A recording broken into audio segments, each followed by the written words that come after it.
Chapter 397. I didn't expect you Ling Long to find you. Sambot sighed.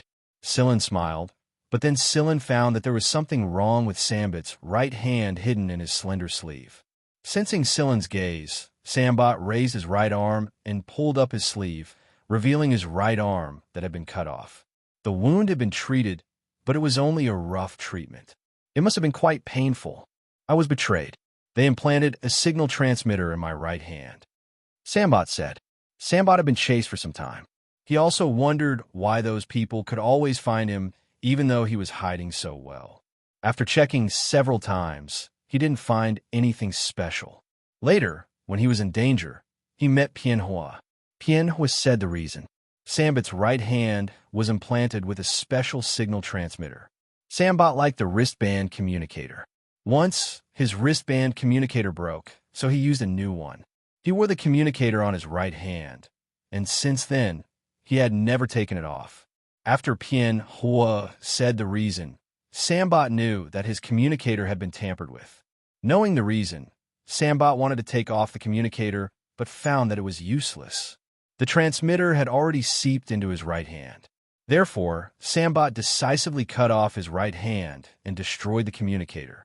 One of the reasons why he didn't take the initiative to contact Sillin, and Sillin couldn't contact Sambot, was because the communicator was destroyed.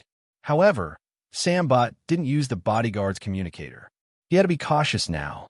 Pianhua wasn't sure if there was only one signal transmitter.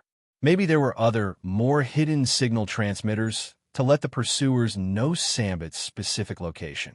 Therefore, they didn't dare to stay in a place that was easily exposed. When Pianhua was looking for a hiding place, he took a fancy to the courtyard in the wilderness.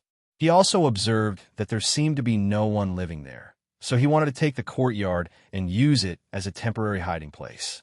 After taking the courtyard, Pianhua could use the courtyard's protective network to set up some simple shielding facilities. However, he didn't expect to bump into Sillin and the others as soon as he jumped in. "Don't you need to treat your injury?" Sillin asked. "No, let's stay like this for now. We'll talk about it when it's safe in the future. We might not even be able to return safely." Sambert waved his hand and was supported by the bodyguards into a room arranged by Sillin for them to rest. They were really tired, but no matter how tired they were, the bodyguards had to take turns to guard them. For Sambert's hand injury, Sillin didn't take out those medicines. Sambot was now very guarded against people. Perhaps he wasn't like this in the past, but after knowing that he was betrayed by someone he trusted, his guard became even stronger. If Sambert could be trusted a little more, the wound on his hand wouldn't have been treated so roughly. Sillin didn't believe that Pixahuo hadn't taken out healing equipment, so it must have been Sambert who refused. They didn't even trust Pianhua, who had saved them, so they definitely wouldn't trust Sillin, who was entrusted by Yuling Long to protect Sangbai. "Aren't you going to rest?" Sillin asked Pianhua, who was playing with Hui Mao with a piece of dry grass. "I'm not tired yet. I'll rest later." Pianhua plucked the dry grass from Hui Mao's paws and swept Hui Mao's nose. He seemed to be in good spirits. "All right. Sillin, does the 11th squad accept outsiders?" Pianhua turned to Sillin.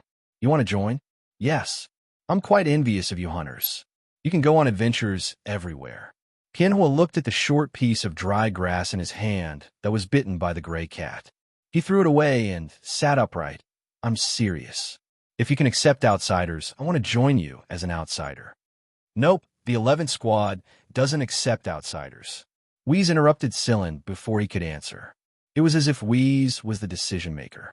Pianhua looked at Sillin again and saw that he was thinking the same thing. After a moment of thought, he asked, "What if I join the 11th squad?" That way, he wouldn't be considered an outsider anymore. Sillin fell silent. Pianhua was backed by one of the three great forces of Sector S, Fire Phoenix. If Pianhua joined the 11th squad, will your master agree? Sillin didn't believe that Fire Phoenix would be so easy to talk to. "Of course. My master has never objected to my decisions," Pianhua said confidently. Sillin's curiosity was piqued.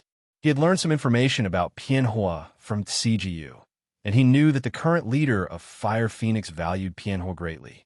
Pianhua's status in Fire Phoenix was very high, But the current Fire Phoenix didn't restrict him at all. When the prison was still around, Pianhua often visited the prison, and when the prison was no longer around, Pianhua left sector to roam freely. Moreover, the current Fire Phoenix didn't even assign a bodyguard to Pianhua. It was a little illogical. Regardless of whether Sector S was a special place or not, the other two forces besides Fire Phoenix, Golden Beginnings and Xianxia, protected Jin Xingfu and the others very well, and Flying Snake Sijiu also had a few protectors around him. It just so happened that Pianhua, whom the current Fire Phoenix valued quite a bit, was an exception. Sijiu was puzzled when he mentioned Pianhua. There was no doubt that Pianhua's status in Fire Phoenix was undeniable, but this person was just too weird. Could it be that Pianhua had disguised himself every time to avoid being recognized? If it was just a disguise, then the current Fire Phoenix shouldn't have allowed Pianhua to run around freely. Seeing that Silen didn't answer immediately, Pianhua turned around and looked at Hui Mao, who was licking his paws. He said seriously, "I can pay the admission fee. This amount," Pianhua said and gestured with his fingers. Hui Mao's eyes lit up in an instant, and he immediately looked at Silen. His meaning was for Silen to think about it carefully. Silen was speechless. Had this cat's weakness been exposed so quickly? "All right, I'll give you time to think about it. I'm not in a hurry. You can give me an answer after this incident is over." Pianhua dusted his hands and stood up to stretch his arms. He didn't return to his room to rest, but instead sat on a stone bench in the courtyard and stared at the sky. This courtyard was already shielded from satellite surveillance, so even if there was an explosion in this courtyard, the sky, I wouldn't react. "Hey, Silen, where has your 11th squad been? Recommend me some special places. If I can't join a hunter regiment, I want to go check them out myself," Pianhua said. "Special places?" Silen thinks for a moment, and then named a few places that hunters frequented, including their former hunting grounds. "That's great," Pianhua said. Silen didn't know if Pianhua was referring to the hunter profession or those places.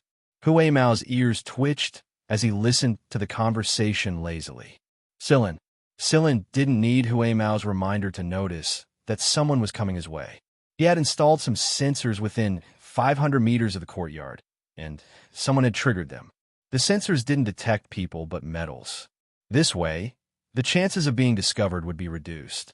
The people in this area wouldn't carry precious metals with them. Weapons made from such metals were extremely expensive, and the people of the civilian district couldn't afford them at all.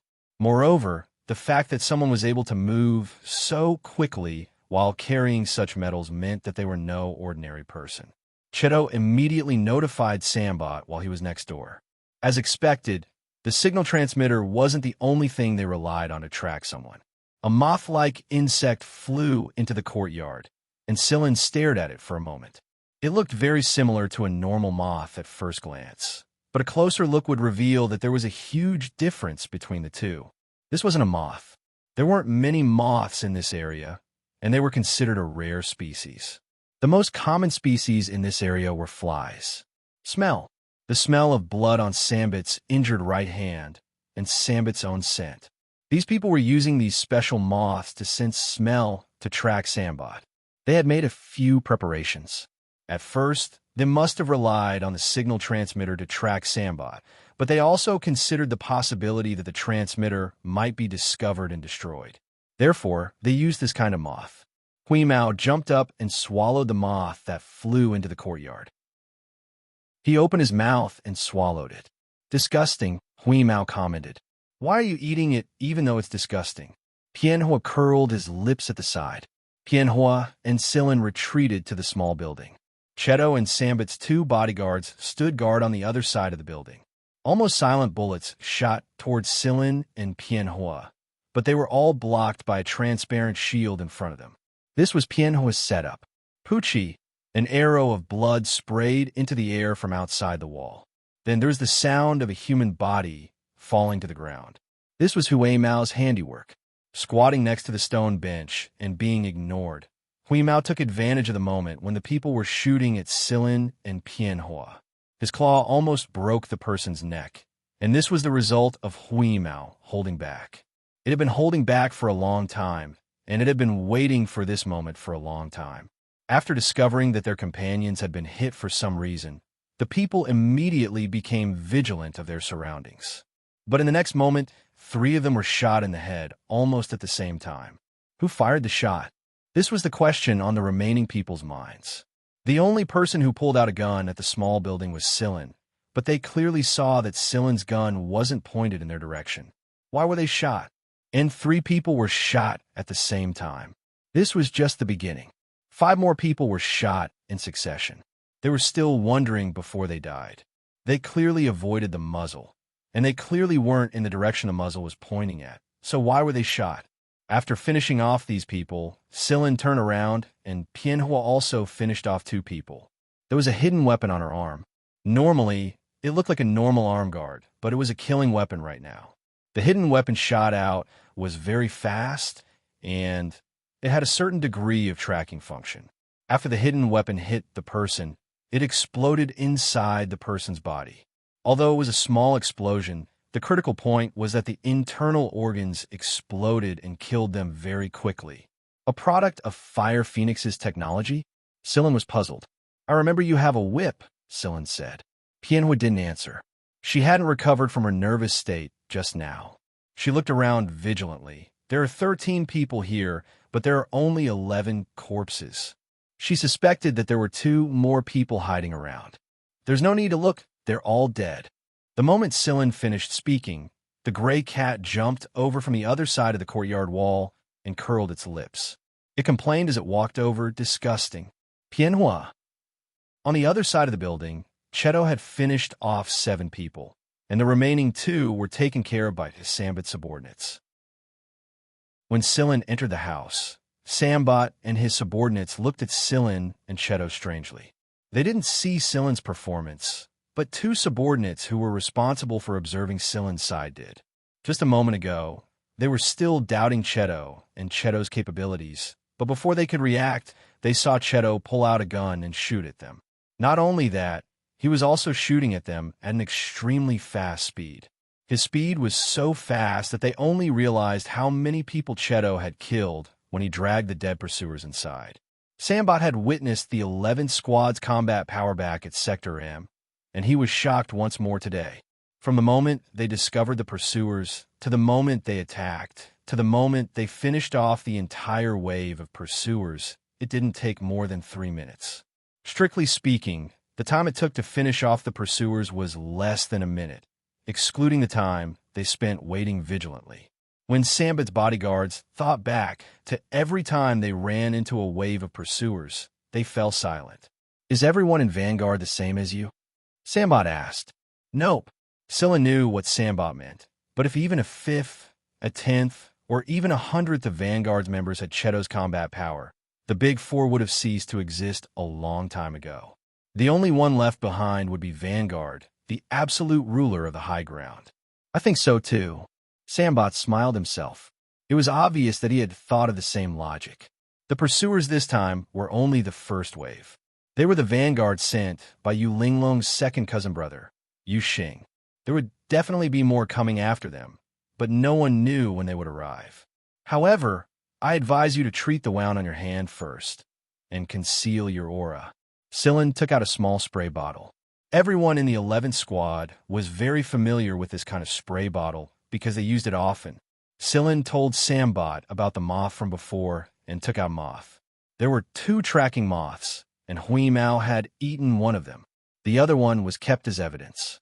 Sambot didn't refuse this time, and Pianhua took out his medical equipment of his own accord for Sambot to use. However, Sambot's bodyguard didn't know how to use it, so Pianhua guided him from the side. No, you need to apply the medicine evenly. It can't be too thick. You need to apply another medicine later. Don't apply it too far away from the wound. Pianhua kept instructing the bodyguard on the correct application of the medicine. However, the bodyguard's hands weren't very dexterous, and he wasn't very proficient in this. In the past, when they were injured, they just had to do some simple treatment. After enduring it, they would go to the healing pod and lie down. The medical machinery would help them, so there was no need to do such complicated things. Although the treatment would definitely be much better, the process of applying medicine was really troublesome, and there were many details that needed to be paid attention to. The bodyguard who was more familiar with medicine was injured, so his movements wouldn't be very dexterous. He could only let this person who wasn't familiar with medicine help Sambot. After applying the first medicine, the bodyguard was already sweating profusely. He felt that this was much more difficult than dealing with the pursuers. Seeing this, Sambot waved his hand and looked at Pianhua. I'll have to trouble you to help. They're too clumsy. Okay, it'll be quick. I'm familiar with this, and now that it's done, it'll be much easier for you to go back and do the differentiation treatment. Pianhua picked up the second medicine and began to apply it skillfully. The bodyguard used 5 minutes to apply the first medicine, while Pianhua only used half a minute to apply the second medicine, and then continued with the other treatments. Judging from Pianhua's proficiency, it wasn't hard to imagine that this person had suffered many injuries before. Most of the time, it was these primitive medicines that saved people without any auxiliary machinery. Even the most advanced medical equipment couldn't replace these medicines, and this was something that hunters felt the most deeply. 5 minutes later, Sambot's hand looked much better than before after being treated anew. Sambot and his subordinates had also used the scent concealment spray Sillin had given them before, so they should be able to avoid the tracking moths. It was just that they didn't know what other methods the pursuers might use to track them down. This time, I have to thank you, brats, Sambert said. You brats? Hui Mao tilted his head and looked at Pianhua. It was obvious that this person was a woman at first glance. This old man's eyesight was really bad. It wasn't that Sambot's eyesight was bad, but Pianhua's disguise was too good. After all, Sambot and his men weren't Hui Mao and Cheto. Sambot moved his newly treated arm and looked at Pianhua again. I suddenly feel that you look a little like an old friend of mine. Just now, Sillin noticed that Sambot's gaze towards Pianhua was a little strange. So this was the reason. However, Sambot's friend, Pianhua, who was tidying up the medicine bottles, paused for a moment when he heard Sambot's words. Then, he continued to tidy up and asked in a casual tone, Your friend? Who is it? Si Fong. Sillin's eyelids twitched. See? Very quickly, Sillin's attention moved from this surname to this name. He had seen this name before when he went to Sector S with Lung in some of the information Lung had given him. This person wasn't mentioned in the military information the League of Stars government had made public. And the reason why Celine was able to pay special attention to this person was mainly because he was Grandfather Mo's son. Because before Grandfather Mo's son Mo Qing, the person who sat in his position was Si Fong. After Si Fong, Mo Qing then took over Si Fong's position. Si Fong was a famous general of the empire back then. She was also the only woman among the most influential generals. Later on, due to certain matters, Si Fong was sent to Sector S's highest prison, and there was no news of her after that. At the time, Sillin didn't pay attention to the information of a lot of military higher-ups who were sent to the highest prison. But now, looking at Pianhua, who was playing with a medicine bottle with her head lowered, Sillin felt a little suspicious.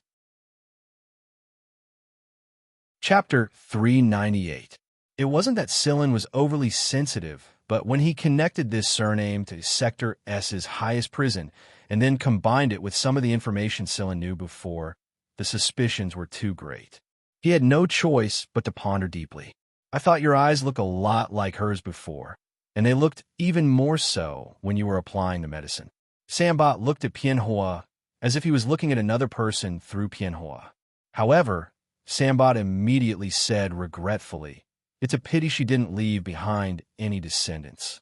Pianhua had disguised her appearance, but her eyes were unmodified. It was not easy to deny an old politician's intuition. Perhaps it was because he was betrayed by someone he trusted before that Sambot's trust in his intuition wasn't that strong. But after experiencing an assassination and nursing his wounds, that sense of trust was once again strong, and the strengthening of this sense of trust was based on an inexplicable sense of familiarity. Although Sambot felt that the person in front of him couldn't possibly be the descendant of that old friend, he still suspected that they could be blood relatives or something. Pianhua put away the medicine bottle with a shake of her hand and sat on a chair with her legs crossed. There are many people in the League of Stars who look alike, and there are many who look exactly the same. Sillin originally wanted to stay and listen to Sambot and Pianhua's conversation, but the communicator in his hand reacted. I'm going to rest first. You guys take your time.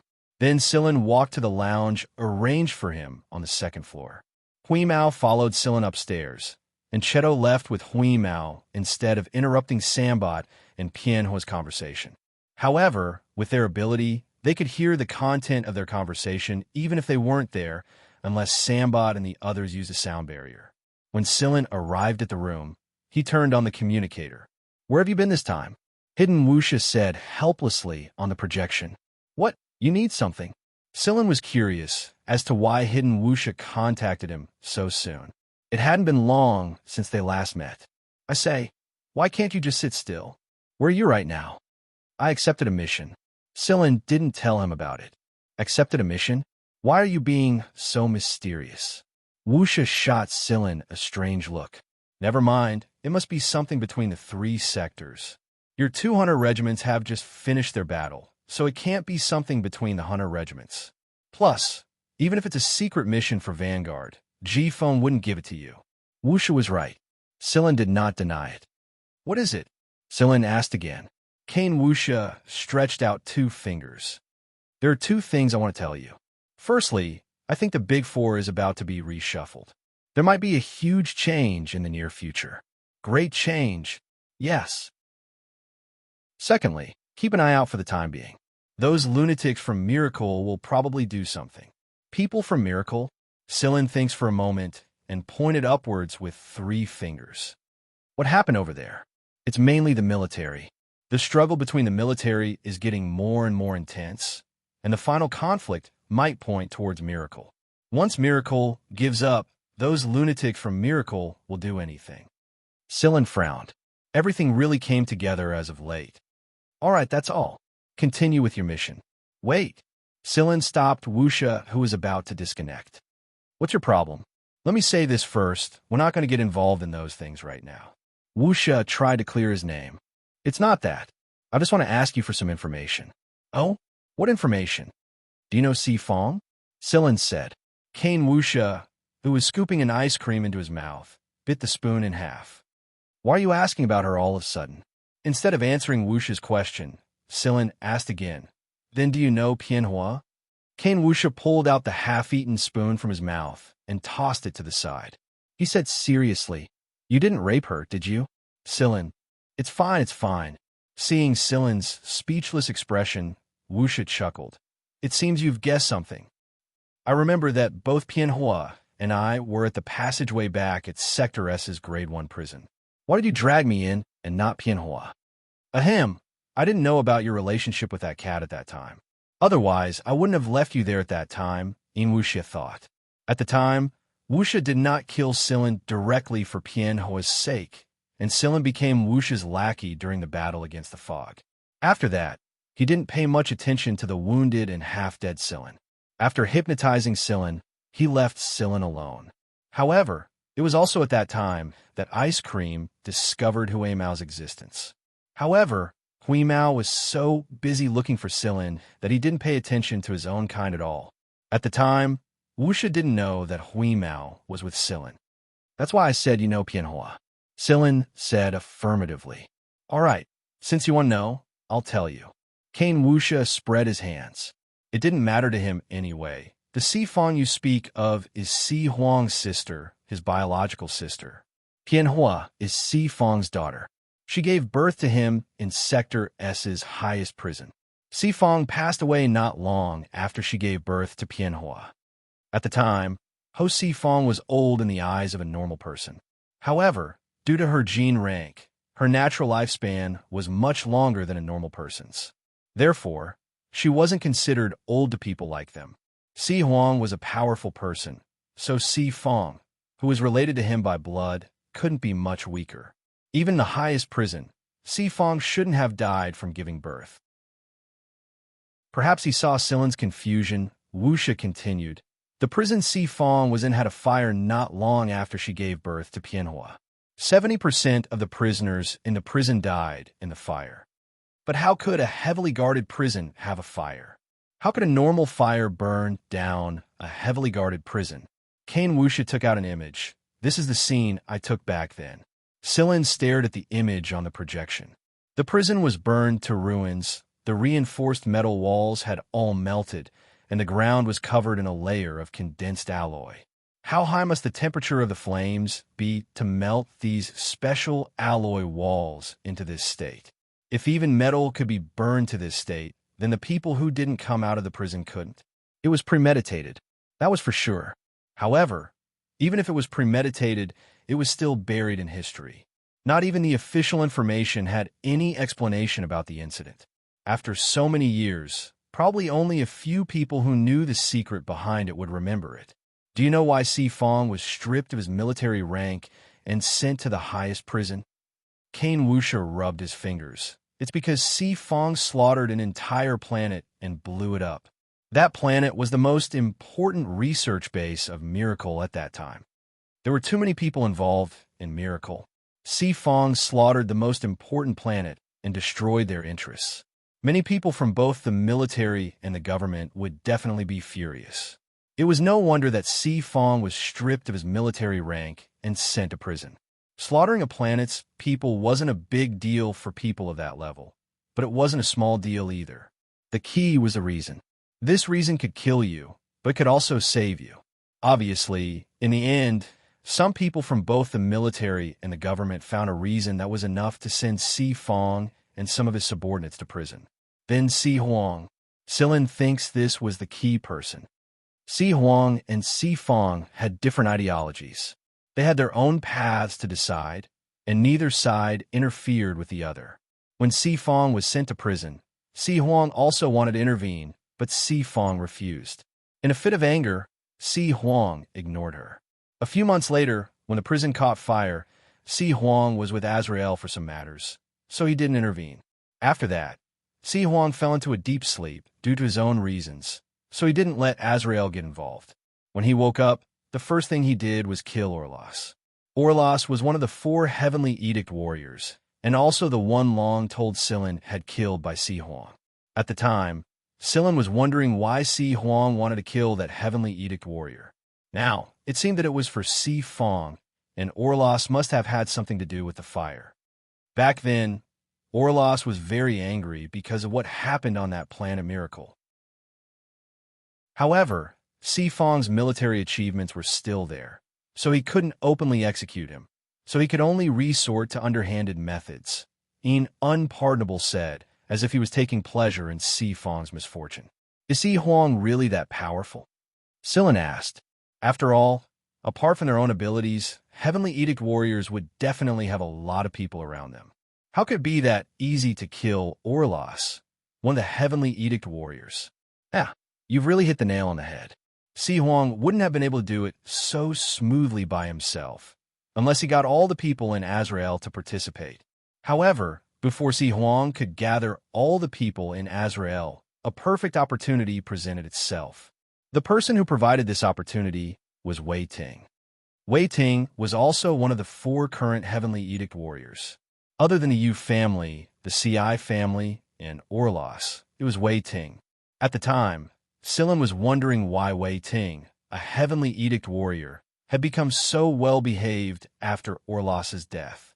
He didn't think that Wei Ting had actually schemed against Orlas a long time ago, and was just pretending to be well-behaved. Fong was one of Wei Ting's generals back then, his most capable assistant, and also the highest-ranking general among those who were punished. If Fong hadn't been punished back then, the situation in the army might not be like this.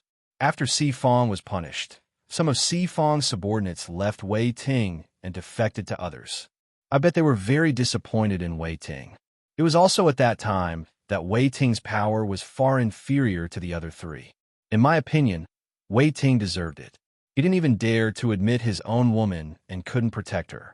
How could he still have the face to be a Heavenly Edict warrior? Sillin, I think I've guessed something. It's exactly what you think. That's why I've always felt that those guys were extremely hypocritical. Don't be fooled by how those ordinary people praise the Heavenly Edict warriors like they're gods. After all, they're just humans, not mythical gods. They have a lot of shortcomings, and they have a bad temper. Wei Ting had his own family, and it was normal for people of their status to have a few old lovers. But he didn't admit Si Fong. "Oh, speaking of this, I have a message for you." Wuxia suddenly remembered and said, "Back then, Si Fong didn't hesitate to massacre that planet and then destroy it. It was actually because of this. And when I said that I wanted you to pay attention to those lunatics from Miracle, it was also because of this. Although Si Fong destroyed that planet back then, some of the information was preserved in some of Miracle's branches.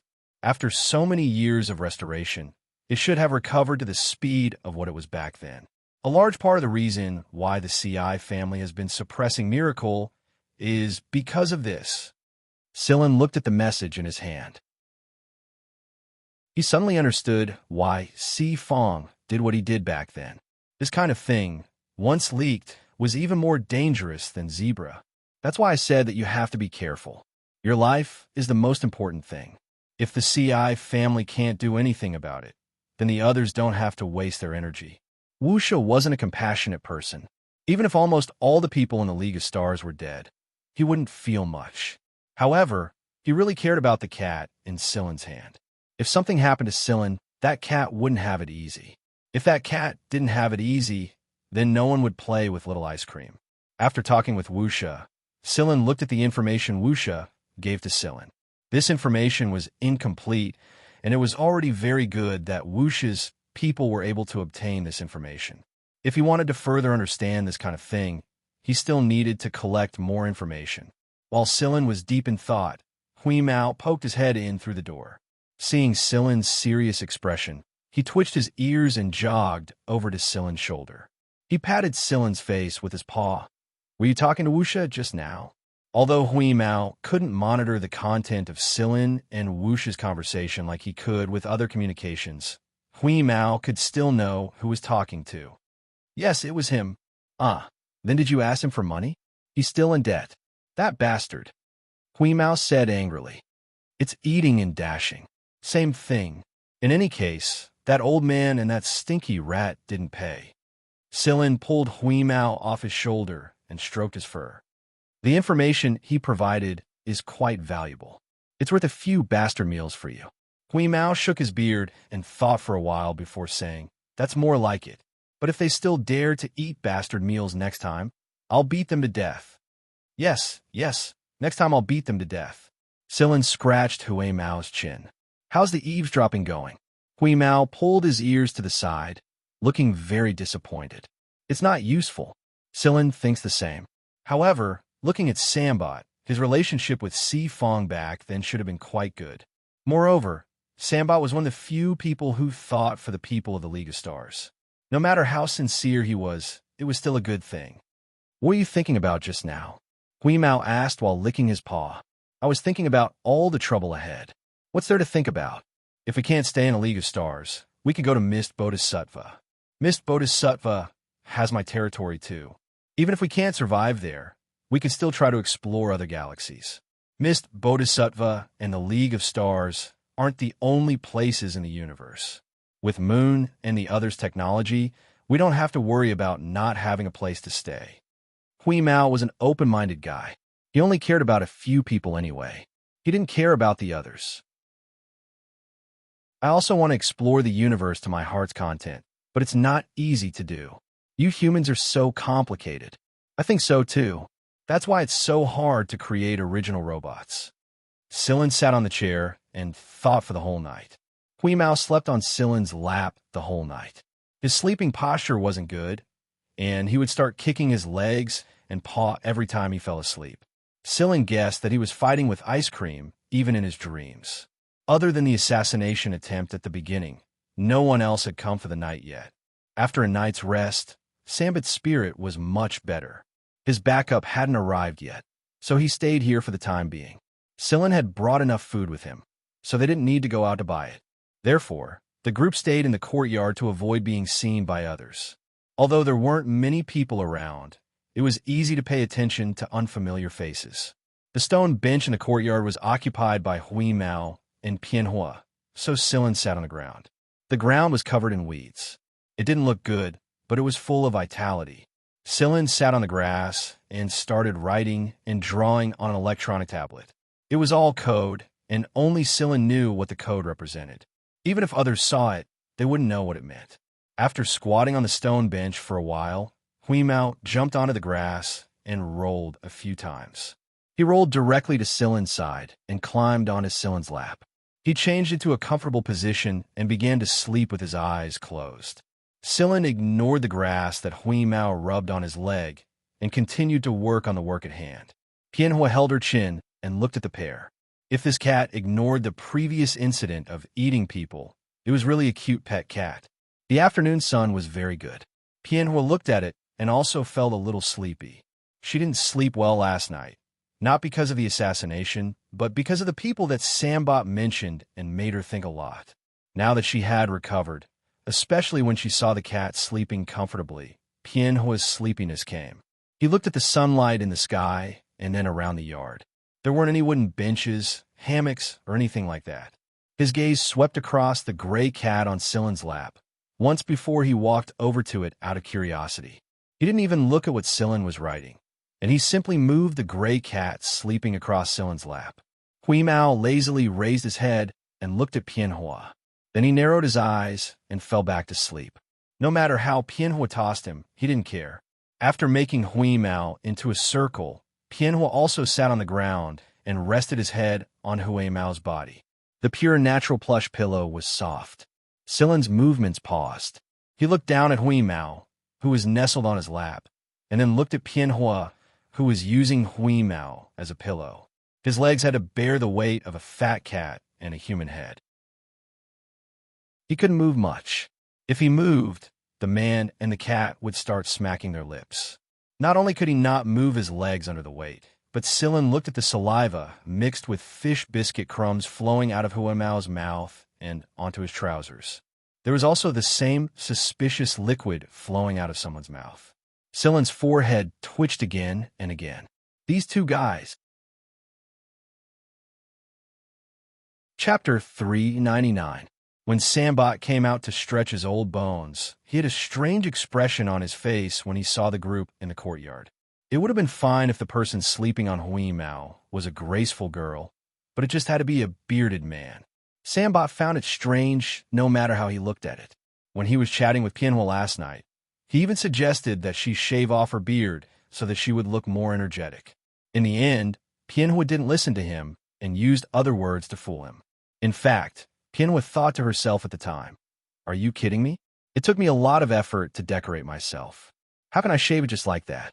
A beard was the best way to hide one's appearance and change one's temperament. Moreover, makeup was simple and convenient. At least, that was what she thought. That was why Pianhua would always add a bit of beard whenever she changed clothes. "My lord, that person isn't here."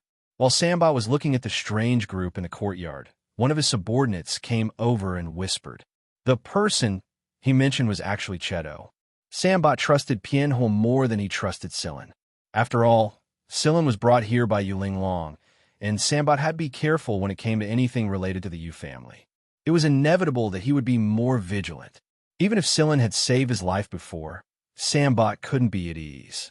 Moreover, after witnessing Cheto's abilities, Sambot paid a lot of attention to him. Sillin said that only he and Cheto had come here, but Sillin was here and Cheto was nowhere to be seen. Why would they go out when there was food and other things here? Sambot nodded slightly to show that he understood. Sambot's subordinates recovered very quickly after treatment. Those who worked in this line of work had to have a much stronger physique. Being able to act as Sambot's bodyguards not only earned them deep trust, but their abilities were also guaranteed. The Cheto they spoke of was indeed not in the courtyard. Cheto was collecting information around the civilian area and strengthening the defense network. This way, the signals they detected would be able to filter out the original residents here and screen out the suspicious ones. They couldn't just wait here and do nothing. Cheto was walking in stealth mode. This way, he could observe the people in this area without being discovered. It was as if he was a bystander looking at the true face of this area. Sillin told him that this place had changed a little too much, and that the population used to be a lot bigger than it used to be. Cheto had copied some of the information and records of this area, and he was able to understand the situation back then. Even he himself found it hard to imagine that Sillin was born in a place like this.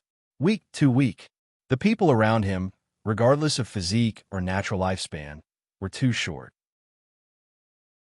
Cheto had heard from Xiao and Sure Tang that they lived in the civilian district as well, but the gap between them was too big. The average constitution of the commoners in the Mist Bodhisattva Empire was several times, if not dozens of times, stronger.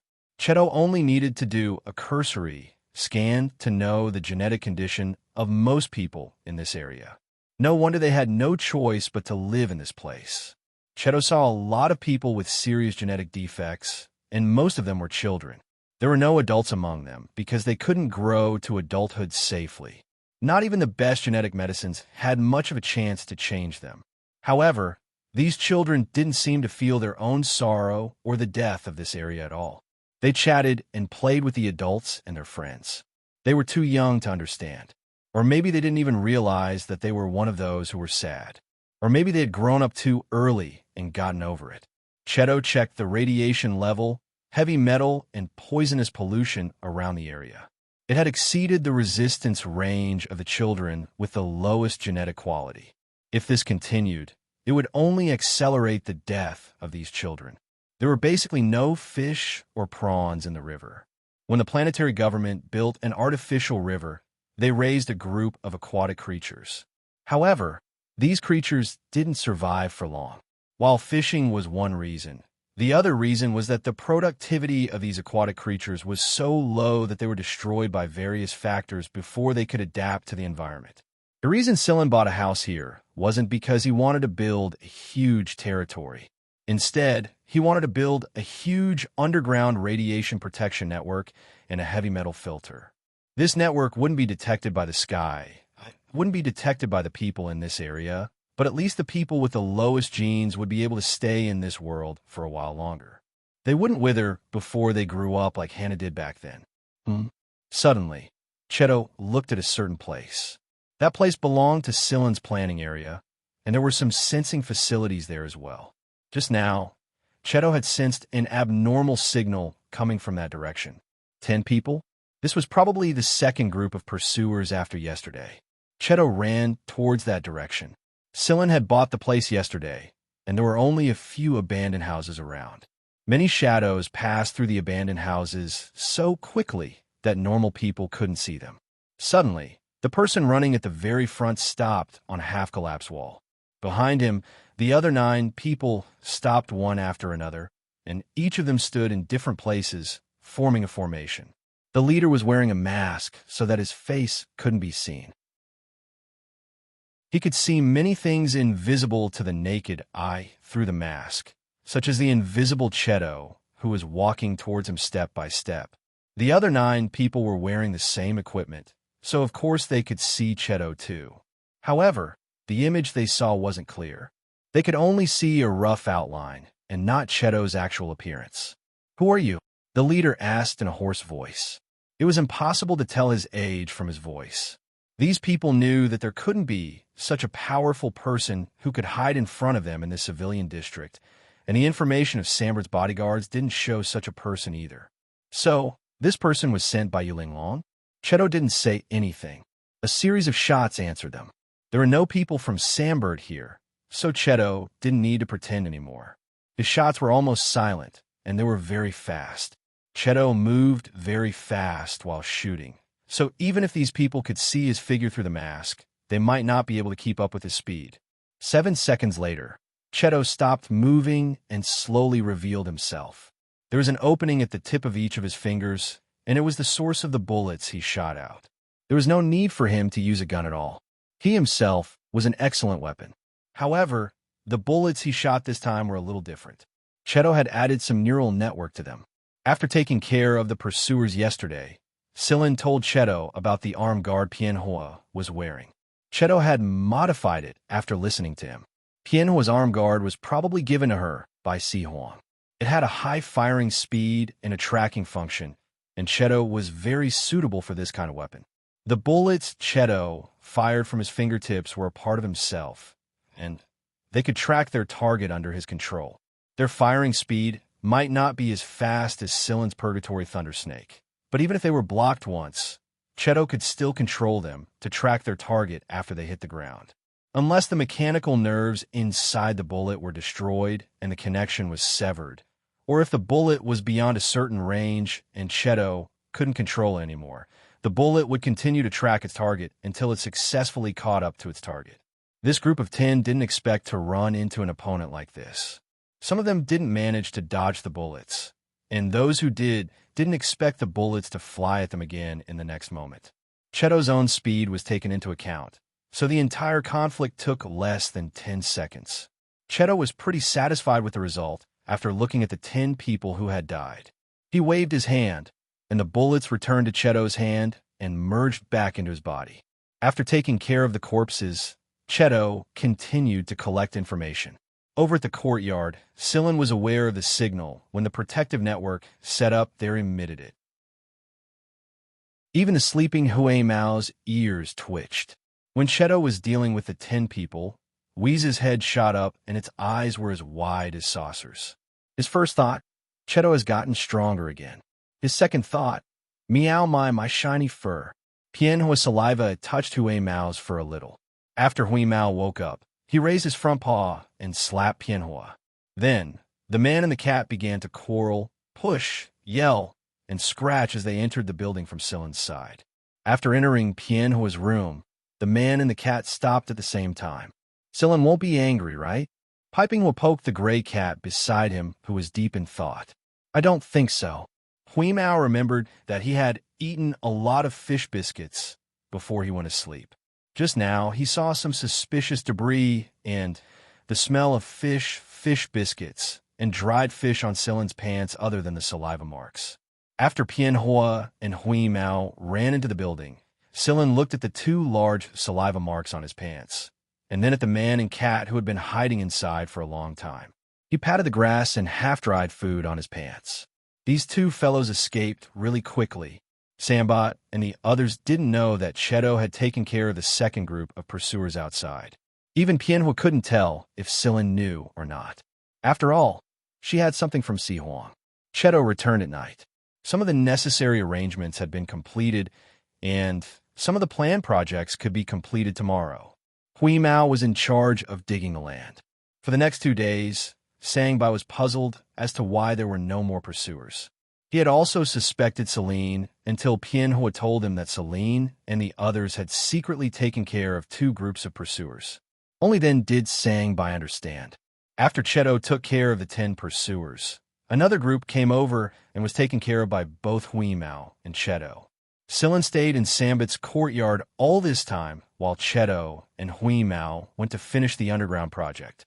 On the 5th day, Yu Linglong contacted Silen and told him that the reinforcements had arrived. After verifying each other's identities, Silen brought Sambot to the place where the reinforcements had landed. There was an invisible space plane parked there. Silen didn't know the reinforcements, but Sambot did. Sambot conversed with the person, and it seemed that their relationship was pretty good. Yu Linglong was also considerate. Is our mission complete, Silen? Hui Mao patted Silen's shoulder. Yes. Yu Linglong only told Silen to hand Sambot over to the reinforcements and that the mission was over. The person talking to Sambot glanced at Silen and waved his hand. The 2 people inside the space plane carried out 3 big boxes one after another. Inside the boxes were the rewards for this mission. The boxes were filled with rare metals, and any one of them could be sold for a good price. Wheeze curled its tail in satisfaction when it saw the 3 boxes. It naturally began to value these metals. After subtracting their expenses for this trip, subtracting Silen's enormous underground defense network, and subtracting Lord Cat's own hard work, there was still a lot of money left. It was enough to buy a lot of fish biscuits. Celine, thank you for this time. Sambot thanked Silen sincerely before he left. Although he wasn't satisfied with the Yu family, Sambot knew that if he and his subordinates hadn't run into Silen, they wouldn't have had it so easy. You're welcome. It's just a mission. Sambot paused and asked, do you agree with the Yu family's point of view? I don't know what the Yu family's point of view is or what position they stand on. I'm just a hunter. Silen looked at Sambot, You've done very well. Compared to a lot of people, Sambot had done very well in his position. This was Silen's affirmation of Sambot. Sambot smiled and didn't say anything else. He walked into the space plane with his subordinates. Before he entered the space plane, Sambot glanced at Pianhua again and sighed regretfully. The space plane rose into the air and quickly disappeared from sight. It was far away from his planet. Silen, where are you going next? Pianhua followed behind Silen and asked. Sector S, Pianhua. Originally, Pianhua was planning to follow Silen and see how a hunter's squad hunted, but Silen's next destination was her hometown, Sector S. She didn't have much freedom after entering Sector S. After all, the three forces that controlled Sector S right now were all acquaintances. Are you going to find Flying Snake or Jin Xingfu? Pianhua asked. I'm going to find the queen. Silen's answer puzzled Pianhua a lot. Xianxia, the queen of Sector S, had always treated everyone coldly, but as far as she knew, Xianxia treated Silen exceptionally well, even better than she treated Jin Xingfu and the others. Moreover, not long after Silen's squad left for Golden Beginning, the usually depressed and dispirited Yuan Xingfu became a lot more cheerful. He was no longer as gloomy as he used to be, and although he still looked sickly, it was a huge change compared to before. After thinking about it, Pianhua decided to return with Silen and the others. It was about time they returned. However, they had to be prepared to be scolded by their master again. Every time they went out, Pianhua couldn't avoid a scolding when she returned. Every time she was scolded, Pianhua would continue to go out as usual, and the current Fire Phoenix didn't stop her either. Before they left, Silen went to the yard where Jinya used to live and stuck the curly leaf pattern on his finger onto the almost bald Fuji tree. In the next moment, the tree entered the ring. The place where the Fuji tree used to be was sunken. There was no longer a Fuji tree here. Are we still coming here in the future? Huimao asked. Of course, Silen answered. When? I don't know. It could be a few years or a few decades. No matter how long it would be, they would still come and visit. Pianhua didn't board the same space plane as Silen and the others. She had her own space plane, and Sambot and the others were the ones who had come here earlier. Silen didn't call the 11th squad, because this was a private matter. It was fine if he led the squad to the place last time, but there was no need to call the 11th squad this time. They had their own plans. Just like Wuxia said, the vanguard after the battle had grown even more nervous than before. It was a vague sign that another storm was about to arrive, a storm that would reshuffle all the cards. It didn't matter if it was the conflict in Hunter World, the conflict in the military, or the contest between the politicians. None of these things could affect Sector S. The former prison was the reason Sector S was immune to the first 3 invasions. After the collapse of the almost independent prison system, it was scattered and infiltrated into the forces and organizations of Sector S. Now, it was guarded by the 3 great forces together. It was extremely difficult for any outside force to interfere. There might be a lot of people who looked down on the ragtag army of Sector S, but if the people who were once in prison were taken into consideration, then this ragtag army couldn't be underestimated. There were killers, abandoned hunters, defeated politicians, and former generals in the military. After the prison was removed, these people were integrated into what people thought was a motley crew. Translator, Endless Fantasy Translation Editor. Endless Fantasy Translation Sector S's security was relatively tight, but Silen had publicized his identity verification information and emphasized that the space plane belonged to Golden beginning the moment he entered Sector S. Of course, he wouldn't reveal his personal information. Silen had the pass Xianxia gave him, and the 3 great forces patrolling Sector S didn't try to stop Silen. Therefore, Silen's journey into Sector S had been smooth. However, before Silen could head to Golden Beginnings headquarters, a patrol team from Fire Phoenix intercepted them. To be more precise, the patrol team's target was Pianhua.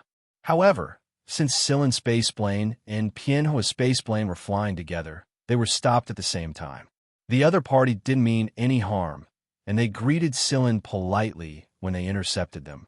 According to Pianhua's reaction, the interloper was very familiar with her, and they invited Sillin to join them. These people wouldn't attack Sillin and his group. From the conversation Hui Mao eavesdropped, it was obvious that the interloper just wanted to entertain Pianhua's friends, Sillin and his group. Got it, Cheto said. Before entering the patrol ship, Cheto found out the interloper's identity and former identity based on the name and image mapping Hui Mao overheard. Sillin had obtained some military information from Wuxia, but it was information from more than a decade ago. Even Wuxia might not be able to get his hands on the latest detailed information. Cheto was the one who found the interloper's identity through this information. Ran Zai, former colonel of the League of Stars Army, subordinate to General Si Fong. Cheto projected all the information he could find.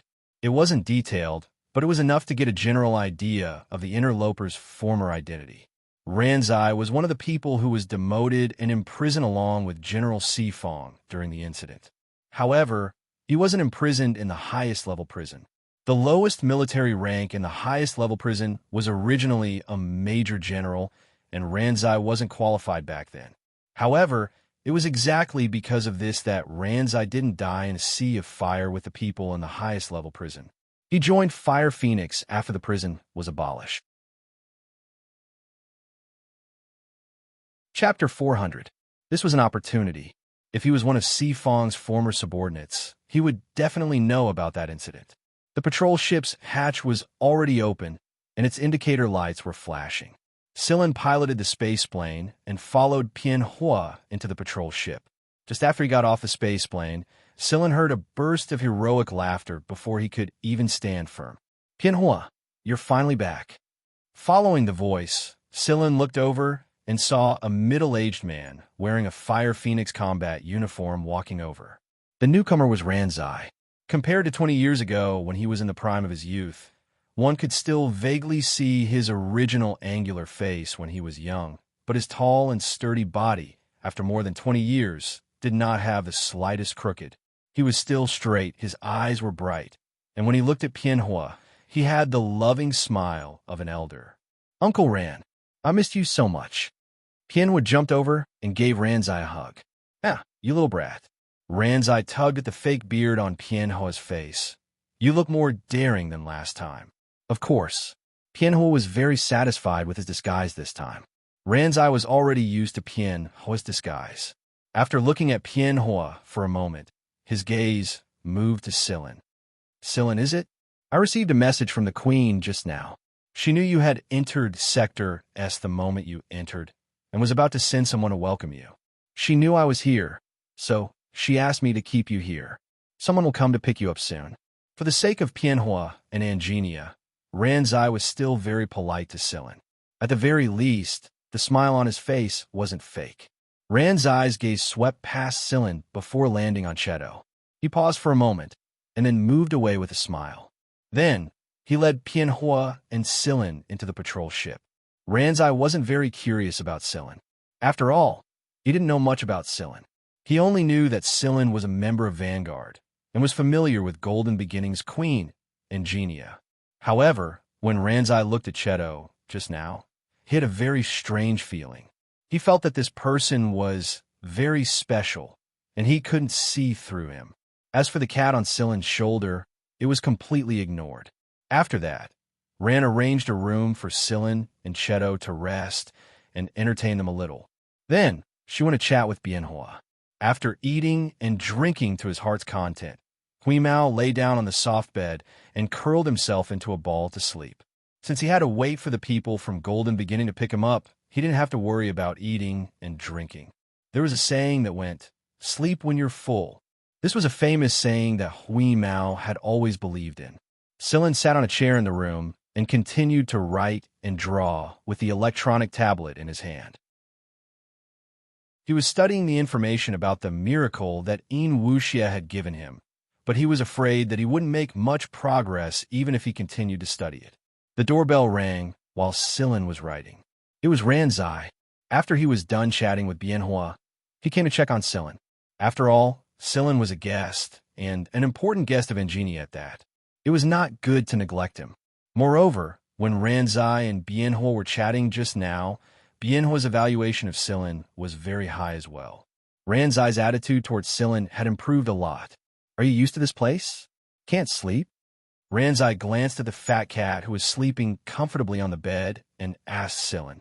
Logically speaking, after driving for a long time, the cat should have fallen asleep very quickly after relaxing. He didn't look at what Sillin was writing on the tablet. Ranzai had always respected privacy. No, the arrangements here are very good. There are just some things I can't figure out. Sillin stopped writing and answered. Oh, what can't you figure out? Ranzai was very curious. Young people like Sillin were at the age where they were full of ambition.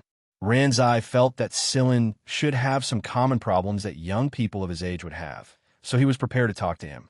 However, Sillin's next action made the smile on Ranzai's face freeze. Sillin drew something on the tablet in his hand, then turned the tablet to face Ranzai. Looking at what Sillin was drawing on the tablet, Ranzai's expression became serious. The air pressure around him seemed to have dropped a lot. The image on the tablet was of a very special animal. It looked a little dreamy, but as Ranzai used to hold an important position under Sealang, he was too familiar with this icon. In fact, for the past 20 years, he would often dream of it. Every time he woke up, he would be covered in cold sweat. What do you mean? Ranzai no longer had a smile on his face. His face was very pale, and his voice was a little hoarse. Due to the sudden change in his emotions, his voice was trembling when he spoke. The Nightmare Taper, the military's secret project. Back at Sector M, Sillin had encountered the products of the Nightmare Taper project before. However, those products were not the most important project of the Nightmare Taper project. Based on the information Sillin knew, the first phase of the Nightmare Taper project was the DKC series of multi-purpose titanium guns, and the second phase was some weapons of mass destruction. The one Sillin encountered at Sector M was one of the second phase of the Nightmare Taper project. However, there was nothing in the information Sillin knew about Wuxia at all. In the information given by Wuxia, this was the symbol of the image. This image was slightly different from the one Sillin knew about the Nightmare Taper project. It carried a kind of evil aura. The Nightmare Taper project had begun a long time ago, and its starting point was the Nightmare Taper. The research that came later was actually a cover for this initial project. Once the cover was removed, the Nightmare Taper was what the people valued the most. Back then, Si Fong was dismissed from his post and imprisoned because of the Nightmare Taper incident. 20 years later, Wuxia said that the Nightmare Taper might make a comeback. Sillin paid no attention to Ranzai's expression and continued. I believe that you, as General Si Fong's subordinate, should know this very well. Ranzai stared hard at Sillin for a while. He wanted to see the emotion in Sillin's eyes and what his goal was. However, Ranzai cannot see anything. Before this, he even thought that Sillin was troubled by the same thing as other young people his age. He would never have guessed that it would be this nightmarish thing, even if he was beaten to death. Moreover, since Sillin was able to mention Si Fong and the fact that he used to hold an important position under Si Fong, Ranzai knew that the young man in front of him might not know everything about him, but he had a general understanding of him. After some thought, Ranzai calmed himself down and said, "What's your goal?" Sillin shook his head. Ranzai was suspecting that he had bad intentions towards the Nightmare Taper, so Sillin had to explain himself. I know Pianhua's identity. I know some things about General Si Fong back then. I also know about the mass imprisonment incident back then and the disaster in the highest prison. I know that all of you who participated in the Taper extermination incident back then have strong feelings of rejection and hatred towards the Nightmare Taper. However, do you think that all of you were able to exterminate it back then? Ranzai's heart skipped a beat. What do you mean? I heard that although you guys destroyed that planet back then, some important information was still there. The people from Miracle continued the Nightmare Taper project with that information as the foundation. Over 20 years was enough for them to do many things. Lin Huang said, I heard that although you guys destroyed that planet back then, some important information was still there. Ranzai clenched his fists tightly as he listened to Sillin. The veins on the back of his hands popped up. It was terrifying. Isn't Orlos dead? Sillin could sense Ranzai's hatred towards Orlos from his tone. Orlos is dead, but the other interest groups are still around. The Nightmare Taper has gained a lot of supporters over the years, said Sillin. The benefits that the Nightmare Taper brought were enough to drive those people crazy. How could they let it go just because of Orlos? They had been waiting for decades for the Nightmare Taper to be born, right? However, back then, there was Xifang who dared to be so ruthless. What about now? Who would do it? Even if they dared, it was already too late. Miracle has already taken over the Nightmare Taper follow-up project. The League of Stars is in a mess now. There are many people who support Miracle, but there are also many people who oppose Miracle. However, many people don't know that Miracle is carrying this demonic thing. If Miracle is going to be destroyed by then, they will definitely release the Nightmare Taper that they have been raising for so many years before they die, said Sillin. Ranzai knew very well how crazy those people were. Many people had died in the Elimination Taper project back then, and he was one of the few survivors. It was because he had experienced it himself that he knew how terrifying that thing was. When the Elimination Taper project was launched back then, those things had not fully matured, so only a few people survived. However, if that thing had fully matured and was released, the consequences would be unimaginable. Ranzai stared straight at Sillin. He wanted to see if Sillin was telling the truth from Sillin's eyes. Why should I believe what you said? Why should I believe that you won't be greedy for that thing? Greedy? Sillin smiled. If I want to destroy a planet, I can do it any time. In this world, there are many things that can do that other than the Nightmare Taper. Sillin's voice did not fluctuate much, and it sounded very calm. However, what he said sent chills down Ranzai's spine. With his eyes, he could tell that Sillin was not lying. Ranzai had seen too many people who were the same age as Sillin. However, the Sillin in front of him made Ranzai change his impression of him over and over again. Destruction is easier than persuading and saving, so people prefer destruction.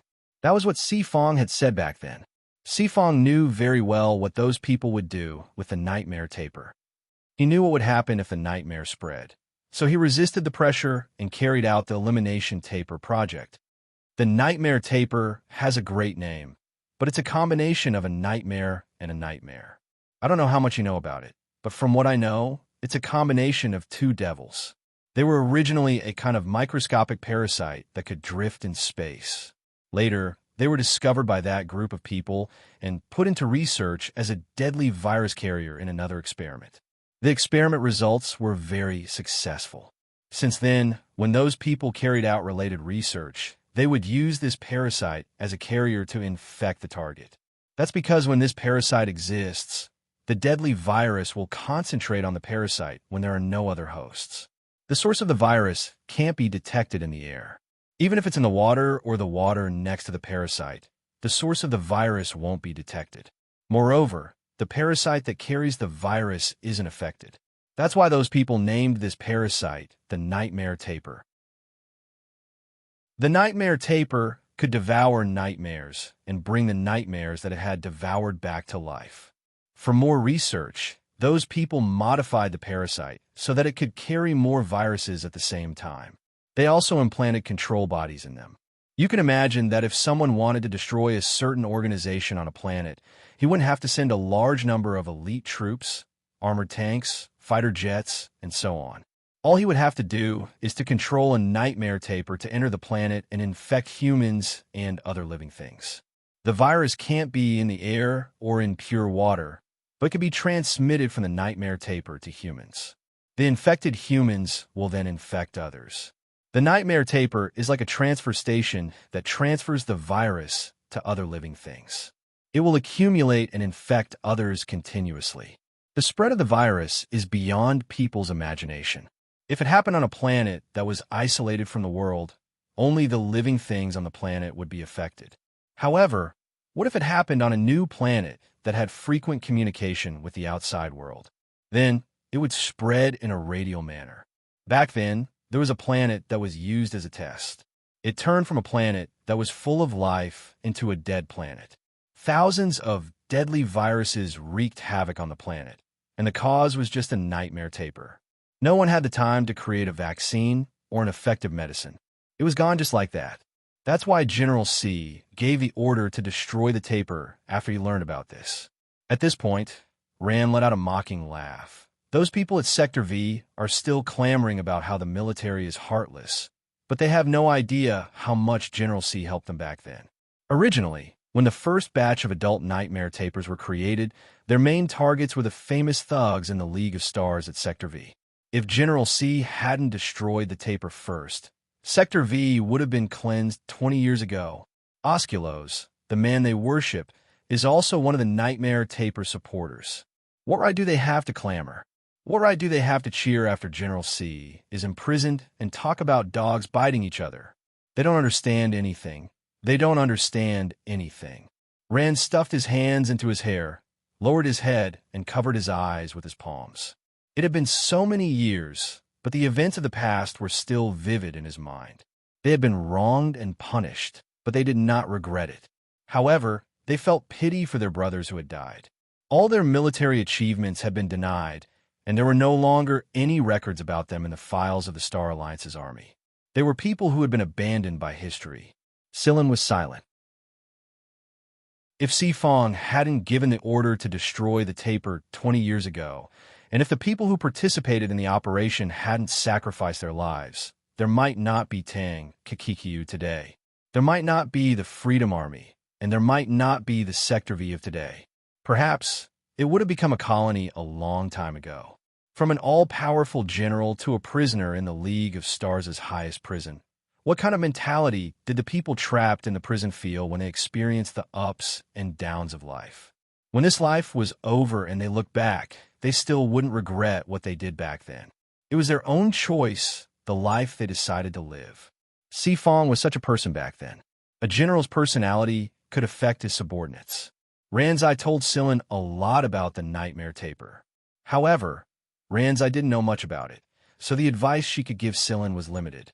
However, Ranzai replayed the taper eradication incident so that Sillin could better understand the people abandoned by history. Other than the nightmare taper, Ranzai also told Sillin about Sifong and Pianhua. She was so emotional that she couldn't even stop talking. Back then, when the Supreme Prison was in trouble, General C handed Pianhua over to someone. That person owed General C a favor, and General C's request was for her to take Pianhua away. Moreover, in the future, she was to give Pianhua the right to choose and freedom. Pianhua's name came from that fire. After being in the prison, we understand the strong yearning for freedom better. However, I heard that General C was very calm in the prison. I don't know if General C was really as indifferent as they said, but I know that no matter what the result was, whether she was sentenced to prison or framed, General C didn't regret it. When the prison was on fire, the prison's protective net gate was opened by the prison warden so that the important people inside could escape. However, General C didn't leave. There were still a few people who followed her. Not only General C and the others, but some high-ranking military officials like General C didn't come out either. They were sentenced to life imprisonment, but they chose to stay inside. Actually, I know that General C didn't come out not only because of the so-called dignity of a soldier. She didn't want to implicate more people. Only when General C is gone, those who escaped and survived won't be restricted by the military. Sifong was marked with Wei Ting's label, so the people who followed Sifong were also marked with Wei Ting's label. Those people didn't stay there because of Wei Ting, but because of Sifong. Just like what Wuxia said, if Sifong was still alive, the military's current situation wouldn't be like this. Without Sifong, the original subordinates all chose their own paths, choosing the direction they wanted. For example, Ranzai, if Sifong was still alive, Ranzai would definitely continue to follow Sifong and return to the military. However, Sifong wasn't around, and Ranzai was recruited by people from Fire Phoenix. At first, Ranzai just muddled along, but after meeting Pianhua, he decided to officially stay in Fire Phoenix. Even if Pianhua often disguised himself, there were still times when he wasn't disguised. With one look, Ranzai could recognize him. This was because Pianhua and Sifong looked too similar. Ranzai chatted with Sillin for a long time. After they finished, Ranzai adjusted his emotions and walked out. Walking the passageway, Ranzai felt a little strange. He felt that he had said too much today. Although there were some things that he was prepared to tell Sillin, he still said too much. As he walked, Ranzai's footsteps slowed down. The expression on his face changed a few times. Finally, he laughed and scolded, "Stinking brat, you actually hypnotized me." Chapter 4:01. Ranzai wasn't angry at Sillin's hypnosis. After all, he came from military and he knew a little about hypnosis. He knew that Sillin meant no harm. At first, Ranzai just wanted to see if Sillin was lying from Sillin's eyes, but he fell for it himself. It was easier for a person to trigger their true emotions through eye contact. Ranzai was excited just now. He had been holding it in for more than 20 years, and he had always wanted to vent the words in his heart. However, it was a secret that could not be made public. Only a handful of people knew about it, and it could only be buried in history. Sillin, on the other hand, only played the role of a primer. He didn't forcefully interfere with Ranzai's emotions, and that was why Ranzai wasn't angry. Ranzai had said everything he wanted to say, and Sillin didn't force him to say anything else. Ranzai remained tight-lipped. That was enough. Back then, Sillin learned the general situation of the taper eradication incident from Wuxia, and today he learned more detailed information from Ranzai. Many of his doubts were answered now. The person who owed Si Fong a favor and took Bien Hua away was the current leader of Fire Phoenix, the current Fire Phoenix. Only this person had the ability to protect Bien Hua from the fire back then. The current Fire Phoenix fulfilled his promise, and he didn't force Bien Hua no matter how much he thought highly of her. He respected Bien Hua's choice and allowed her to roam freely when the prison was still there. Now he did the same. Moreover, Bien Hua had received some help from Si Huang. Up until now, Bien Hua hadn't encountered any serious threat to her life. At least, that was what Bien Hua showed others. Due to Ranzai's occupation, he couldn't explain the nightmare taper in detail, and he didn't provide much help to Sillin. However, he told Sillin that if he wanted to know more about the nightmare taper, he could look for a person, Onesta. Onesta was one of the officers under Si Fong's command, and he had participated in the taper eradication operation. Just like Ranzai, he wasn't locked up in the highest prison and survived to this day. He was absorbed by Sector S's forces. Most importantly, Onesta's profession was important. Back then, Onesta was a military doctor. He was valued by Si Fong because he could follow a military doctor to the front line. It went without saying that he should know a lot more about the nightmare taper. Onesta wasn't in Fire Phoenix. A long time ago, before the prison was revoked and everyone was thrown into the prison after being stripped of their military uniforms. Compared to Ranzai and the others, Onesta was treated better. This was because there were people to take care of him. Many knew that the prison system of Sector had connections with the local forces. Fong. Sector S's prison had Sector had. And Bar. Pen, Queen was the Queen, and Queen had was Sector. Onesta was one of Angenia's targets, and they had grown familiar with each other. That was why Angenia had sent someone to fetch Onesta as soon as the prison was revoked. Once Sillin arrived at Golden Beginning, he would be able to find Onesta and learn more about the situation. The people Angenia sent to fetch Sillin soon arrived, and they were led by Zhen Xingfu. Zhen Xingfu's gene rank had skyrocketed after the second injection, and his physique was like heaven and earth compared to before. However, Zhen Xingfu still gave off the impression that he was as thin and weak as he was before. There were two reasons why Zhen Xingfu looked thin and weak. First, they didn't want to make it public. Zhen Xingfu had kept the fact that his physique had changed a secret, and no one except the few closest people knew that his Zhen Xingji and Genxing's innate qualities had changed drastically. In the past, they could only rely on their bodyguards to assassinate them, and if their bodyguards were unreliable, they could only rely on weapons and protective equipment. If none of those worked, then they could only pray for their own good. But now, they might be able to deliver a fatal blow to their target when they weren't paying attention. Secondly, Zhen Xingfu's attire was loose and empty. Xianxia must have purposely designed it so that he would look the same as before, and Jin Xingfu's deliberate disguise was enough to fool people. Although Jin Xingfu still gave off the impression that he was as thin and weak as he used to be, his temperament had changed. Just like Pianhua said, Jin Xingfu was a lot brighter than before. He was no longer as gloomy and fickle as before. "We finally meet again, Sillin."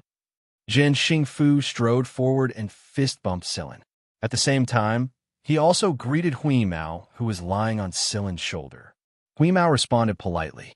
Jin Xingfu was the descendant of his second grandpa's master, so he counted as one of his own. Of course, he had to treat his own people differently. Ranzai watched the conversation between Jin Xingfu and Sillin from the side. He knew that Xianxia valued Sillin a lot, but he didn't think that Sillin and Jin Xingfu would be this close. There were a lot of people in Sector S who knew that the Jin family were untrustworthy and unapproachable people. However, it was obvious that Jin Xingfu was familiar with Sillin, and the smile on his face wasn't formal or perfunctory. It was sincere.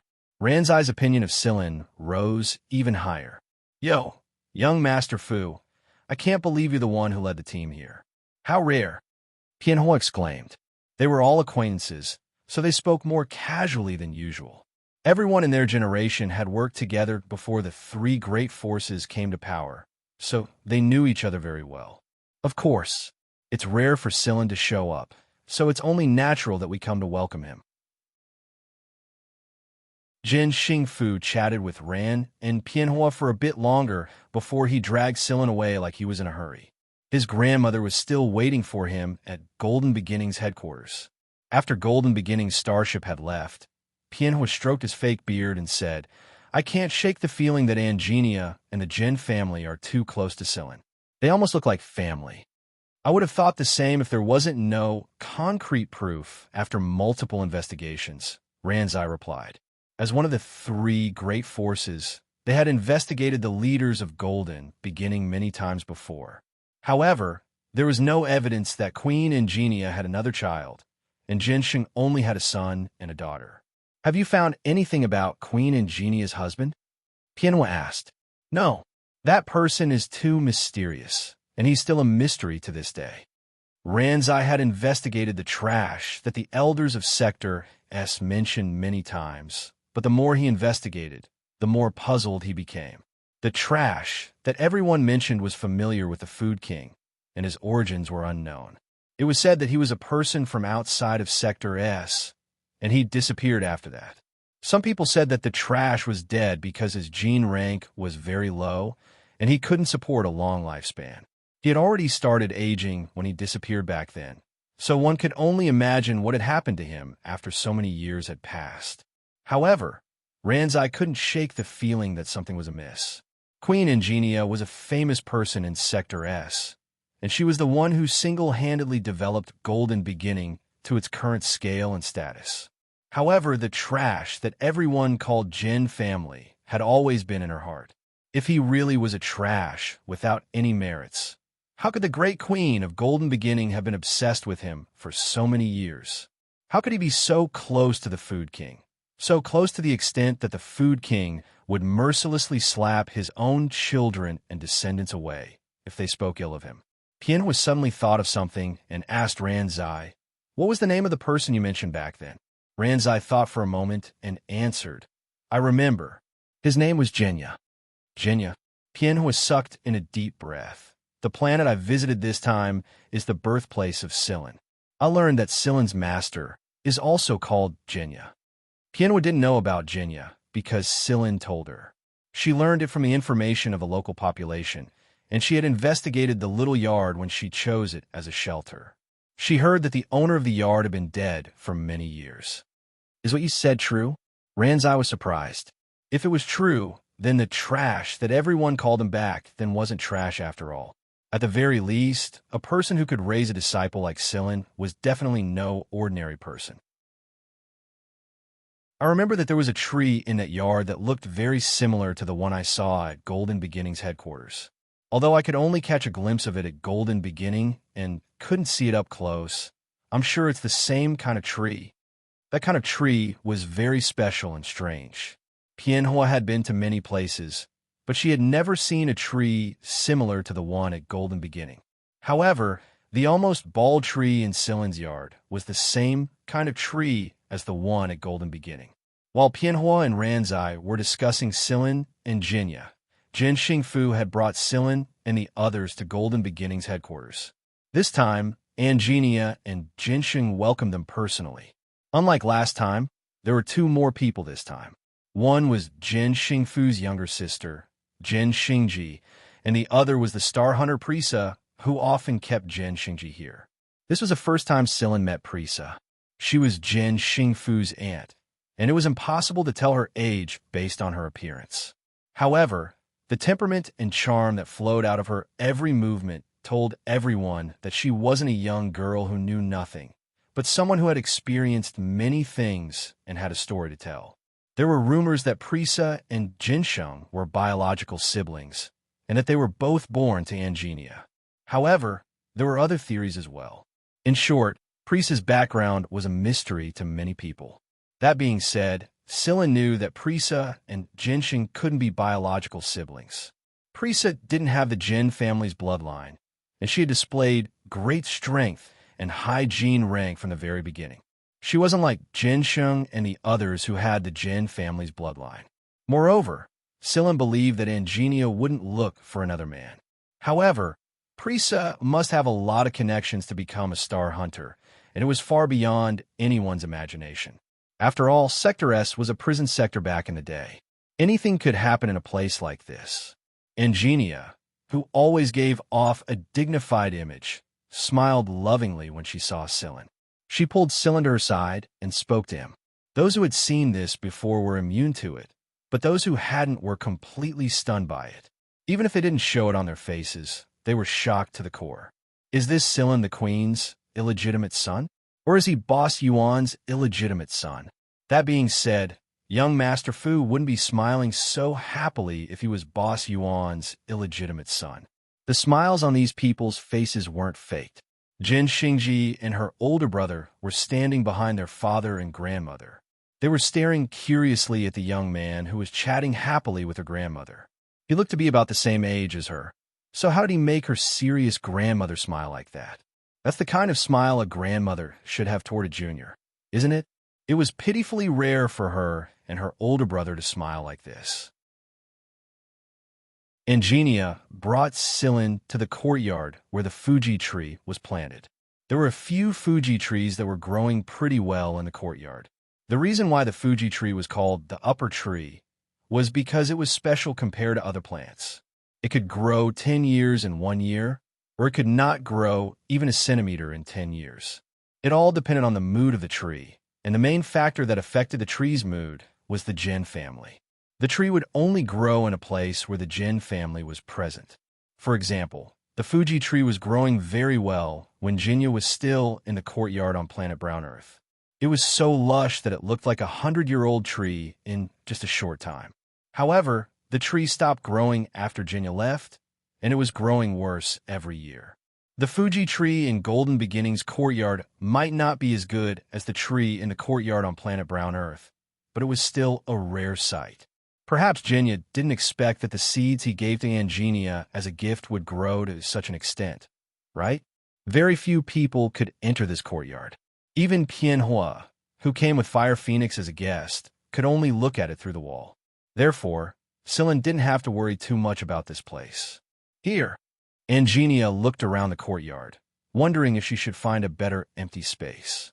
Silen waved his hand and pointed at a spot in the middle of the trees. That's fine. As he said this, Silen walked over and crouched down on the empty space in the middle of the trees. He stretched out his finger and pressed the curly leaf pattern against the ground. The next moment, there was a crackling sound. A large tree seemed to break out of the ground. Although it was bald, its branches were thicker than the branches of the trees in the courtyard. Following the appearance of this tree, the surrounding trees first moved outwards, as if to make room for this tree. After the tree appeared and stabilized, they all moved closer to it. After the tree broke out of the ground, its roots under the ground began to grow. It was here that it sensed a familiar presence that it hadn't seen for a long time. This made it very happy. The immediate reaction of its happiness was that green buds began to sprout on its originally bald branches. The buds grew larger and denser. Jin Xingfu and the others were stunned.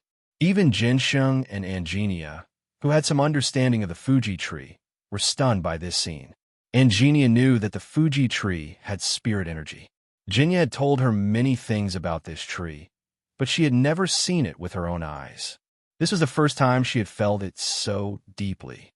Angenia knew that the Fuji tree had spiritual energy.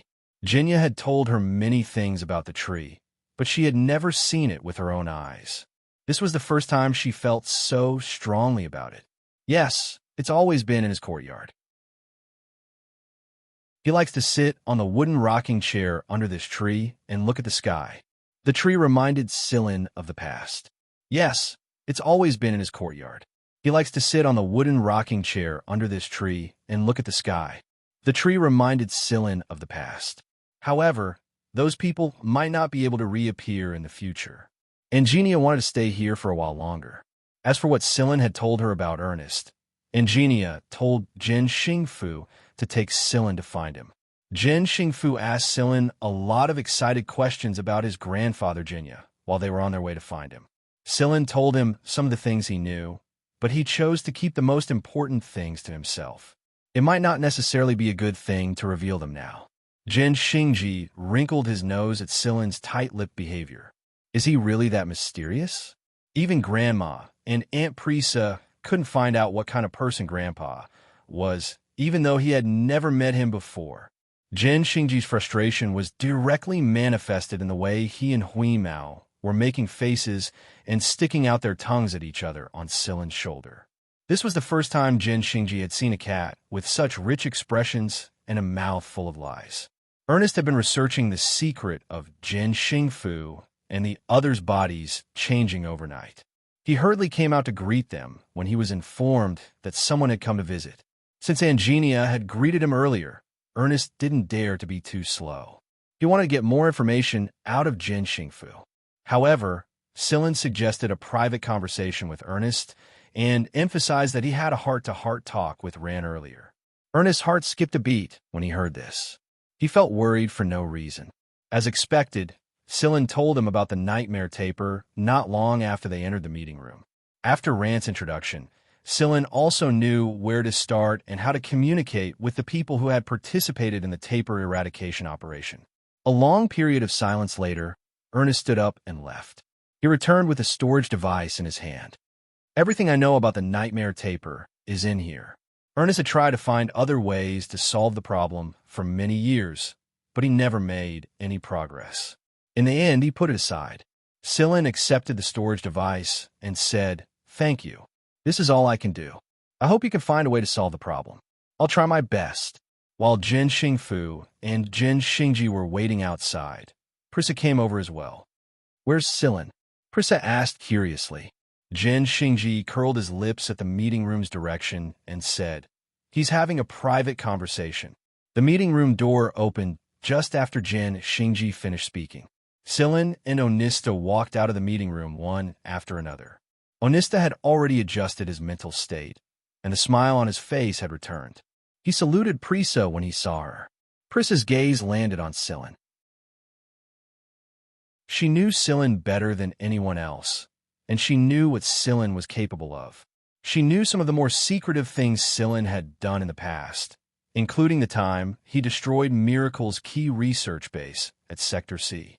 What was it that required such a long private conversation? Prissa was curious. "I know about you, Sillin. My little nephew often mentions you," Prissa said. Although Jin Xingfu called Prissa his aunt, Sillin had a feeling that the little nephew Prissa mentioned wasn't Jin Xingfu, but someone else. Chapter 402. In the past, Prissa was a mystery to everyone. In the past, everyone thought that she was a lone hunter who didn't belong to any force. Although she wasn't as lone as Osculos, she did come from a relatively clean background compared to the others. However, it was gradually revealed that Prissa had a close relationship with one of the three titans of Sector S, golden beginning. That being said, the information wasn't necessarily true or complete. Just like how Prissa referred to him as her little nephew now.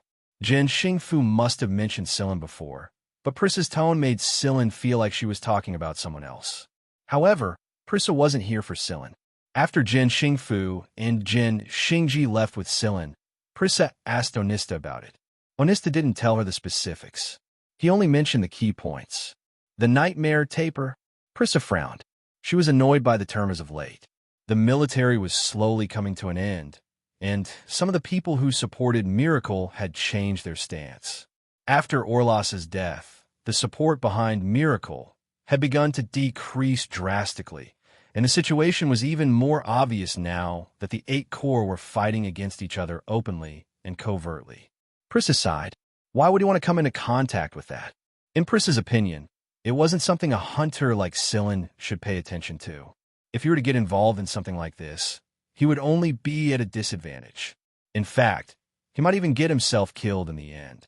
There was no absolute right or wrong when it came to Miracle. It was possible that something you thought was right would end tragically, just like what happened to Sifong back in the day.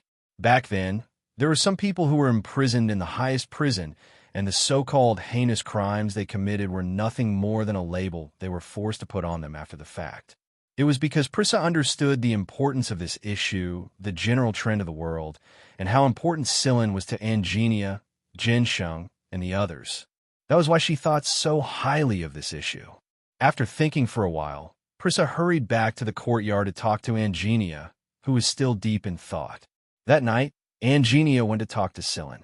As a senior, Angenia treated Sillin as her own grandson. In fact, she valued him even more than Jin Xingfu and Jin Xingji. After Prissa told her about Sillin's situation, Angenia thought about it for a while and came to talk to Sillin alone after dinner. She didn't object directly. She wanted to hear Sillin's opinion. Jinya definitely wouldn't have brought someone with him who was stupid or blind. You know, Master isn't a member of the League of Stars. He's from another galaxy, Sillin said as he looked at Angenia, who was waiting for his explanation. Angenia knew some of Jinya's secrets, but she wasn't very clear about them. She knew what Sillin was talking about, but she didn't say anything and listened to Sillin's explanation. I can go there, but the number of people who can pass is limited. The technology is still in development, and it isn't mature yet. This is why Master hasn't come to see you yet. Queen Angenia was able to deduce a lot of things from the fact that Sillin had brought Golden Beginning to where he was today. He is still the same as before. He doesn't want to drag us down at all. Angenia sighed. In the current situation, Jinya's appearance would definitely make him a target. If Jinya's forces were weak, then even if Angenia, Jinsheng, and the others didn't mind, Jinya wouldn't do something like this. Sillin shot Angenia a glance before continuing. Azrael's people, Ji Feng's people, and maybe even more people know that I possess this technology. If a full-blown disaster breaks out, Ji Feng and Azrael's people will definitely force me to open the passage to the other side. If that happens, it won't be a good thing for both Mist Bodhisattva and the League of Stars. On the other hand, I can't just run away with my people. The fact that Wuxia managed to contact Sillin so quickly and divulge some information from time to time meant that it wasn't just about Huimao. Sillin had a feeling that Wuxia knew that he possessed the technology as well. If a full-blown disaster broke out, Wuxia would definitely leave with his people, and the way to leave lay in Sillin's hands. Otherwise, why would Wuxia suddenly express goodwill at a time of chaos like this after holding back and observing for so many years? Moreover, if a full-blown disaster broke out, Sillin could escape with only the 11th squad, but most of the 11th squad's people were still here. Ingenia's group, Imo Heng's group, Lung's group, and so on were still here. How are they supposed to leave with their roots here? How are they supposed to leave on their own? Once a person ran away once, they would run away a second and a third time. The first time they ran away would leave the deepest scar in their hearts. When they thought back on it later, they would realize that they had abandoned their homes, abandoned their former comrades, and abandoned their people. It was a betrayal. There was nothing a hunter hated more than betrayal. There was no such thing as absolute obedience to a hunter's orders. It was more about following one's heart. Sure Tang's research was nearing its end, but if he couldn't keep up with the research, there was no way he could send everyone away before the disaster broke out. Because of Chip, the last of the 5 brothers, you had started divulging some of the key technologies to Sure Tang. They were hoping to perfect the technology as soon as possible. Sillin told Xianxia a lot of things. He didn't tell her part of the reason, but he just wanted to show her his determination. After listening to Sillin's explanation, Xianxia knew that Sillin's explanation wasn't complete, but she didn't probe further. She knew that Sillin had made up his mind, so she didn't try to persuade him. Instead, she said, Miracle's research bases are all over the League of Stars. Some of them are known by the military, and some of them are hidden. According to Onista, those people are really crazy. That was just the beginning. Onista and the others thought that they had destroyed all the information about the Nightmare Taper, but they didn't expect that there were still backups. There were even some intact samples. Where are they hidden? Si Fong, who had planned everything meticulously, couldn't find them. Therefore, even if a few divisions of the military work together, they might not be able to eliminate all the threats. Therefore, the entire League of Stars will face the same disaster almost at the same time. It won't be just one place. Who can avoid it? Sillin crossed his arms on his knees and said, if such a disaster really happens, I'll get them to open the tunnel first and send you guys over. No, Xianxia rejected immediately. You said that the technology isn't comprehensive, and there's a limit to the number of people we can send. There are so many people in Golden Beginning, and they call me Queen. I have to live up to that title. What about Jin Sheng, Jin Xingfu, and the rest? They won't leave, either. Xianxia smiled. I know them. Sillin paused and asked, how long do we have? Prisa said that some of the important management members of Miracle committed suicide not long after they were captured. When they committed suicide, they were all laughing maniacally. As for the exact time, the military can't say for sure. After all, the targets were those crazy people from Miracle. I heard that the person controlling those things hasn't been found yet. The Miracle people left some samples back then. However, there was only one success when they conducted the Nightmare Tapers experiment again. That was the only female Nightmare Taper that succeeded. I believe Onista has told you how to deal with the Nightmare Taper. The things released as virus carriers will listen to the orders of a Nightmare Taper. However, the main body has yet to be found by the military's legions. Prisa had told Xianxia all of this. Xianxia was telling Sillin this because she wanted to tell Sillin that there was no way he could help even if he wanted to. It was unnecessary. Finding the Nightmare Taper was the only way. There were so many people in the military, political organizations, and big families looking for it. How much could Sillin do with his little manpower? It's fine. Sillin smiled. I'll stay here with you guys. I don't dare to meet Master alone. Sillin contacted Yudi after talking to Xianxia. G-Phone was going to clean up the hunter regiments again and collect resources on a large scale. Moreover, they would avoid some of the more prosperous star zones once the war started. That way, they would be able to avoid the impending disaster. Sillin told Yudi and the 11th Squad to join the operation. With Ji-Feng's capabilities, he definitely knew some inside information and knew that a great disaster was coming. However, the hunters who traveled through space wouldn't suffer as much of a blow as the others. They could choose to avoid the disaster zone. Sillin even contacted a U alone. Help Sure Tang and speed up the research. We don't have much time left. If anything happens, take everyone away from the League of Stars and return to Miss Bodhisattva. A moment of silence later, Moon answered, all right. This time, his answer was very formal. What about you? Moon asked again. Don't worry about us. Wheeze, Cheto, and I will be fine. You fell silent again. After the call with Sillin, the 11th Squad's equipment malfunctioned for the second time. It was because Moon was overthinking again. Early the next morning, Prisa came to Sillin's resting place to wait for him. Sillin, my little nephew wants to talk to you, Prisa said with a helpless look on her face. Prisa led Sillin to a secret room. Sillin knew just how confidential their conversation was going to be when he saw the setup of the equipment inside. Who on earth was acting so secretive? What Sillin didn't expect was that Prisa left on her own after she brought Scylla inside, leaving Scylla alone. A moment later, a light screen popped up. The person on the screen was very familiar to Scylla. "Long time no see, Scylla." Scylla stared at the person on the screen and smiled. "I didn't think that the little nephew Prisa mentioned would be you. Long time no see, C.I. Xianxia." On the screen, C.I. Xianxia spread his hands.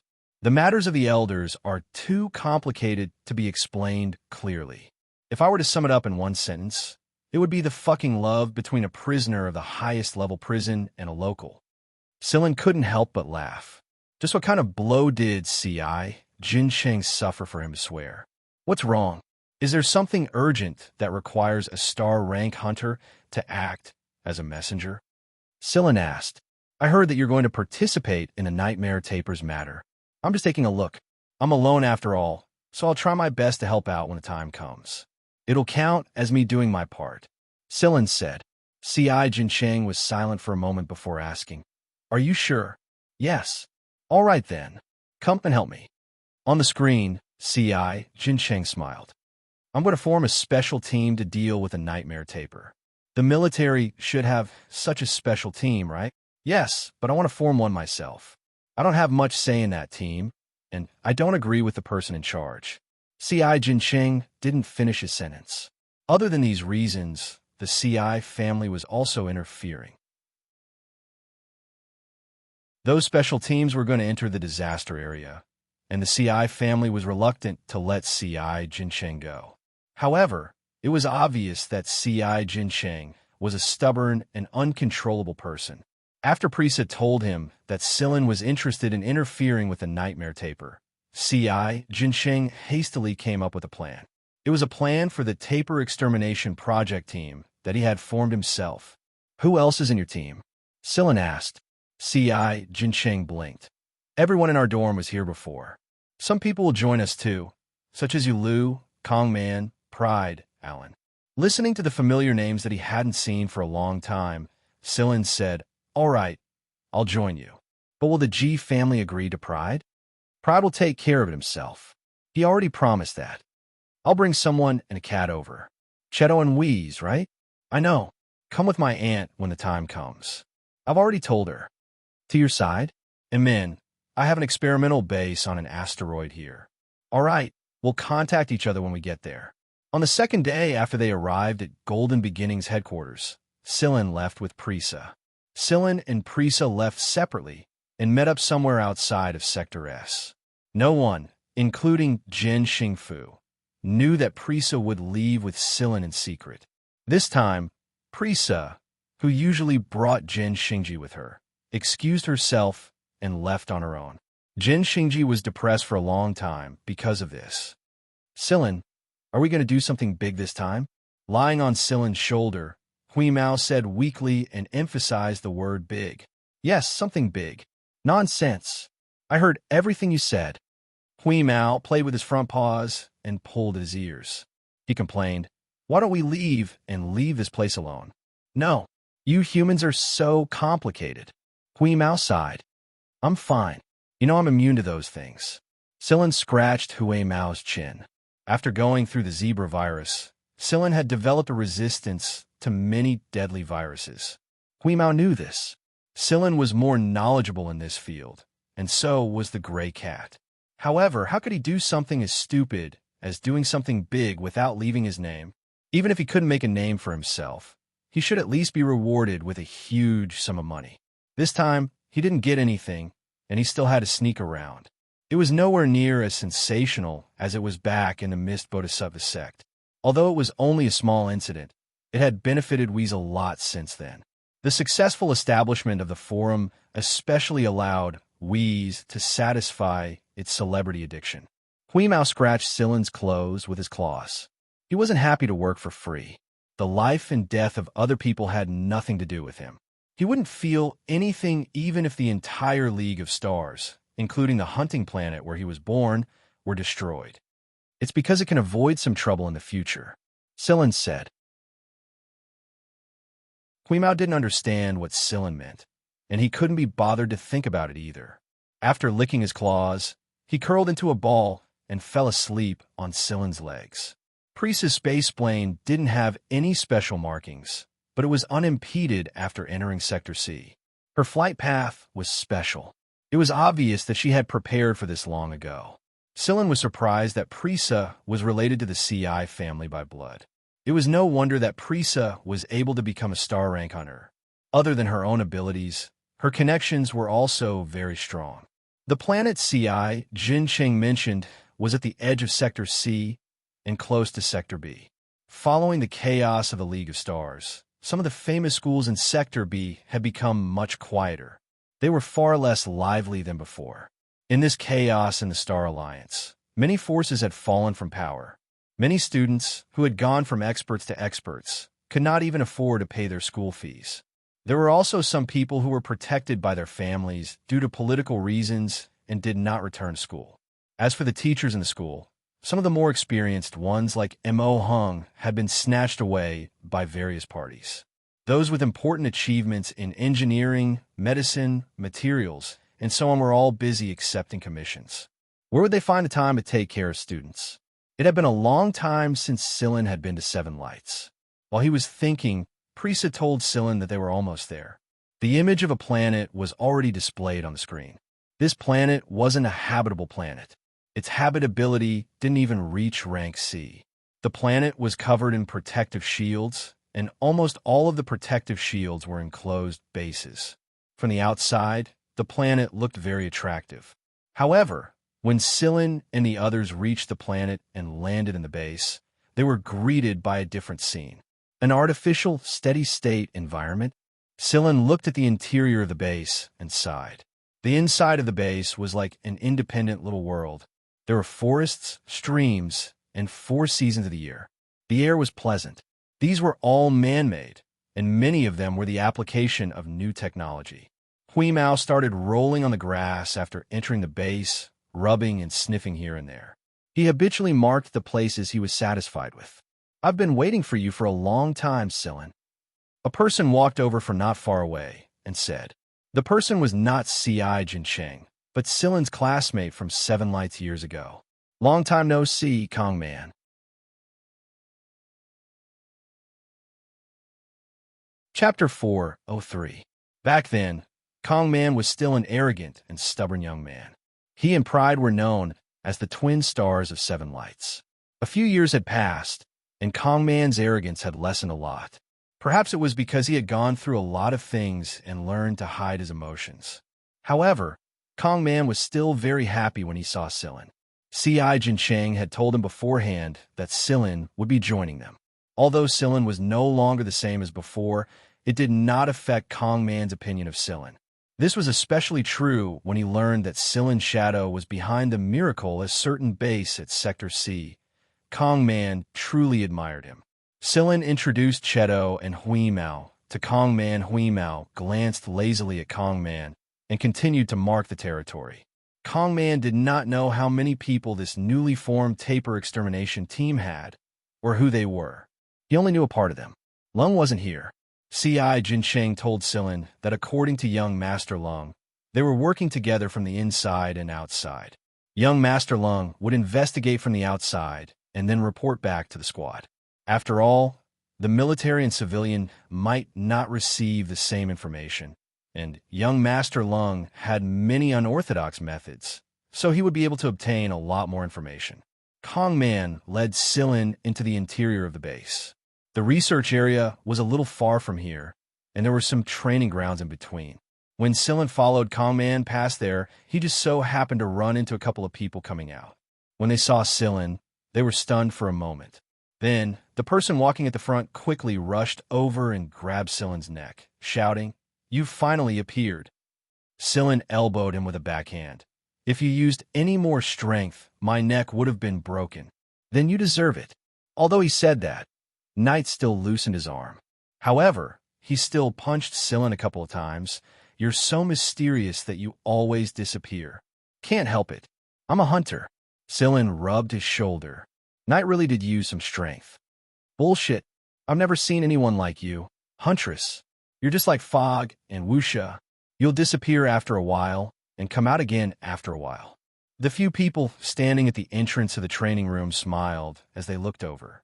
Among them were Yulu and Feng Hai Chao, whom Sillin was familiar with. However, the way they looked at Sillin was a little strange. They kept thinking about Miracle's base.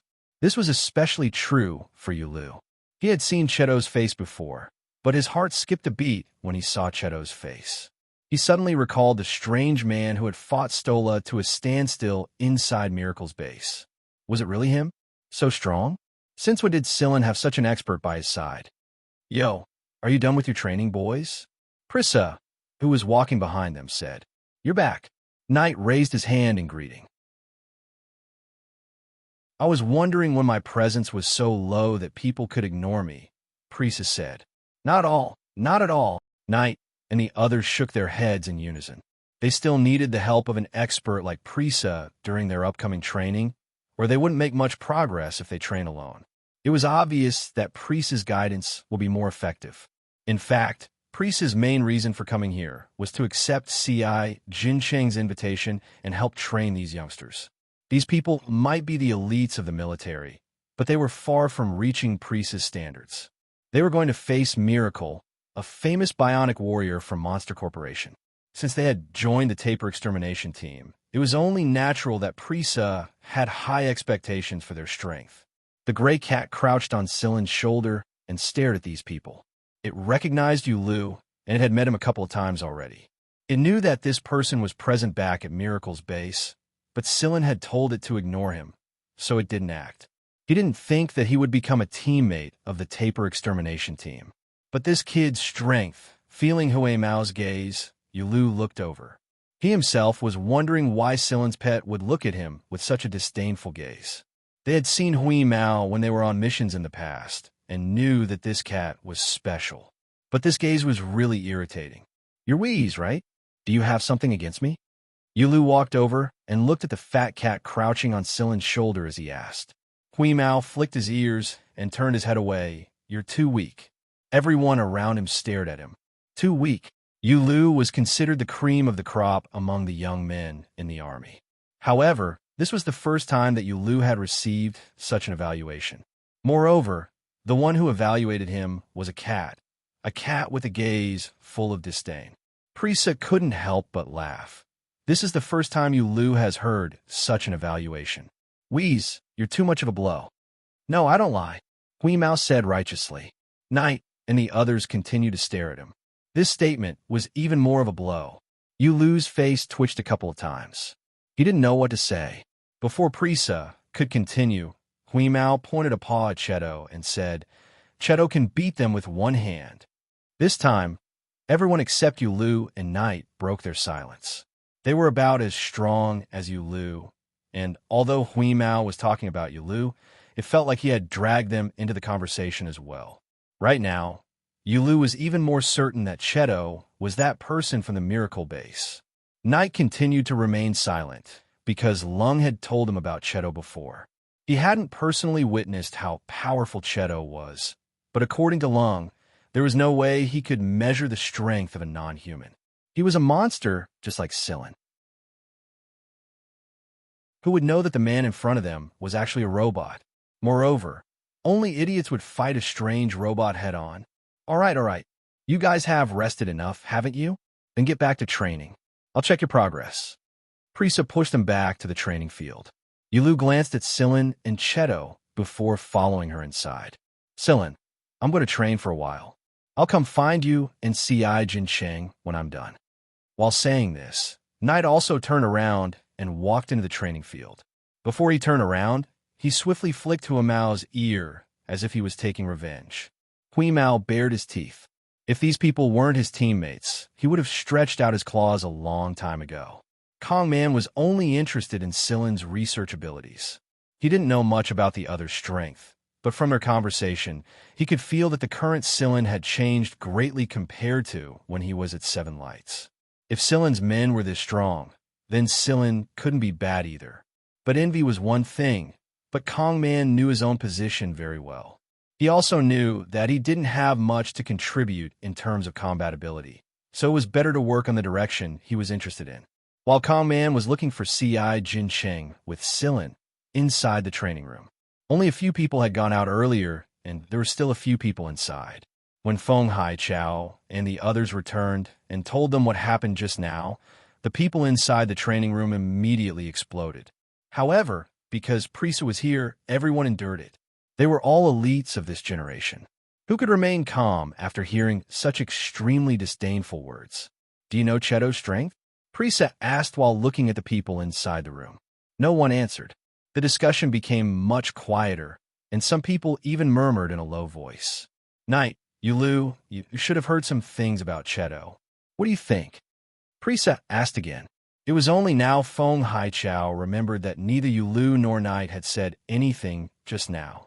At first, he thought that Knight was silent because of Silin, but it didn't look like that was the case. I heard that he's very strong, Knight said seriously. Heard? Ruo Lin frowned. Ruo Lin frowned and wasn't satisfied with Knight's words. The others weren't satisfied with Knight's hearsay either. Was there no truth to it? Yulu was about to tell them about the scene he saw at the Miracle Base when Prisa spoke first. Then I'll tell you something I've heard. Although I haven't seen it with my own eyes, the person who told me this wouldn't lie. Everyone fell completely silent and listened to Prisa's next words. Among the 6 stars of Hunt, Prisa was the only person who didn't look like a star hunter. She wasn't high and mighty, and she was easy to get along with. If one didn't know that she was one of the 6 stars of Hunt, no one would associate her with the 6 stars of Hunt. Although the military worshipped Heaven's edict more than the hunters, the people here didn't share the same opinion. Maybe it was because Prisa was CI Jincheng's aunt and a trustworthy person that they respected her more. Or maybe it was because they were too disappointed in some of the people in the military that their worship had shifted. Under everyone's gaze, Prisa continued. You all know the 2 famous assassin organizations in the League of Stars, Mist and Wuxia. Then let me use the people from Mist as a comparison. A while ago, an old friend told me that Mist lost 3 people. Among the 3, Swiftblade Tires died by Cheto's hand, and Cheto was unharmed. Silence. A long silence. Even if they hadn't fought Swiftblade Tires directly, they still knew a little about his strength. A person who could kill Swiftblade Tires and come out unscathed. Then what about the other 2 of the 3? Ruolin asked with difficulty. Prisa looked at him. Isn't there still Silin? A collective gasp sounded. The corner of Knight's mouth twitched again and again. He cursed in his mind. That bastard Lung. Why didn't he tell me about Silin? Since when did Silin become so strong? Motherfucker. After Prisa was done, she looked at the equipment at the side of the training room and smiled. At this moment, Hui Mao, who was lying on Silin's shoulder and grinning cheekily, suddenly froze. Then he cried out, Meow, that woman discovered me. Silin knocked on Hui Mao's head. That's what you get for eavesdropping on us so blatantly. Hui Mao's ears turned and said stubbornly, I was careless. If I had gotten serious, that woman might not have been able to discover me. Walking at the front, Kong Man thought about the conversation between Silin and Hui Mao in confusion. Why didn't he understand what they were talking about? When they arrived at the research area, CI Jincheng was alone. A rare smile appeared on his face when he saw Silin. You're here. Amen. Silin looked at the equipment around him. Very good stuff. As expected of the CI family, the equipment they used was of the best quality. Even Hui Mao, who was a little picky after seeing the equipment Shimu and the others used, did not have a cheap mouth for once. How is it? Silin asked as he looked at the data and molecular models on the screen. CI Jincheng rubbed his forehead. He looked a little tired. It had been days since he had rested well. The samples are incomplete, so it's very difficult to study further. While saying this, CI Jincheng operated on the screen for a bit and pointed at some of the information displayed on the screen. He said, they're all incomplete samples and the preservation of the samples isn't good either. The information we can obtain from them is too limited, and the accuracy is far from what I want. We spent a lot of effort to obtain these samples, and the other research teams aren't any better than me. Silin could understand CI Jincheng's troubles. Without good samples, it was very difficult to make any progress. They might not be able to obtain the results they wanted even if they continued researching day and night. Back then, Si Fong was very unyielding when he carried out the taper extermination operation. None of his subordinates kept any nightmare taper samples.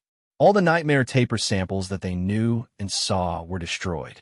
That was why they couldn't find a perfectly preserved nightmare taper sample in the army now.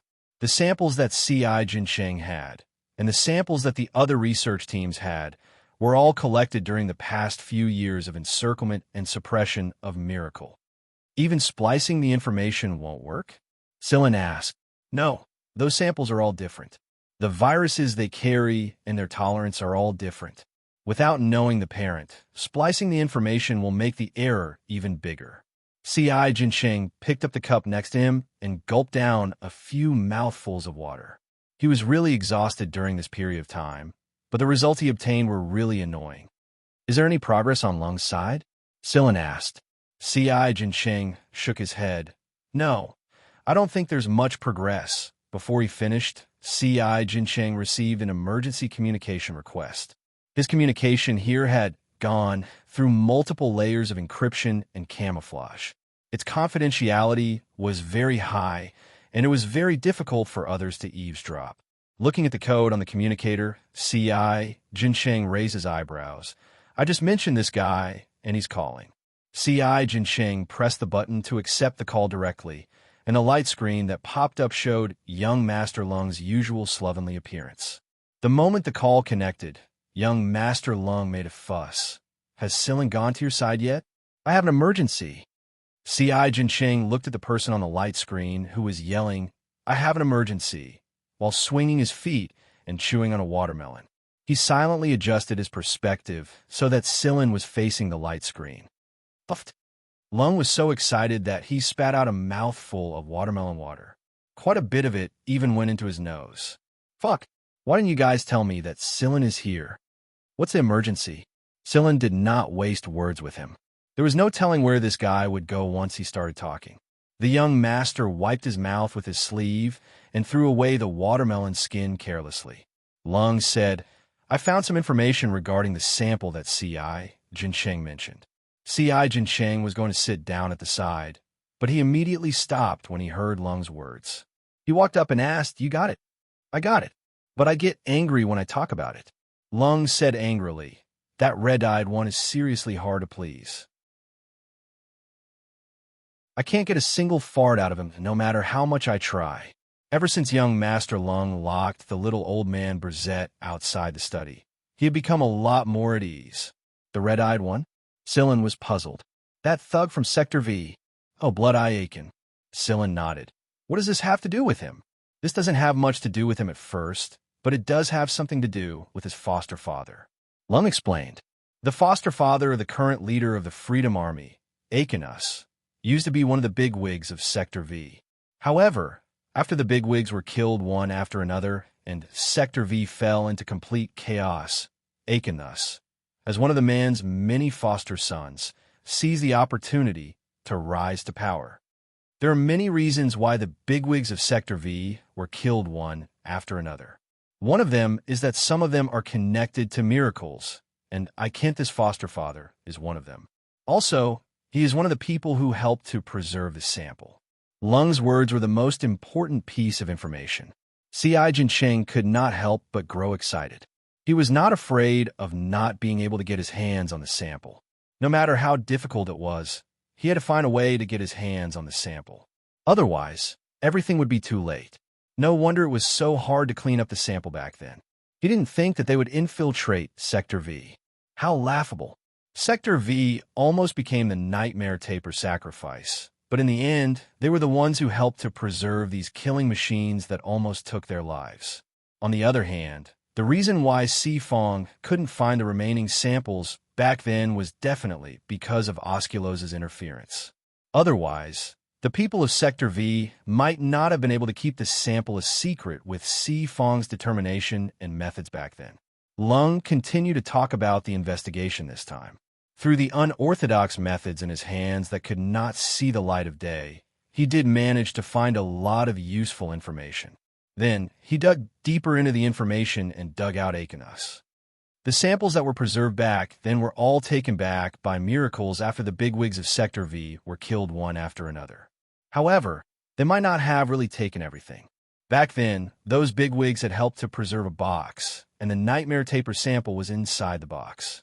However, they did not know that the box contained the thing that those bigwigs had spent a lot of money to preserve. However, one of the bigwigs opened the box by force. Once the box was opened, the item inside would spontaneously destroy itself upon contact with oxygen. Fortunately, there was an exception. One of the samples did not undergo oxidation and decomposition when it came into contact with air. At the time, Xianxia's foster father happened to be there, and after he killed the person, he secretly stored the sample away. He did not tell anyone about the sample, even in his death. I'm guessing that miracles didn't expect there to be an unexpected exception. That was why they did not suspect Xianxia's foster father after they saw the oxidation and decomposition scene. After cleaning up the people who helped to preserve the sample and retrieving the sample, miracles allowed Sector V to do whatever they wanted. So, you suspect that Xianxia has the sample? Sillin asked. Xianxia had taken over some of his foster father's things. In other words, he had forcefully seized some of his foster father's things. It was very likely that the Nightmare Taper sample was among them. That is indeed the case. However, I've talked to Xianxia many times, but he refused to say anything. He wouldn't say that he has it, but he wouldn't say that he doesn't. I think that you have a good relationship with him. If you personally ask him about it, he might speak up. Lung's great young master was pretty depressed.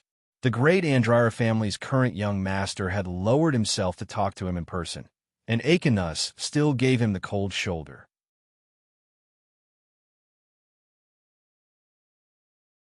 Chapter 404. The conversation between Xianxia and young master Lung wasn't as difficult to pry as young master Lung had claimed. In fact, the conversation was quite pleasant when it came to business and the cooperation between the Andrira family and the Freedom Army. But the moment the topic of miracle was brought up, the atmosphere turned cold. Xianxia kept his mouth shut. He refused to speak, no matter what benefits Lung promised him. However, when young Master Lung pulled Sillin's strings, Xianxia reacted. Xianxia, the man who didn't even bat an eyelid when the Food King was mentioned, had spoken up when Lung mentioned Sillin. It was why Lung had contacted Xianxia in a hurry. The 11th Squad didn't have Sillin's men at all, and Sector C's communication signal was special. Lung didn't dare to contact Xianxia carelessly unless there were special anti-eavesdropping devices like Xianxia's base. All right, I'll ask him later, but I can't guarantee that I'll be able to obtain information about the Nightmare Taper from him. Sillin emphasized the possibility first so that he wouldn't look forward to it in vain. I think Lung rubbed his chin. That guy must know some secrets even if he doesn't have a sample of the Nightmare Taper. After ending the call with Lung, Sillin used Xianxia's communicator to contact Xianxia. Since Lung had informed Xianxia early in the morning, the call connected very quickly when Sillin tried to contact him. You guys really want that? Xianxia cut to the chase. He could guess a lot of things from his conversation with Lung. Yeah, we have to give it a try no matter what. Sillin answered. If it really does erupt, how many people do you think will survive?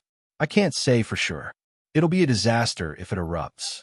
No one could avoid this disaster. Not even Sector V. I do have that. I hope that you can help us as soon as possible when you find a solution and not wait until the last moment to consider the people of Sector V. Since he owed Sillin a couple of favors, Xianxia was a little tactful when he said this, which was rare for him.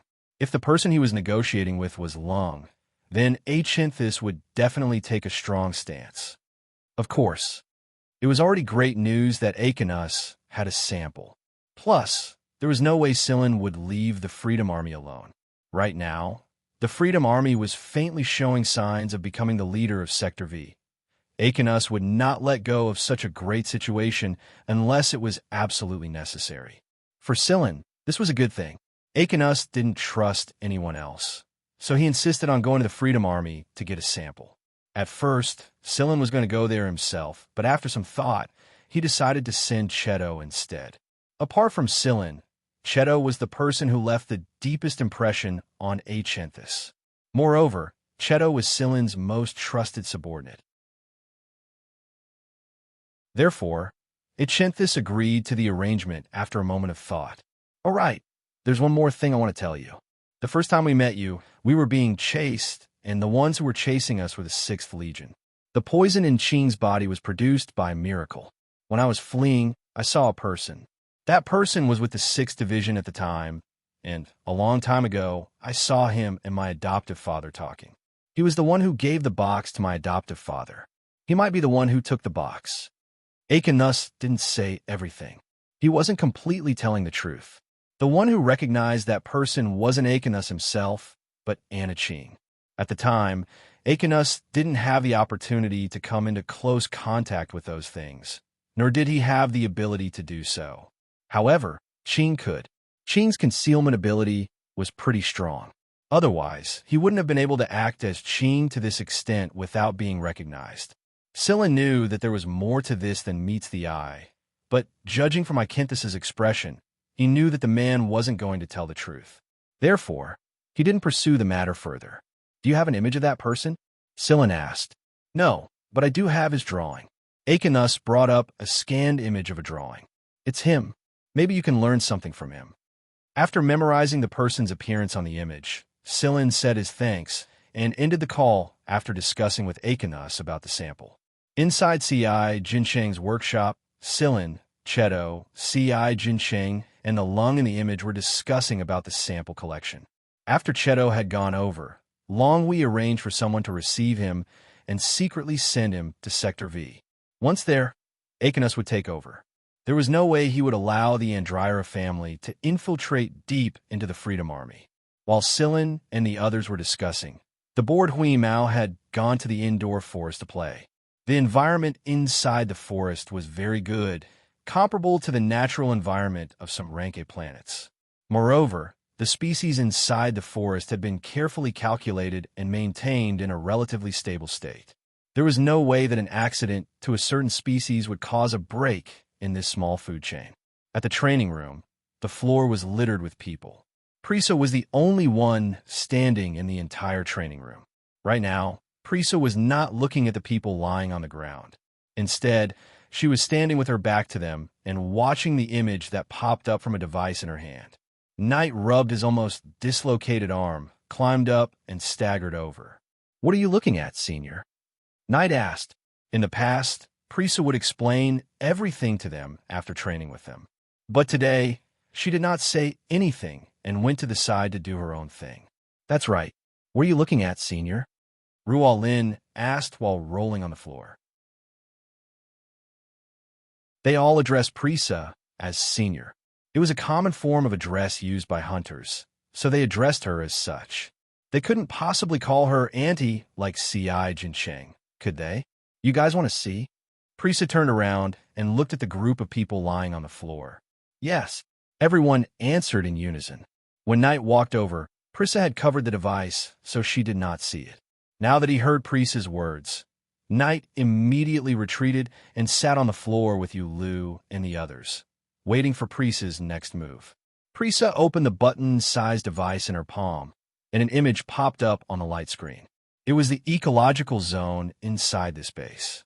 At this moment, the field of view displayed on the light screen was a dense forest, all kinds of trees and shrubs, and artificial light was shining on this area like natural light.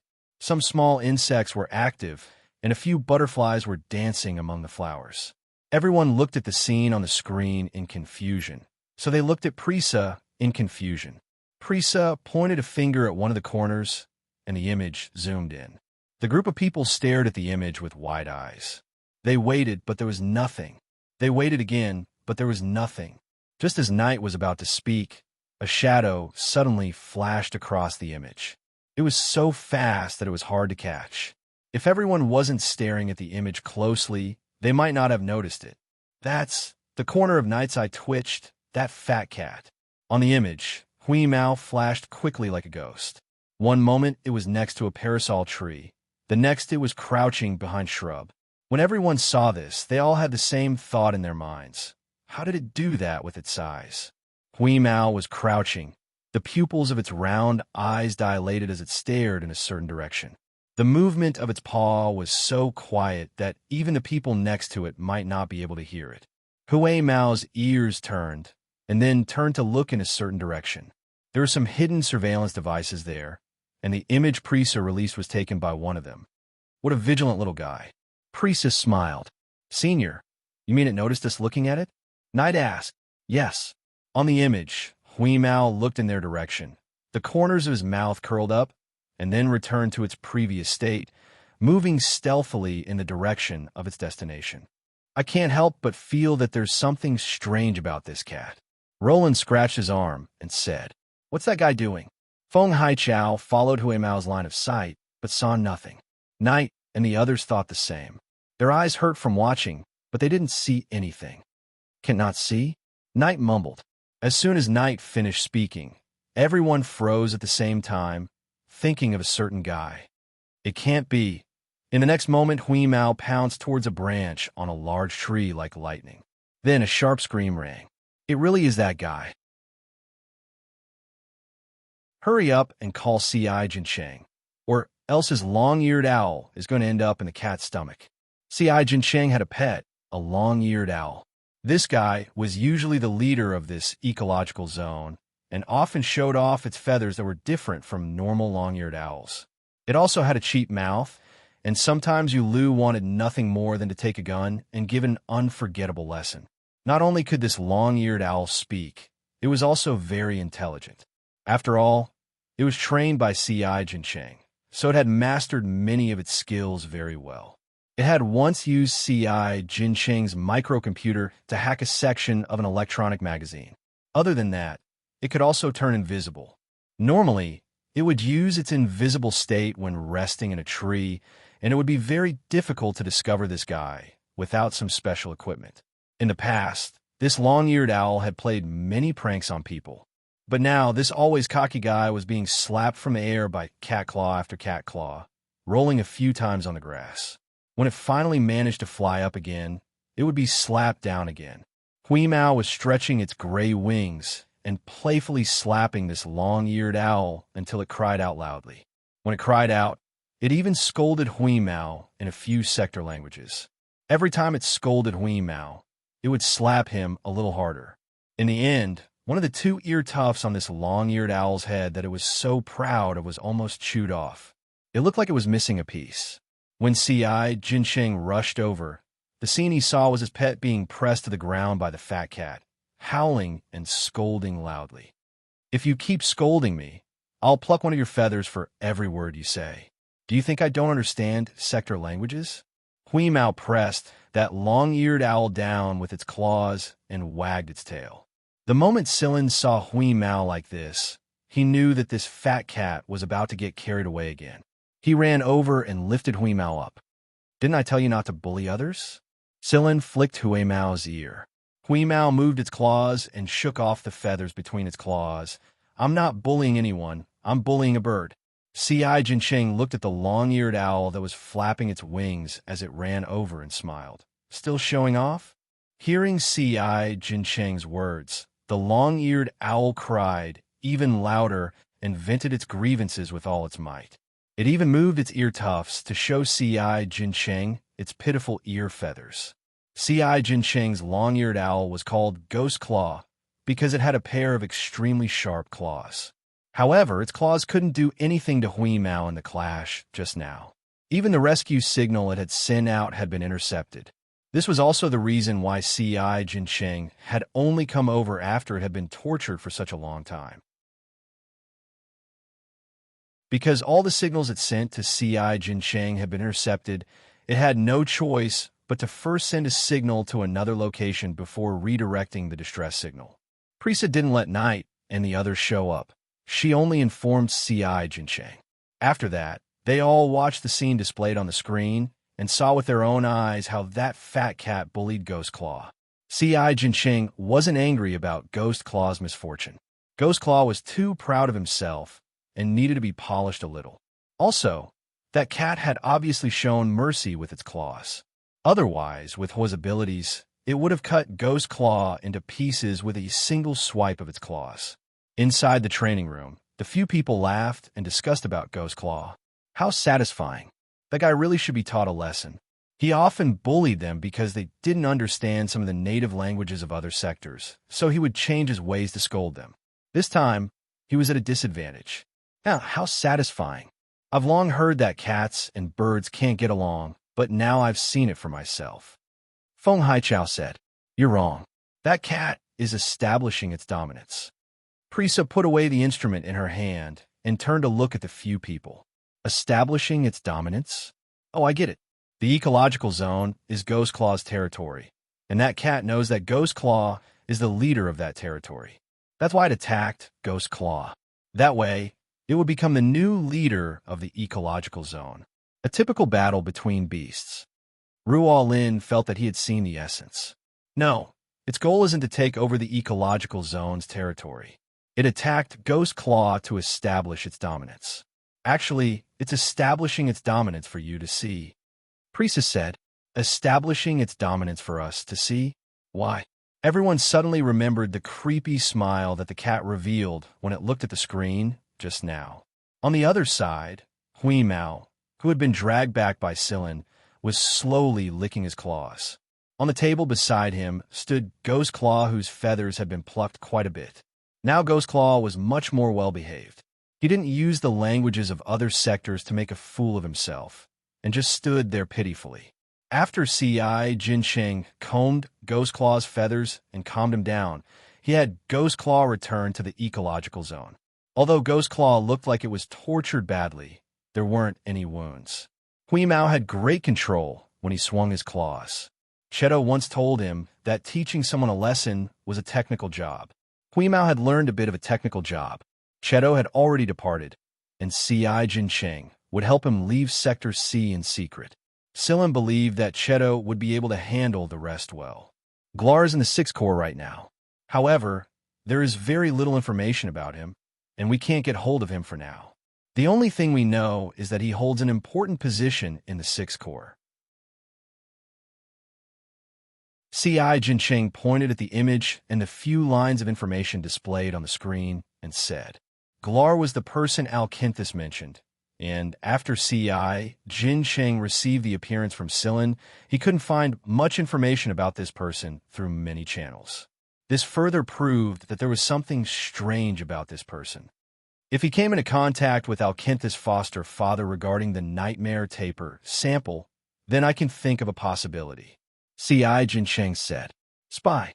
Silin also thought of the term. That's right. After Miracle's supporters fell one after another and changed their stance, the legions who supported Miracle in the past are now ruthless as well. They are no less merciful than the others. Right now, the 6th Corps can be considered as a representative of those who are trying to eliminate Miracle. In the past, the 6th Corps and Miracle had a lot of cooperation, but this time, the 6th Corps attacked swiftly and destroyed a few Miracle's bases as soon as the wind changed. There were some things that Silin understood, even if C.I. Jinsheng didn't say it out loud. The reason why the legions were fighting against each other wasn't necessarily to eliminate a scourge like Miracle. It was more to obtain some precious things from Miracle in advance. For example, the Nightmare Taper. Glar was probably a spy sent by the 6th Corps' commander, Kikila. This chess piece was buried very early on, which was why Kikila was able to come into contact with the transformation of the Nightmare Taper sample. We can't say for sure if the 6th Corps has successfully activated the main body of the Nightmare Taper, C.I. Jinsheng said. Although the news they received was that none of the 8 legions had managed to activate the main body of the Nightmare Taper, C.I. Jinsheng was still suspicious when he found out about Glar. It was just a suspicion, though. The chances of one of the 8 great marshals, the 6th Corps' commander Kikila, possessing the main body of the Nightmare Taper was not high. Silin refused to believe that the 6th Legion wasn't the only one who had planted their own pawns inside Miracle. Perhaps these pawns had been exposed by now, or perhaps they hadn't come into contact with that level of secret at all. If that was the case, then all 8 legions were suspects? No. Judging from the current performance of the legions, it didn't look like they had obtained the main body of the Nightmare Taper. Suspicions aside, they were still prepared to go inside the sixth core and take a look. This is the place where Glar often appears. C.I. Jinsheng drew a circle on the star map. This was the information he had obtained after using a lot of methods, but it was only this bit of information. It wasn't complete, and they would have to investigate the rest themselves. Can't we filter its nature through the communication network? Sillin asked. No. Every legion in Sector C has a special protection network. The closer you are to the legion's core area, the greater the restriction. This area is close to the Sixth Corps' headquarters, C.I. Jinsheng explained. Then we can only go there first and filter. We should be able to know the distribution of the various bases there after we enter. That's the only way. C.I. Jinsheng began to investigate all kinds of recent information about the Sixth Corps in search of the best way to enter.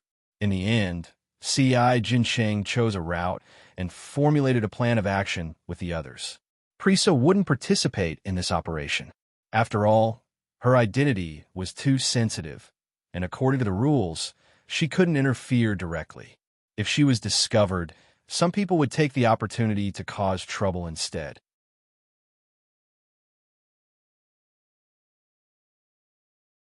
Chapter 405.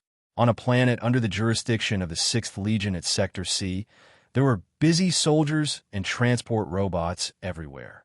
This planet was a transit planet. Some of the 6th Legion's goods will be transported from this planet to various places. It was because of this planet's nature. What followed was an increasingly strict inspection process. The goods on every transport line had to go through several rounds of inspection, and an alarm would be raised if there was even the slightest suspicious change. The inspection of the transport lines heading to the Legion's core areas was even stricter, and they would only be transported to the transport planes after multiple scans. Right now, a few large boxes were being dragged by the transport robots to a specific transport plane. These transport robots followed a specific route, and within this specific route, there would be a scanner that would perform several rounds of scanning and testing on the boxes they were dragging. The distance from the exit of the warehouse to the transport plane was less than 200 meters, but it had been scanned 5 times. This batch of goods were all medicinal goods, and the medicine inspection had been done when the boxes were packed. These few rounds of inspection were mainly to check if there were dangerous items, spy monitoring devices, abnormal conditions, and so on. After the transport robots had placed the large boxes into the transport plane's cargo hold, they turned around and continued to move the other boxes. 2 hours later, all the boxes that needed to be moved up had been moved. In reality, these transport robots could have moved the boxes in less than half an hour, but it was because of the extra 5 rounds of inspection that the time taken was several times longer. Still, the people of the 6th Legion had no complaints about this. The more times they were scanned, the safer it was, and they could rest assured. All right, that's all for this batch of goods. I'll leave the rest to you. The person guarding the warehouse said to the transport soldiers. After the handover and registration was done, the 3 pilots and 20 or so guards boarded the plane and prepared to leave. The transport plane slowly drove from the runway at the warehouse to the port. To leave the planet, it had to depart from a specific flight field at the port. There it would undergo a few more inspections and identity verification of the people inside the plane. After many verifications, the transport plane finally took to the sky. Its next destination was a planet at the 6th Legion's core area. While the transport plane was flying towards the target planet, 3 boxes inside the cargo hold opened quietly. "I'm suffocating," Knight said. A few people came out of the 3 boxes one after another. There were 3 people hidden in each box. When they were hiding in the boxes, they relied on breathing masks to maintain their cover. However, in order to prevent being detected during the test, they had to hold their breaths for a long time during the test. If they hadn't been trained, they would probably have suffocated to death. After coming out, the few of them took a deep breath of air. After all, the inside of the box was narrow and stuffy. Even the breathing masks were suffocating. This time, there were 9 people who had come, so it wasn't appropriate for more to come. Those who couldn't come overstayed on the planet with Prisa to guard the base and were trained by Prisa. In the plan that CI, Jinsheng, and Sillin had come up with, they would first infiltrate the cargo transfer planet and start with the cargo. This was the only place where they could take advantage of the situation. Before the carrier reached the core area but did not enter the target planet, they needed to find the planet Greyer was on. Time was still very tight. If they followed the carrier to the destination planet, it would be very difficult for the 9 of them to escape. Sillin patted Hui Mao, who was looking left and right, and nodded at the boxes with his chin. In the next moment, Hui Mao walked next to the boxes, opened his mouth, and spat out the medical materials he had swallowed. They couldn't use the subspace here. Originally, CI Jinsheng was going to open the other boxes and fish out the materials from them to fill up these 3 boxes. But in the end, Hui Mao volunteered to help solve this problem. Also, CI Jinsheng's equipment didn't detect anything after he swallowed some things during the pre-test. Hui Mao could still swallow things freely under the conditions of the non-subspace. And strangely enough, there was no suspicious mucus on those items. Weirdo. This was everyone's evaluation of Hui Mao. Because of this, Ghost Claw couldn't raise his head in front of Hui Mao with confidence. He became weak the moment he saw Hui Mao. Hui Mao wagged his tail proudly and looked at Ghost Claw, who was standing next to CI Jinsheng, pretending to observe other places. He thought to himself, I really don't know why they brought this burden here. After packing the items and putting the boxes back together, CI Jinsheng and Sillin began their search. Through the intercepted information, they analyzed the properties of some planets and deduced the planet Greyer might appear on. Hui Mao helped intercept the information. He didn't need to use any other equipment. All he had to do was crouch there and lick his claws while collecting information. Next to CI Jinsheng, Ghost Claw stood on a special equipment and jumped around while using his claws to input some information. Sometimes he used both his claws and mouth at the same time. He maintained a small spread of his wings to stabilize his body. Night, Yu Lu and the others were resting and conserving their energy. Looking at the jumping Ghost Claw and Hui Mao, who was squinting his eyes like he was asleep, but would occasionally input some information, Knight sighed and said, Sometimes, I feel like these animals are more intelligent than humans. It was true. It was hard to imagine how a seemingly normal animal could be so capable. The sensor equipment inside the cargo hold had been dealt with a long time ago, so they weren't afraid of being discovered. Normally speaking, no one would come to check before they arrived at the transport point. Knight looked at the time. This transport plane would soon leave warp mode. After leaving warp mode, Sillin and the others would only have a minute at most to carry out the final analysis. Soon, CI Jinsheng said in a comforting tone. He and Sillin had already narrowed down the range by a lot. After the transport plane left warp mode, they would only need 15 seconds at most to carry out the confirmation. Knight silently counted the time. His estimation of time was very accurate. After the transport plane left warp mode, he counted another 12 seconds. Just as he finished counting to 12 seconds, Sillin said, Found it. This sentence was like an action command. The moment he finished, Sillin and CI Jinsheng began to quickly pack up the instruments in their hands. Knight and the others had already activated their special protective suits. After a hand gesture, the cargo hold door opened and Knight led the way out. They already knew the layout of this transport plane like the back of their hands. While waiting for Sillin and CI Jinsheng's confirmation, they began to rehearse their next move in their minds. Right now, they were merely repeating the rehearsal in their minds. There was a hatch near the cargo hold. This was a hatch used specifically when transporting cargo. When Knight and the others approached the cabin door automatically opened. This was CI Jinsheng's doing. They had 3 seconds to blind the carrier aircraft's defense network, and no one else on the carrier aircraft would know about this blinding. The 9 of them jumped out one after another. They turned invisible when they jumped out, which also allowed them to hide from radar and scanning equipment. Hui Mao hooked Sillin's arm with its tail. It did not spread its wings, too lazy to move. On the other hand, Ghost Claw flew out without any space protective equipment after wearing a special breathing mask. However, it could directly turn invisible because of its own body. That guy isn't that useless after all.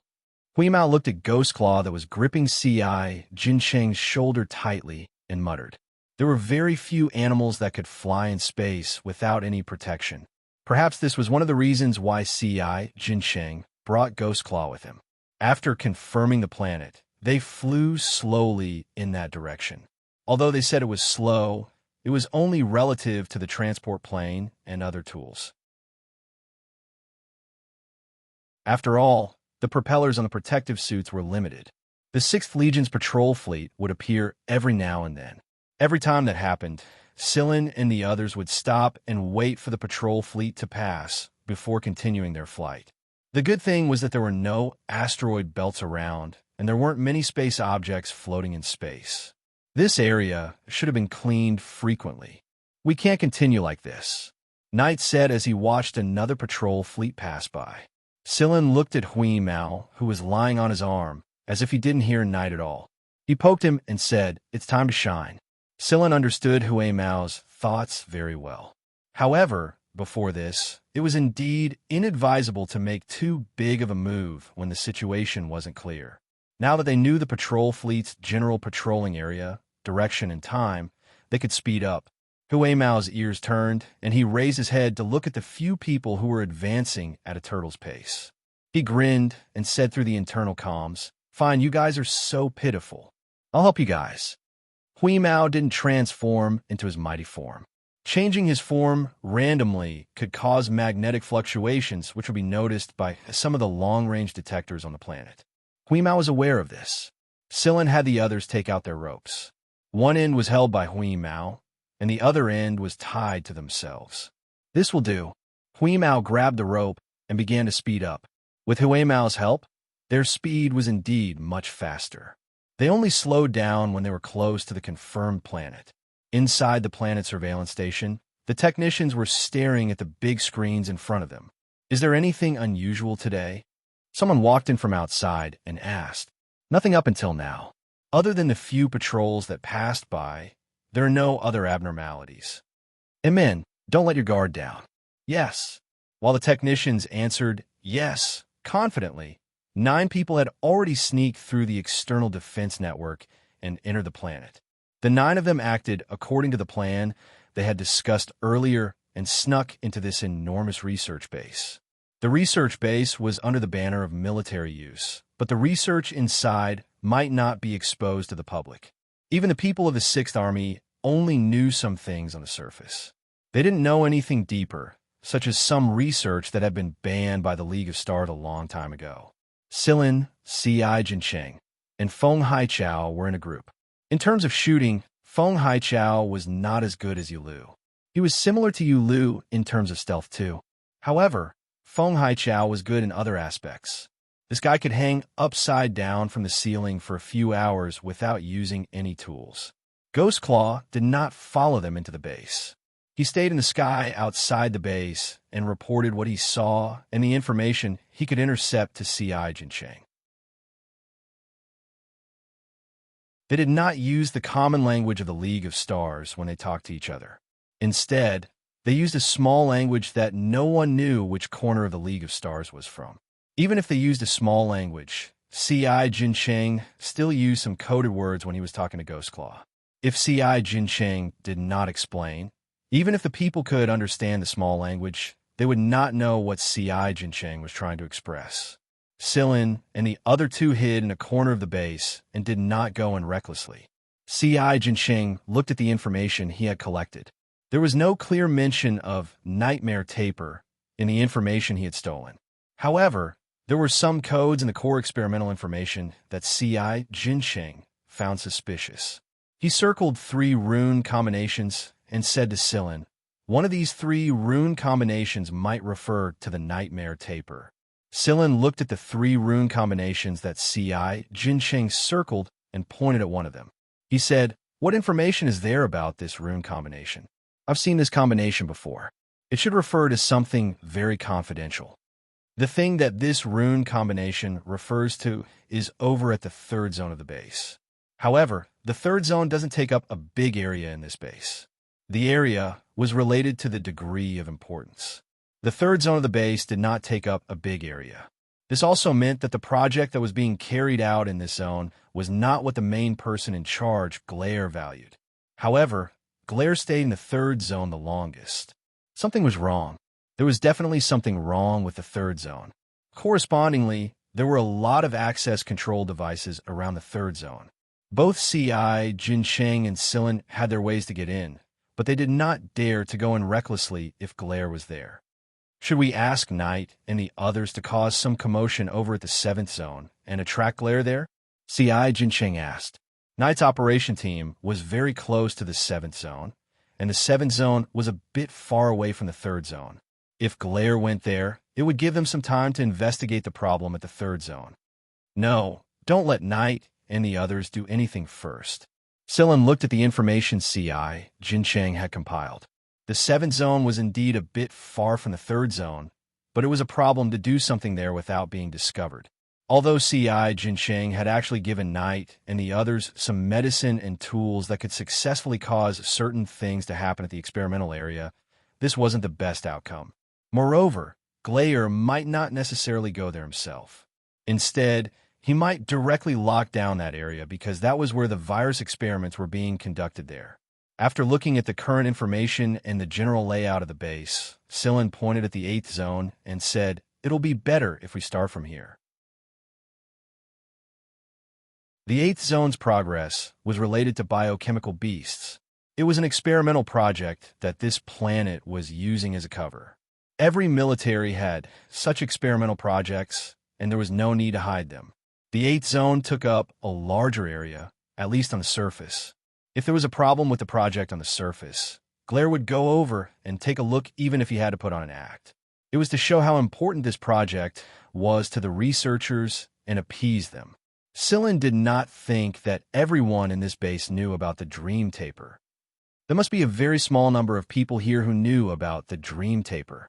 Only those who were truly involved in the core research of the Dream Taper knew the true purpose of this base's existence. From the looks of it, the researchers in the other experimental zones definitely did not know about the actual situation. Ci, Jinsheng understood Silin's thoughts when Silin pointed it out. This is a better target, but the problem is that the others are not close to the 8th zone. The further they were, the higher the possibility of being exposed. This was a higher risk. Silin turned to look at Hui Mao, who was moving its claws on his shoulder, itching to try. He pointed at it and said to Ci, Jinsheng, "Just leave it to it." Feng Haichao, who had not interjected all this while, looked at this fat cat suspiciously. He had a feeling that it was unreliable. With this cat's personality, who knew what kind of trouble it would cause? It was obvious that Feng Haichao did not know Hui Mao very well. Hui Mao might look unreliable normally, but it was still very capable when it came to serious matters. After some thought, Ci, Jinsheng agreed and informed the others about what might happen next. To prevent Hui Mao from playing too much, Silin had purposely pinched one of the cat's ears and reminded it. 40 minutes later, some trouble appeared at the 8th zone. It was said that something had gone wrong with the experiment. This kind of situation was more common in experiments like this, so the people in the other experimental zones were not surprised and ignored it. They were not in the mood to pay attention to the different experimental teams. At most, they would talk about it when they were bored. At the 8th zone, after some experimental animals were captured from the supervision room and injected with drugs, the experimenters would place them in some special cages. There were some test boards on both sides of the cages, and some images would be projected on the test boards to stimulate these animals who had been injected with drugs. When they saw something they did not like, these experimental animals would reach out their claws and scratch the test board hard. The test boards would then perform a series of analysis on the depth, width, and trajectory of the scratches. Originally, the theoretical effect of the drug that had just been injected was very satisfactory. But now, it was unknown if the animals in the cages were terrified or had other thoughts. In short, their emotions were abnormal. Starting from the leopard in the middle, this anxiety spread. The test boards were quickly scratched, and the reflected data was arranged into a series of charts by the computer and displayed on the screens in front of the experimenters. The abnormal data caused the experimenters at the 8th zone to panic. Meanwhile, over at the third zone, Leader, there's a problem with the biochemical beast project. Right now, the experimenters over there can't control the emotions of the experimental animals at all. This goes against the theory. In other words, it failed again? Glyer said slowly from his chair. No emotion could be heard from his voice. Yes, that's right. The person standing in front of Glyer was sweating on his forehead. He did not know what was going on over there. Moreover, similar situations were common in experiments like this, but he felt a lot of pressure when facing Glyer. Glyer sighed mockingly and stood up. Let's go take a look, lest they report to the higher-ups that I'm neglecting them again. The mission was a success. Hui Mao squatted in a corner and watched the reactions of these people proudly. It didn't actually do anything, it just farted at the experimental animals in the cages. Then, the experimental animals started to go crazy.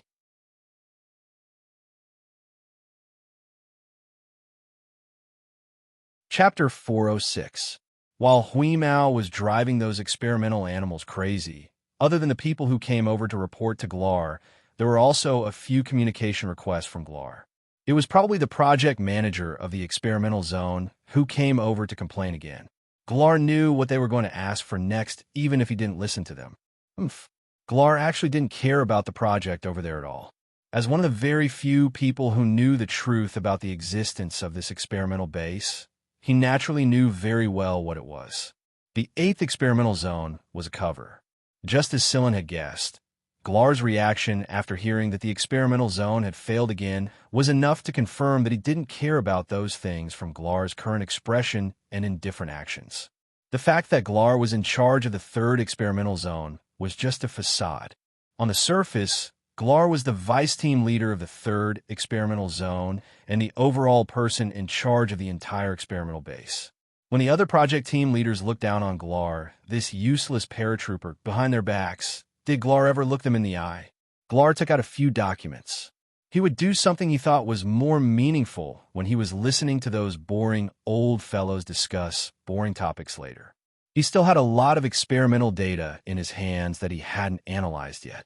He didn't have the time to listen to those trashes boasting. What Glar didn't know was that 3 people had snuck into this experimental zone that didn't take up much space and wasn't valued on the surface right after he left the 3rd experimental zone. Feng Haichao was powerful. There were a few times when he floated right over the heads of some researchers who were rushing in and out of the lab without being discovered. When it came to stealth, C.I. Jincheng was slightly weaker than Sillin and Feng Haichao. However, the technology he possessed made up for this weakness. C.I. Jincheng could always find some small equipment on him to help him get through any difficulties. There were a lot of entrances to this experimental zone, but they were prepared beforehand. Adding on to the fact that there weren't that many workers on the surface, Sillin and the others quickly advanced into the 3rd experimental zone. There were many times when machines could increase efficiency and provide an absolute advantage in many aspects, but these were rigid machines after all. Some of the verification measures on the entrances had been cleverly broken by Sillin and C.I. Jincheng. 20 minutes. Sillin gestured towards C.I. Jincheng and Feng Haichao. This was the result of Hui Mao's estimation based on the situation on the other side. The exact time should not be too far off. As long as there were no accidents, Sillin and the rest had 20 minutes to explore the secrets of the 3rd experimental zone. Glayer would not leave this research area for too long. From the current information, other than the high-level meetings in this research base, other small meetings and unexpected matters would not take more than an hour. After that, Glayer would quickly return to the 3rd research area. This also meant that there was some kind of experiment going on in the 3rd experimental region, and Glayer couldn't leave for too long. How is it? Sillin combined the information he had gathered with the information C.I. Jincheng had gathered. Feng Haichao stood guard outside. If someone came over, he would give a warning. There's something wrong with this room. C.I. Jincheng pointed at a place on the detailed distribution map they had pieced together. It was Glayer's office. Let's go and take a look. Sillin sensed a lot of unusual machine language around him. These machine languages were invisible to normal people. Only Cheto and Hui Mao could see them. The place that C.I. Jincheng was pointing at, which was Glayer's office, obviously had more mechanical speech frequencies that did not match with the surroundings than other places. There were no soldiers guarding outside Gleyer's office. In fact, there were basically no guards inside this base, especially the core area of the experiment. The soldiers were stationed at the periphery or in separate areas. Inside the laboratory, there were more machines and scanners than anything else. There was no AI system here. It was unknown whether it was because Gleyer didn't trust AI systems or they couldn't create a trustworthy AI system. In short, this enormous base did not have an overall AI control center. Control was still in the hands of humans. This was good news for Sillin. AI systems were much harder to deal with than other systems, and without such a control center, it only took Sillin and Cheto half a minute to enter Gleyer's office. Although cracking the password to Gleyer's office in half a minute was already inconceivable to many people, they had already spent 1/40th of their time within the time limit. Including the time they used to come here, they only had 18 minutes and 26 seconds left. Gleyer had protected this place very well. Without his personal permission, he would never allow anyone to enter. After they entered, Feng Haichao and C.I. Jincheng began searching for some important information and secrets in this place. The equipment C.I. Jincheng carried couldn't display the situation in this place, and he couldn't discover the secrets hidden here. This office was protected by a very complicated defense net. It was possible to crack it, but Gleyer would probably be back by the time C.I. Jincheng cracked it. Sillin, what do we do? C.I. Jincheng turned around and was about to ask Sillin when he noticed that Sillin had walked next to Gleyer's chair. After looking around, Sillin found a button on his handlebar and pressed it. A light screen popped up. Password? C.I. Jincheng was familiar with this. He had more contact with some of the equipment in the military, so he knew about them. He quickly cracked the password. After he keyed in the password, a hole opened up in the floor, and the chairs sank. Sillin, C.I. Jincheng, and Feng Haichao jumped down one after another and stacked on top of each other. Sillin sat on the chair, C.I. Jincheng stepped on Sillin's shoulders, and Feng Haichao stepped on C.I. Jincheng's shoulders. After all, this place was limited. Beneath this research base, there was a secret underground laboratory. This laboratory was very well hidden, and there were only 12 researchers here. However, all 12 of them were the most outstanding researchers in the 6th Division in this field, and they were all trustworthy. Those who did not trust them would be forced to come over through forceful means. 2 of the older ones had influence in this field that was comparable to Mo Heng's influence in mechanical engineering. It was obvious how much effort the 6th Army had put into this secret research. This underground laboratory was almost completely sealed off. These 12 researchers ate, drank, defecated, and slept here. If they wanted to leave, they would have to complete this research. Of course, Sillin wasn't optimistic about what the 6th Army would do to them after they were done. Although some of them were forced to do it, most of them did it willingly. They were very interested in this. When Gleyer and the 6th Army's commander, Kikila, told them this news, they had been conducting this research with a fanatical attitude. They didn't think that the thing that was rumored to have been wiped out 20 years ago was still here. It really is the nightmare taper. Although he didn't see a sample of the nightmare taper, C.I. Jincheng was sure that this place was researching the nightmare taper from some data and analysis diagrams. After all, he had analyzed similar data for a long time. They're trying to activate a nightmare taper. Sillin also noticed something. Apart from being perfectly preserved, the nightmare taper that he could try to activate was rather healthy as well. They're 55% done with the activation. If they're given a little more time, I'm afraid they'll be the second to complete the activation. C.I. Jincheng frowned as he looked at the information he stole. They found a corner to hide after coming out from where the chair landed and began stealing the information. The amount of information they obtained was huge.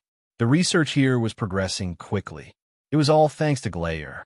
If he didn't infiltrate the core of Miracle directly, he definitely wouldn't have obtained this information and a complete and healthy nightmare taper. However, there's part of the information that we can't steal unless we're close enough to get the information from the devices. C.I. Jincheng was troubled. Time was tight, and he had no better way to get the information. However, they couldn't get close to the place themselves. The core laboratory definitely had the sample and the most important information. It was indeed worrying that they couldn't go there despite knowing that. It was because there were guard bugs there. There were some tiny bugs on the wall of the tunnel leading to the core laboratory. These bugs had a sharp sense of smell. They could identify changes in the environment based on the changes in the smell in the environment. These guard bugs were specially designed to deal with strangers. Even if they could avoid the mechanical alarms, it would be hard to fool these extremely sharp guard bugs.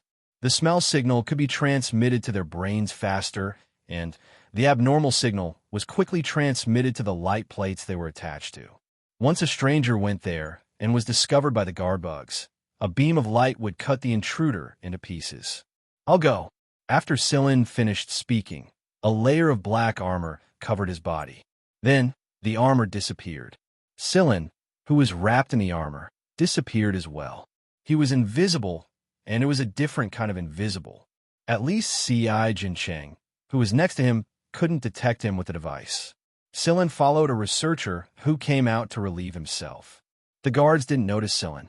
This made Xianxia and Feng Haichao let out a sigh of relief. But then, they became nervous. They didn't know where Sillin was now. Did he start passing through the tunnel that the garbugs were attached to? After Sillin entered this busy area, he walked towards the core laboratory. He was also observing the laboratory. This place took up a very large area. There were several large laboratories, and each laboratory had their own job. They were busy with the part they needed to decipher. Other than the complete specimen that was currently being activated, there were also some incomplete specimens similar to the ones in Xianxia's hands. However, it was obviously much easier for them to attack the parts after understanding the whole specimen. Looking at the emotions shown by the researchers wearing sterile clothes through their eye masks, Sillin knew that their research was progressing smoothly. The large laboratories were all busy, and there were even some mechanical assistants helping them. However, there was no one at the core laboratory. Probably only Glyer could go there. When he stepped into the tunnel that led to the core laboratory, Sillin's footsteps slowed down. He observed the reaction of the guard bugs. Sillin was careful with every step he took. Although he believed that the armor could cover his entire body, that even normal dead cells wouldn't fall here, and that his scent would be sealed, no one knew if there would be an accident, even if the possibility of an accident like this was only 1 in 100,000. As Sillin moved slowly on this side, Xianxia and Feng Haicao's hearts were in their throats. They were ready to act in the event of an emergency. However, as the seconds passed, there were no abnormalities or alarms. Right now, Sillin must be in the tunnel. The fact that the guard bugs didn't give off any alarms meant that Sillin's method was working. On the other hand, Feng Haichao was puzzled. Why would Sillin have such a high-level item? How did Sillin have something that even the military might not have? He was just a hunter. Didn't a hunter's techniques all be bought with money? Right now, Sillin didn't care what other people thought. He was already close to the area where the guard bugs were distributed. The best range of detection for the guard bugs was the entrance that Sillin had come from. However, even though Sillin had walked for such a long time in the best range of detection, it was inevitable that his nerves would be highly tensed when he came into close contact with these guard bugs. 1 step, 2 steps, Sillin slowly moved from 3 meters away from the guard bugs to 2 meters, 1 meter, and then to a few centimeters away.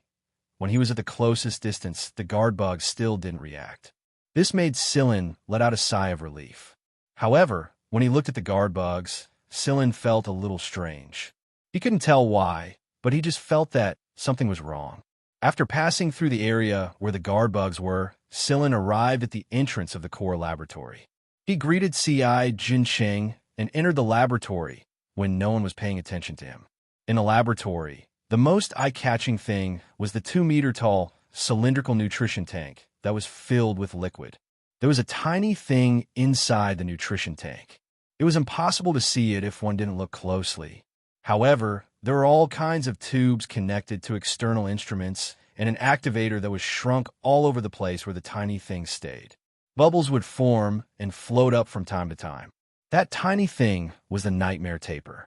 Hundreds of deadly viruses had been implanted into this tiny thing, and there might be even more that could be implanted after it was activated. This tiny thing was like a terrifying virus source. It could carry these extremely dangerous, deadly viruses to a certain place and release them. This was just one nightmare taper that was not fully activated, so it would not be lethal. However, it was said that Miracle had successfully activated a mother and cultivated this mother to split into more nightmare tapers, which then continued to split. An activated nightmare taper was terrifying enough. One could only imagine what would happen if all the nightmare tapers mobilized and released the viruses at the same time in all the sectors of the League of Stars. There was something scarier than viruses in this world. There was actually a living thing that could withstand so many deadly viruses at the same time without being affected. No wonder Communidin would affirm the importance of parasites back then. Communidin might have discovered similar parasites back then, but those parasites were not as terrifying as the nightmare taper. No. The nightmare taper back then was also modified. After modification and targeted breeding, it became the nightmare taper today. So, what kind of parasite did Communidin see back then? Could it be the original nightmare taper's embryonic form? Or was it some close relative? Sillin had a great memory. He could clearly remember the documents that he had read. However, Sillin did not remember seeing anything similar in the information. There was nothing similar in Communidin's diary and other related records. Sillin squinted. Perhaps some people were not telling the truth and did not take out everything that belonged to Communidin. The device in his hand indicated that Sillin had copied all the information on the device. It had been 14 minutes until now. He had to leave as soon as possible. Sillin erased some of his traces and ensured that he wouldn't be discovered by glare. Then, he began to retreat. Sillin was still on high alert as he retreated. He would not let his guard down just because he had avoided the bug guards. It was always good to be more alert. When he finally returned to Xianxia and Feng Haitsao's hiding spot, Sillin passed the device to copy the information to Xianxia. This action caused Feng Haitsao's trust in Sillin to grow a little higher, because Sillin did not have the slightest intention of keeping it for himself. He handed the device to Xianxia without hesitation. In reality, Feng Haichao did not know that Sillin had already read the information copied in the device a long time ago. However, he did not read it directly from this device. Instead, he read it from the devices in the lab. After obtaining the information they wanted, the trio quickly retreated. The trio was very careful not to leave any traces or scents on the chairs. Even if there were traces of someone sitting on the seats, they were restored to their original state. It had been exactly 20 minutes when they left the third lab area. Now that they were done with what they had to do, Sillin called Huimao back. While Wheeze was retreating, it actually caused Glayer to suffer a little. It had tampered with the mechanical sampler a little, and when Glayer was passing through it, one of the sampler's supporting arms suddenly popped out and caught Glayer off guard. Unprepared, Glayer's abdomen was hit hard. He felt as if his organs were about to split open. However, it was a good thing that the machine was still a bit high. If it was any lower, it would have hit his family jewels. That would be a real pain in the ass for Glayer. Seeing his results, Huimao grinned and retreated. Sillin was already preparing to leave this base. Holding his stomach, Glayer returned to the third lab area with a cold expression. He lay on the chair and used the healing device to treat the injuries caused by the attack just now. At the same time, he checked some things out of habit. Suddenly, Glayer paused. After confirming again, a strange smile appeared on his face.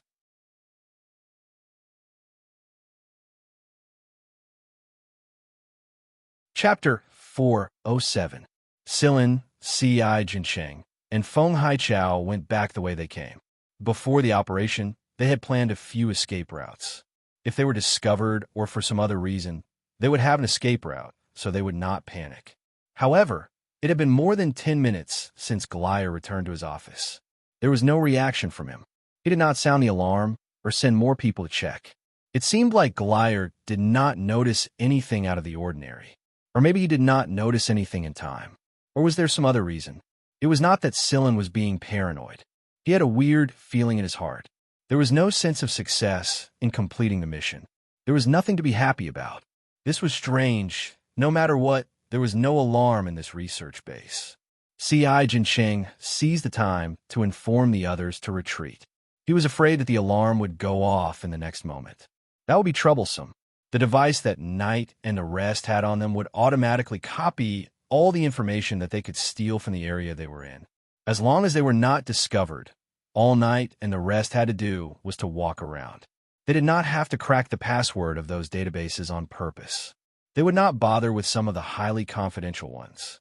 The main mission this time was to see if the nightmare taper experiment was going on and find out some related information. The rest was just a side mission. Once Sillin, Xianxia, and the others were discovered, the others would create chaos everywhere to attract attention and share the pressure on Sillin's side. From the looks of it, things are going well. After Knight received Xianxia's order to retreat, he led the other 2 people in his team and retreated according to the planned route. He saw a lot of research progress related to the 6th Army during this trip. It did not seem like there was anything particularly outstanding or advanced. Knight was very disappointed. However, the news from Sillin diluted his disappointment. Any information about the nightmare taper was exciting. They could only count what they got now. There was just too little information about this thing. It was obvious that Sifong was really ruthless back then.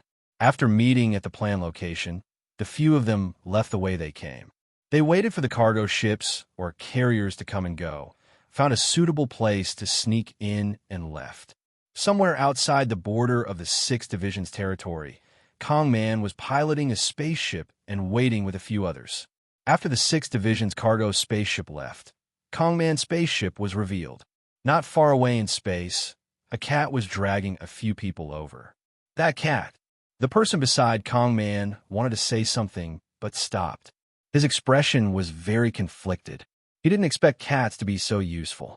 Kong Man shook his head and pressed the button to open the hatch to let the people outside in. How is it? Before Sillin and the others could steady themselves, Kong Man and the others ran over and asked. Xianxia made a smooth sailing gesture, and Kong Man's face lit up with joy as well. He ran back into the cockpit and began to return at full speed. He could not wait to find out more information about those things.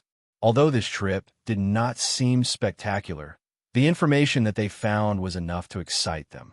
With this information, the research on the nightmare taper would speed up. Perhaps they could resolve the disaster that they predicted soon. Knight and the others had already started resting. Their nerves had been stretched taut during the operation, and even when they were being dragged by the gray cat, they were still on high alert for anything that might suddenly appear around them. Now that they were finally back, they had to recover their strength as soon as possible. Xianxia did not rest. He looked at the information in his hand. Since they were on the operation earlier, he did not have much time to look at the information, especially the core information about the nightmare taper that Sillin had gotten his hands on. It made Xianxia very excited, so he quickly flipped through the research information. Ghost Claw had already found a place to hide and sleep. It was not far from Xianxia. If that cat came to bully it again, it could get Xianxia's help as soon as possible to avoid getting its fur plucked again. Actually, Huimao did not have the mood to care about Ghost Claw. To it, Ghost Claw was not qualified enough. If it wanted to fight, it should look for that stinky rat. If it wanted to play with a pet, it should be a big guy like Blue Skin that could stand up. If it wanted to play games, of course it should look for Cheto, Sigma, and Moon. Therefore, no matter what Huimao thought, Ghost Claw was not in its consideration. When there was nothing to play with and nothing to eat, Huimao could only sleep. Huimao, who was curled up on Sillin's lap, did not sleep well either. It could feel Sillin's mood. Such an aura was not suitable for sleeping. What's wrong?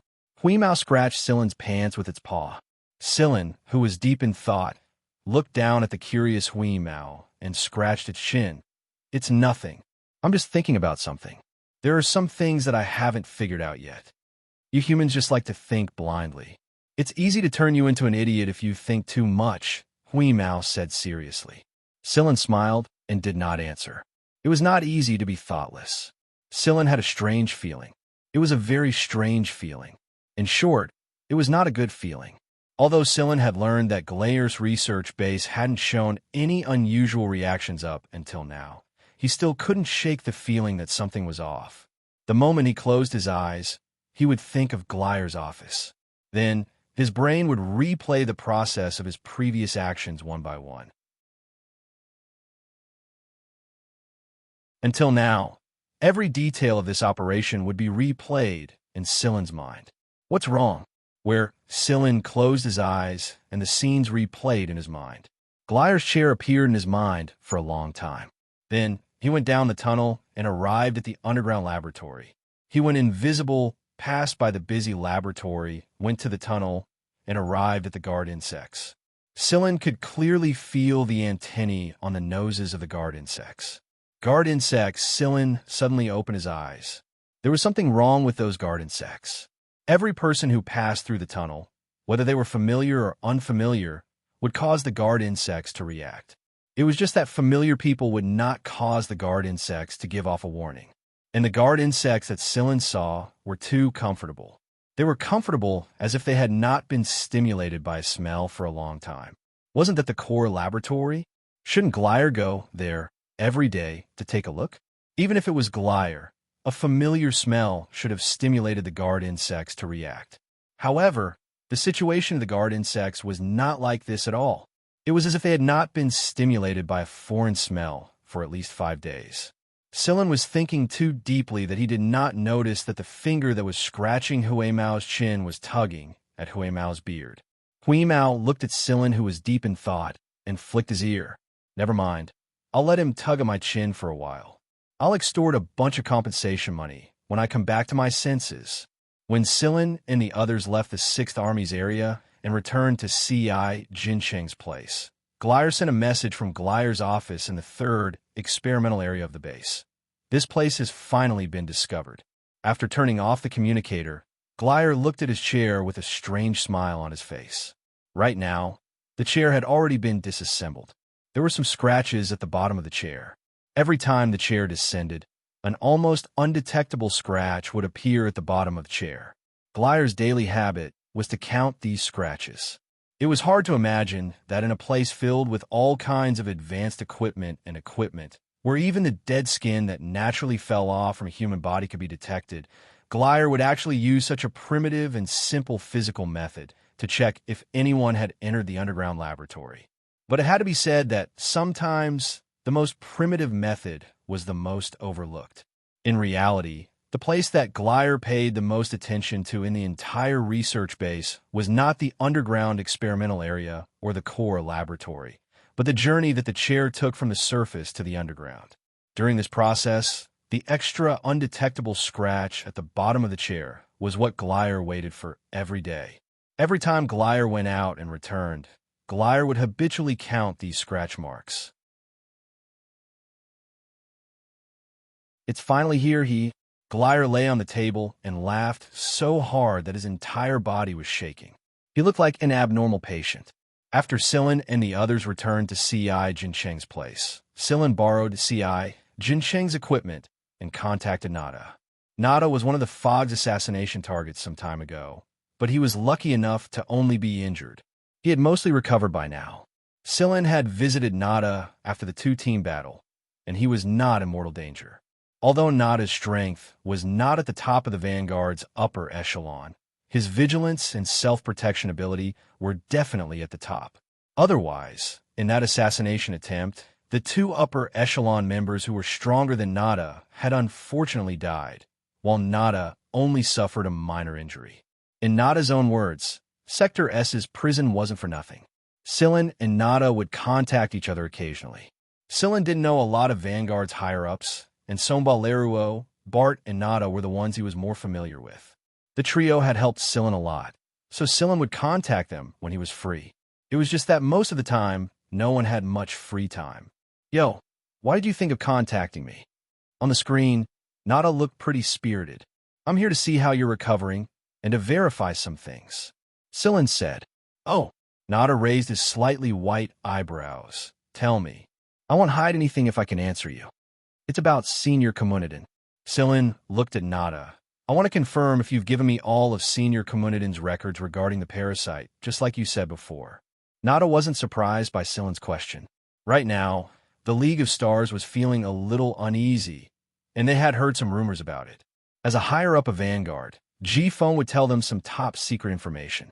After a moment of silence, Nada stared at Silen once more before sighing. I promised him that I wouldn't take it out easily. Even if the commander asked me to, I wouldn't take it out just like that.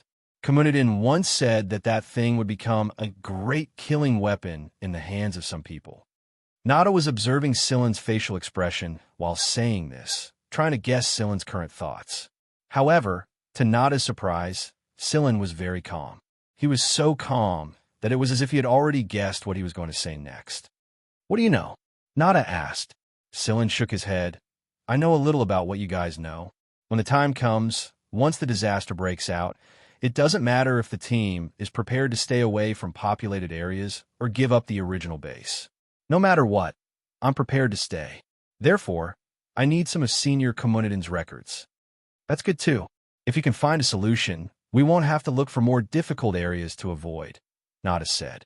Although Nada said this, in fact, G-Phone had already chosen the difficult areas to avoid. They were all remote planets, and there were even some planets with C-grade habitability. Even if the living environment was harsh, it was better than suffering in the central area. It wasn't just Vanguard. The other hunter regiments had probably already chosen their escape routes. And the purge of the hunter world that they were preparing to carry out gradually calmed down. No one knew what the various parties had received. It was only calm on the surface. Not long ago, when G-Phone held a meeting with the higher-ups, they had already begun to make their move. They were going to snatch a batch of resources before the disaster broke out. Vanguard and Lan Hudi would make their move against Heaven's Birth soon. None of this was known to outsiders. What outsiders knew was that the hunter regiments had received the news and were preparing to escape. Nada left for a while, and when he reappeared, he was holding a notebook in his hand. This is another notebook outside of the parasitic code. Originally, Communidin wanted to record all of these in the parasitic code, but in the end, he chose to record them separately. As Nada spoke, he flipped open the notebook and showed Silen one page at a time. In fact, the notebook wasn't thick, and it didn't take long for him to flip through the pages. What do you think? Nada smiled and looked at Silen, wanting to see some annoyance on Silen's face. However, when he found that Silen still had the same calm expression that made people want to slap him a few more times, Nada's words of ridicule stopped abruptly. There were two reasons why Nadakin took out the notebook that Communidin had specifically instructed him to. One, he hoped that Silen could find a way to help the Vanguard avoid this disaster. If Silen succeeded, then it would absolutely be a great thing for the Vanguard, and one could well imagine how much influence they would have in the hunter world. As for the second reason, it was because of the record book itself. Nada had read this notebook many times, but he still couldn't find anything. He couldn't understand it. Yes, he couldn't understand it. Nada also knew a little about parasites because of Communidin. He could understand some of Communidin's previous notebook, but he couldn't understand anything in this notebook, because it was all code. Communidin said that this was his record of the life code. Whoever could understand his parasitic code should also be able to understand it. Therefore, Nada often thought, did I not understand parasitic code? It was estimated that in the entire Vanguard, besides Silen, Nada himself was the most familiar with parasitic code. Who would have thought that Nada couldn't understand the other notebook left by Communidin? That's it, Silen asked. That's it. There are also some specimens. You know, although you didn't take them all, you've seen them all. Now, I'll tell you everything. Nada closed the notebook in his hand. He would not give this notebook away. He could let others see it, but he couldn't let it leak out, at least not now. If it was lost or used by some people in the wrong way, he would be too sorry for Communidin. He didn't give it to G-Phone even when he asked for it. He just glanced at G-Phone. The result of G-Feng's glance was that his face was full of regret and twisted. It was the same expression Nada had when he first saw this notebook. No matter how important it was useless if he couldn't understand it. Then that's it. Rest well, and let's cut the nonsense. We'll talk next time. Sillin didn't wait for Nada to flip out and ended the communication. Nada's face twitched at the communicator that had lost its signal. Was he going to throw it away after using it? He really wanted to grab that bastard Sillin and kick him hard. Also, Nada's heart felt like it was being scratched by a cat. Looking at Sillin's expression, he should have understood it. Right? Right? He should have. But why didn't he say anything? Nada hesitated while he was in a dilemma. In the end, he didn't tell G-Phone. He didn't want to rejoice for nothing. On the other side, Sillin entered C.I. Jincheng's laboratory area after he had imprinted the information recorded in the notebook that Nada had kept in secret into his mind. Over there, C.I. Jincheng had arranged a laboratory for Sillin. Hui Mao crouched on the table next to him and watched as Sillin inputted a long string of unknown characters into the notebook. Then he cut out some of the characters, pieced them together, and converted them. This process was repeated many times. Hui Mao was about to fall asleep watching, but Sillin's hands showed no signs of slowing down. After a yawn, Hui Mao went to a counter next to the door of this laboratory and lay down. He closed his eyes to rest. With it here, no one could come in and disturb him at this time. Sillin's hands moved quickly. Although he was repeating similar tasks, the sequence he put together every time was different. There were already more than 100 sequences on an instrument next to him. They were all put together by Sillin, and the number was still increasing. When Sillin saw the characters on the notebook, he didn't understand them at first. But when he recalled some of Conidian's annotations and key points in the parasite code he had read before, he could see some hints from the characters. They were just hints. Sillin had to confirm the rest. After putting together a few sequences, Sillin confirmed his thoughts. Every sequence he decoded was a certain gene sequence from a certain parasite. Decoding was only the first step. After the assembly was complete, Sillin needed to filter and intercept the sequences once more. This was a huge calculation and analysis process, and it wasn't something a computer could do alone. It was because he had to incorporate some things from the parasitic code. According to Sillin's prediction, the final result would be the nightmare taper's initial form after decoding all of them. It was the genetic information before it was modified at all.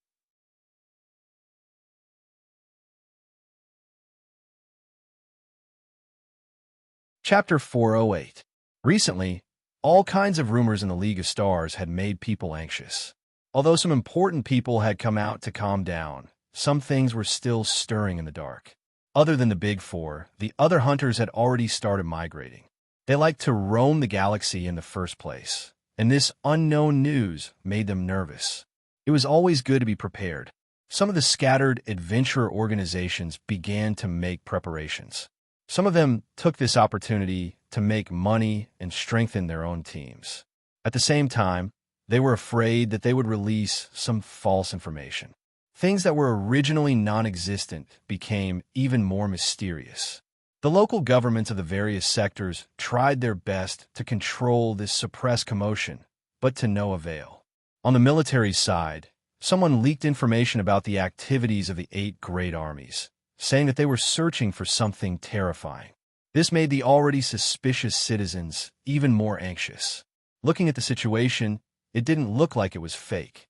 Also, military enthusiasts knew a little about the current 8 great armies.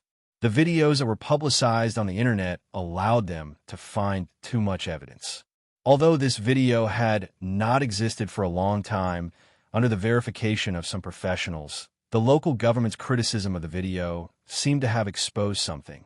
Inside C.I. Jincheng's base, C.I. Jincheng hadn't slept for a few days. He sent a copy of the newly collected information to the C.I. family. There would be a project team there to analyze and follow up. At the same time, C.I. Jincheng was also researching in his own way. In the past few days, Knight and the others were speechless when they saw C.I. Jincheng.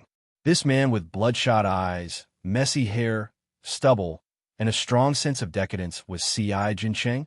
In the past, this guy paid a lot of attention to his appearance. It was obvious how much pressure C.I. Jincheng was under right now. Knight and the others understood.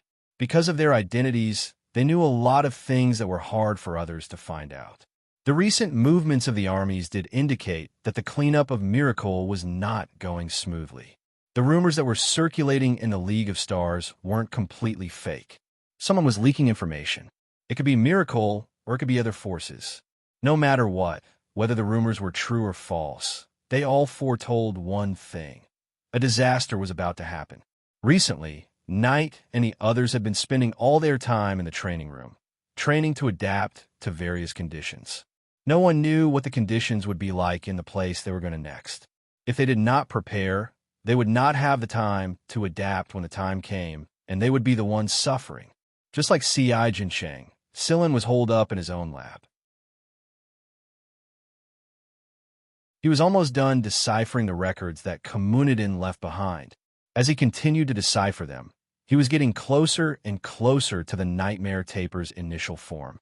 The relationship between the primary form of the parasite in the beginning and the modified nightmare taper was crucial. Perhaps he could understand this powerful parasite better if he could learn more about it from its primary form. Even Miracle's people might not have complete information about the nightmare taper's original form. That information had been wiped out during the taper extermination operation almost 20 years ago. Even if it was not completely wiped out, there would not be much left. However, no one would have thought that a long time ago, an unknown hunter would record such a thing in this creature. However, he passed away before he could officially name this creature. It was only when the nightmare taper was discovered and modified by Miracle's people that this parasite spread in a small circle. Cheto had successfully obtained the sample from Xianxia. Sillin did not analyze the sample immediately. Instead, he asked Cheto to help Xianxia. At first, Xianxia was reluctant. He preferred to explore alone when he was doing research. On the other hand, he thought that an assistant would be a hindrance. It would be fine if it was Sillin. Xianxia acknowledged Sillin's abilities, but Xianxia was too unfamiliar with Cheto. To be honest, Xianxia did not really trust robots. However, after Xianxia witnessed Cheto's abilities for himself, he slowly acknowledged him. Cheto was able to analyze problems that even professionals found hard to analyze. Xianxia thought about it and agreed. How could a person trained by Sillin possibly be bad? The days passed by in such a tense atmosphere. Sillin did not have the energy to deal with the messages and communication requests inside the communicator, so he asked Huimao to handle them for him. Jifeng, Nada, Yudi, and Hidden Wuxia all received the same reply from the cat. Sillin is busy. If it's not a life-threatening emergency, wait until he's done. On this day, the base welcomed another member. It was still the same face that made women overflow with motherly instincts. It was still the same person who liked to look at people with his chin, the unconcealable arrogance, and the same awkward personality. The newcomer was the other person who was once called the twin stars of Seven Lights along with Kong Man in Seven Lights. Pride. Yo, Pride. Why are you here now? I thought you'd contact us when it's true. Knight said while rubbing his neck and swinging his arms. He had just been tortured by Prisa, and his face was still wounded. However, wounds like this would recover very quickly, and it was nothing to Knight who was already used to it. Pride, however, was different. He curled his lips and looked disdainful when he saw Knight's terrible condition. If I don't come now, I don't think I'll have a chance at all in a few days. Pride answered impatiently. The 4th Legion has been quite active lately. Knight frowned. From what he knew, the 4th Legion's inactivity was one thing, but once it was active, it meant that things were really troublesome. While walking, Pride said indifferently, "It's still the same. Isn't your 3rd Legion and Jincheng's 7th Legion about the same? Everyone knows what's going on right now. A disaster is probably unavoidable, so we can only scare the people first. When I came here, I heard that the 2nd Legion had captured another batch of Miracle higher-ups. However, these higher-ups committed suicide in a very strange way, just like the ones who were captured before. All they said before they died was a nightmare is coming. The 2nd Legion was where the Yu family was located, and these higher-ups who were captured actually used to have dealings with the 8 Great Legions. Now, they seem to have hardened their hearts and gone crazy. Pride's elder brother, G Money, and second brother, G Feihong, both said that these people were captured on purpose. If they really wanted to escape, they could have run far away. But these people chose to be captured and injected themselves with drugs before they were captured. Once the time was up, they would die. Their bodies would turn gray, stiff, and then shatter into a pile of ashes. Pride's grandfather said that these people seemed to be protecting someone, and the person who had been hiding behind the scenes and evading the 8 Great Legion's joint investigation might very well be the person who controlled the awakened Dream Taper's main body. As long as the main body was under control, the other Dream Tapers would listen to his orders and continuously spread the virus. Unless the main body stopped them, the Dream Tapers that carried all kinds of fatal viruses would spread the virus endlessly. Let's not talk about those depressing things. Pride waved his hand. He was especially disgusted by these things. He had disliked this miracle company since a long time ago, but some people just didn't believe it and kept getting involved. Now look at it. Not only was it a mess, they even dragged a large number of people into it. This time, it wasn't just some people from Miracle who were captured. A batch of people from the military had also been transferred from top to bottom. Pride did not know about the other legions, but at least the 4th Legion was like this. Half of the high-ranking generals had been replaced. How's the progress on Xianxia's side? Didn't they say that they found a sample a while ago? Pride asked. The progress is a little faster, but personally, I don't think we'll make it in time to find a solution. Xianxia is probably under a lot of pressure right now. Pride guessed. Knight felt that his shoulder was hurting again. It really was a pretty heavy topic when he brought up this topic. You'll understand when you see Xianxia.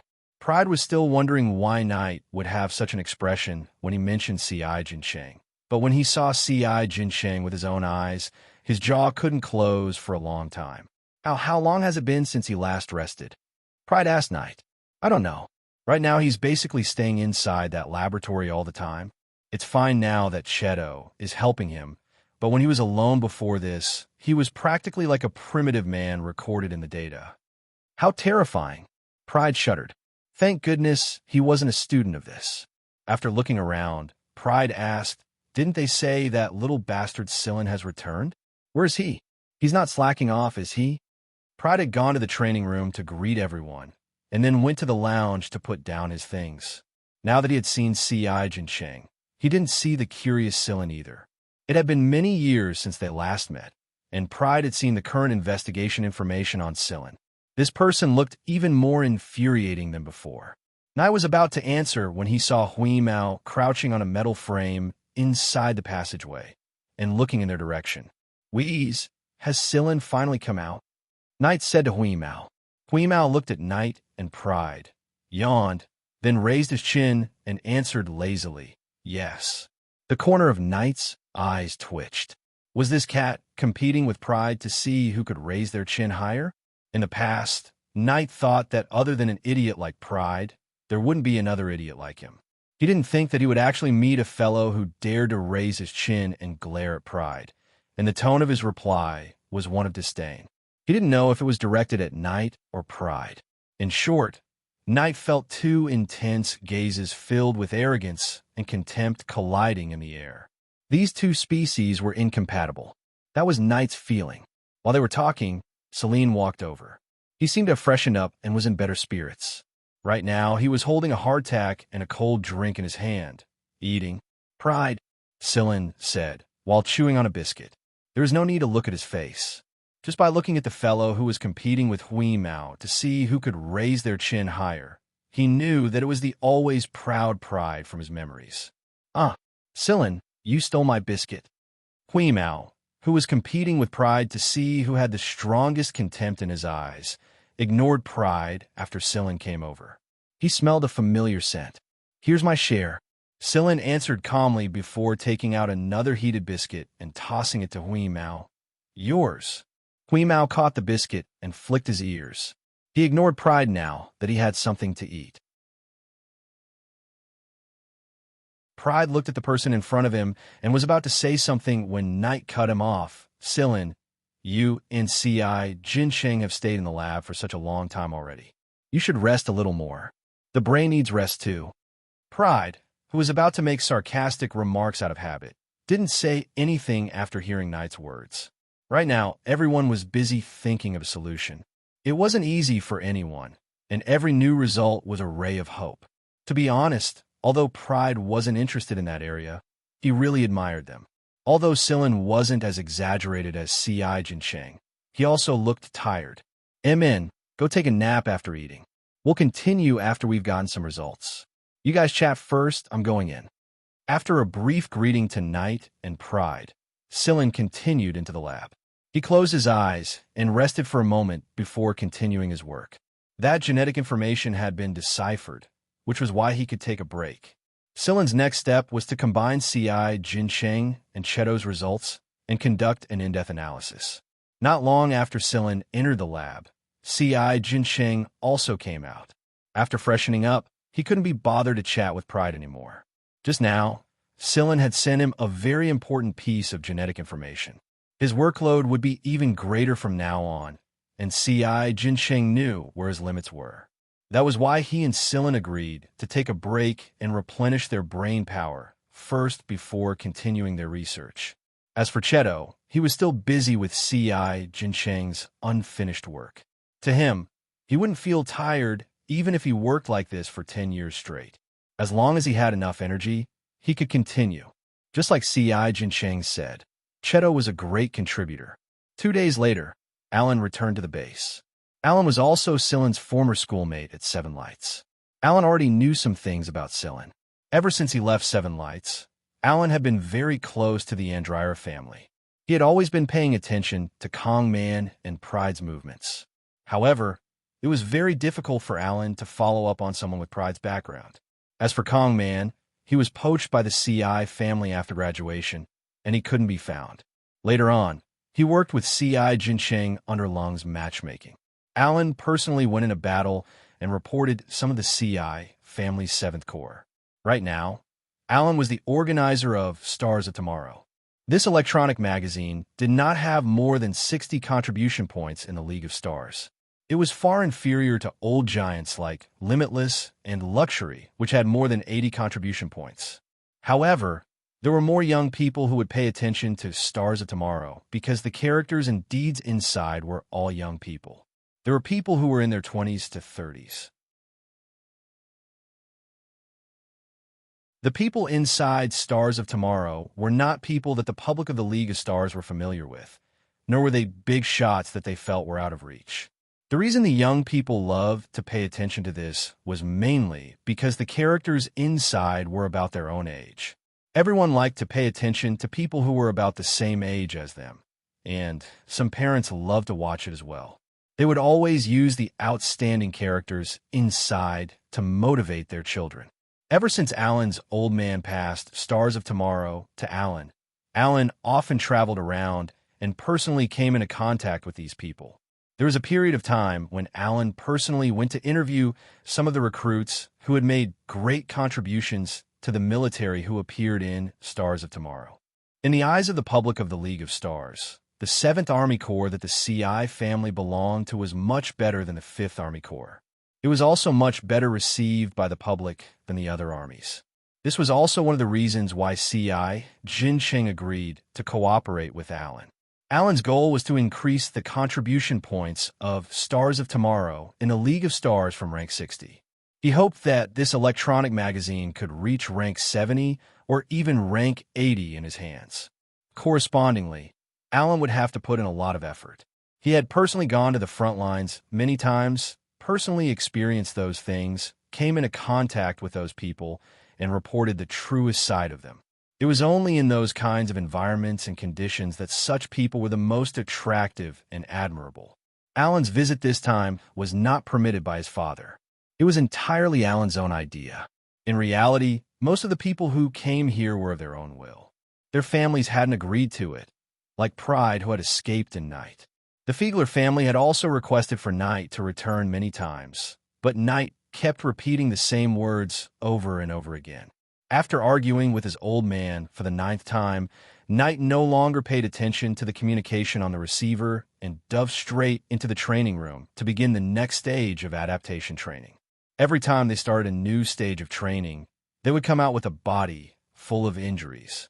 Other than having to adapt to different gravity environments, different atmospheric composition, and so on, they also had to deal with Priest's attacks. It was no wonder that every time they came out, they looked like they were half dead. Amidst everyone's nervousness and the military's activities grew more and more frequent. One day, in Xianxia's base, a sharp alarm caused everyone to stop what they were doing. This alarm, it's starting. The people in the training room and those who were resting hurriedly ran towards Xianxia. Since the first day they came to this base, Xianxia had told them what the various alarms in this base represented, and the one that was going off right now was a disaster announcement. Other than the base's alarm, Knight had also received a message from the Fiegler family. They were still asking him to return. After Knight read the message, he replied with the same words as before. Then, he turned off his receiver and headed towards Xianxia's location with everyone else. At the same time the alarm went off, Silin's personal communicator also responded. There were a few messages on the communicator from different people. There were from Jifeng, Yudi, Anginia, Yin Wuxia, Shi Huajing, Yuling Long. All of these people's urgent secret messages to Silin mentioned the same thing. The nightmare taper had officially appeared.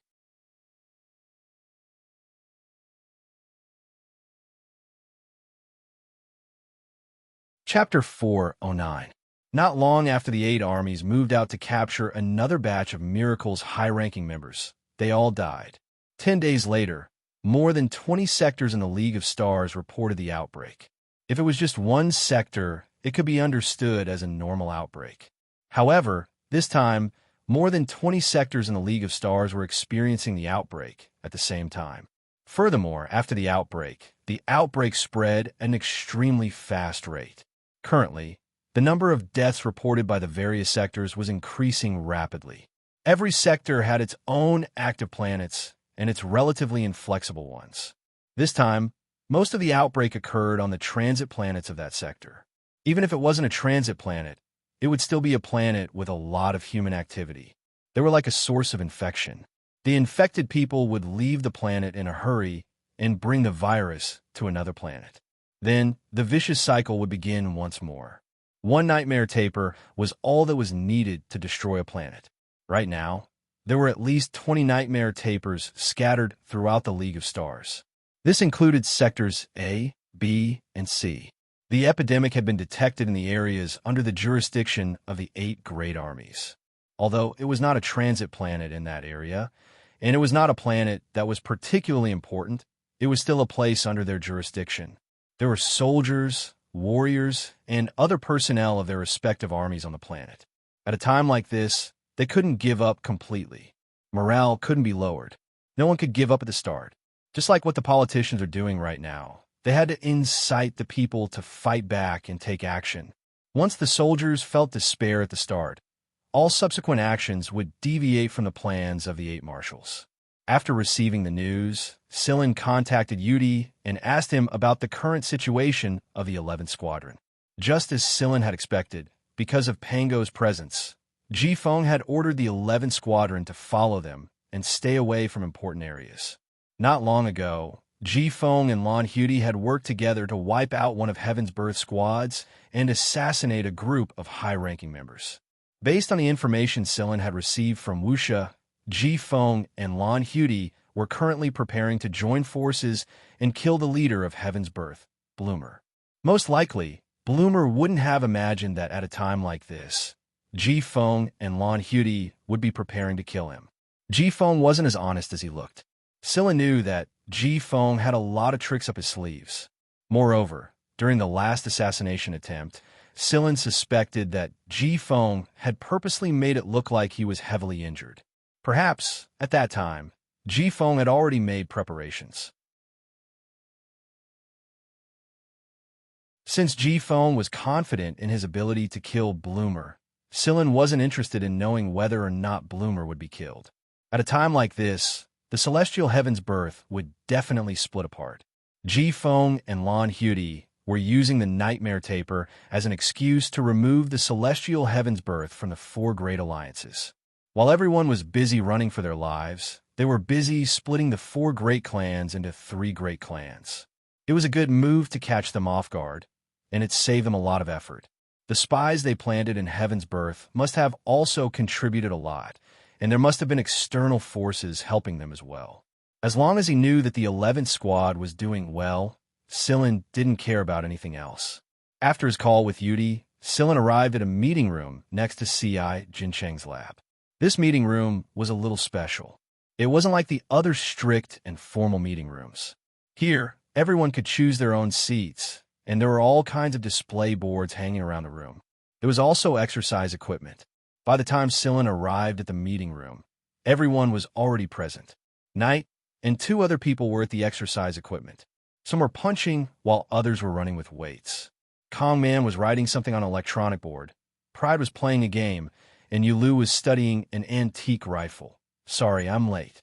Sillin pulled out a random chair and sat down. Hui Mao was strolling around the meeting room. There weren't any strict rules for these people to attend a meeting here anyway, and there was even someone eating in the corner. It's fine, I just got here. C.I. Jincheng pinched the space between his brows.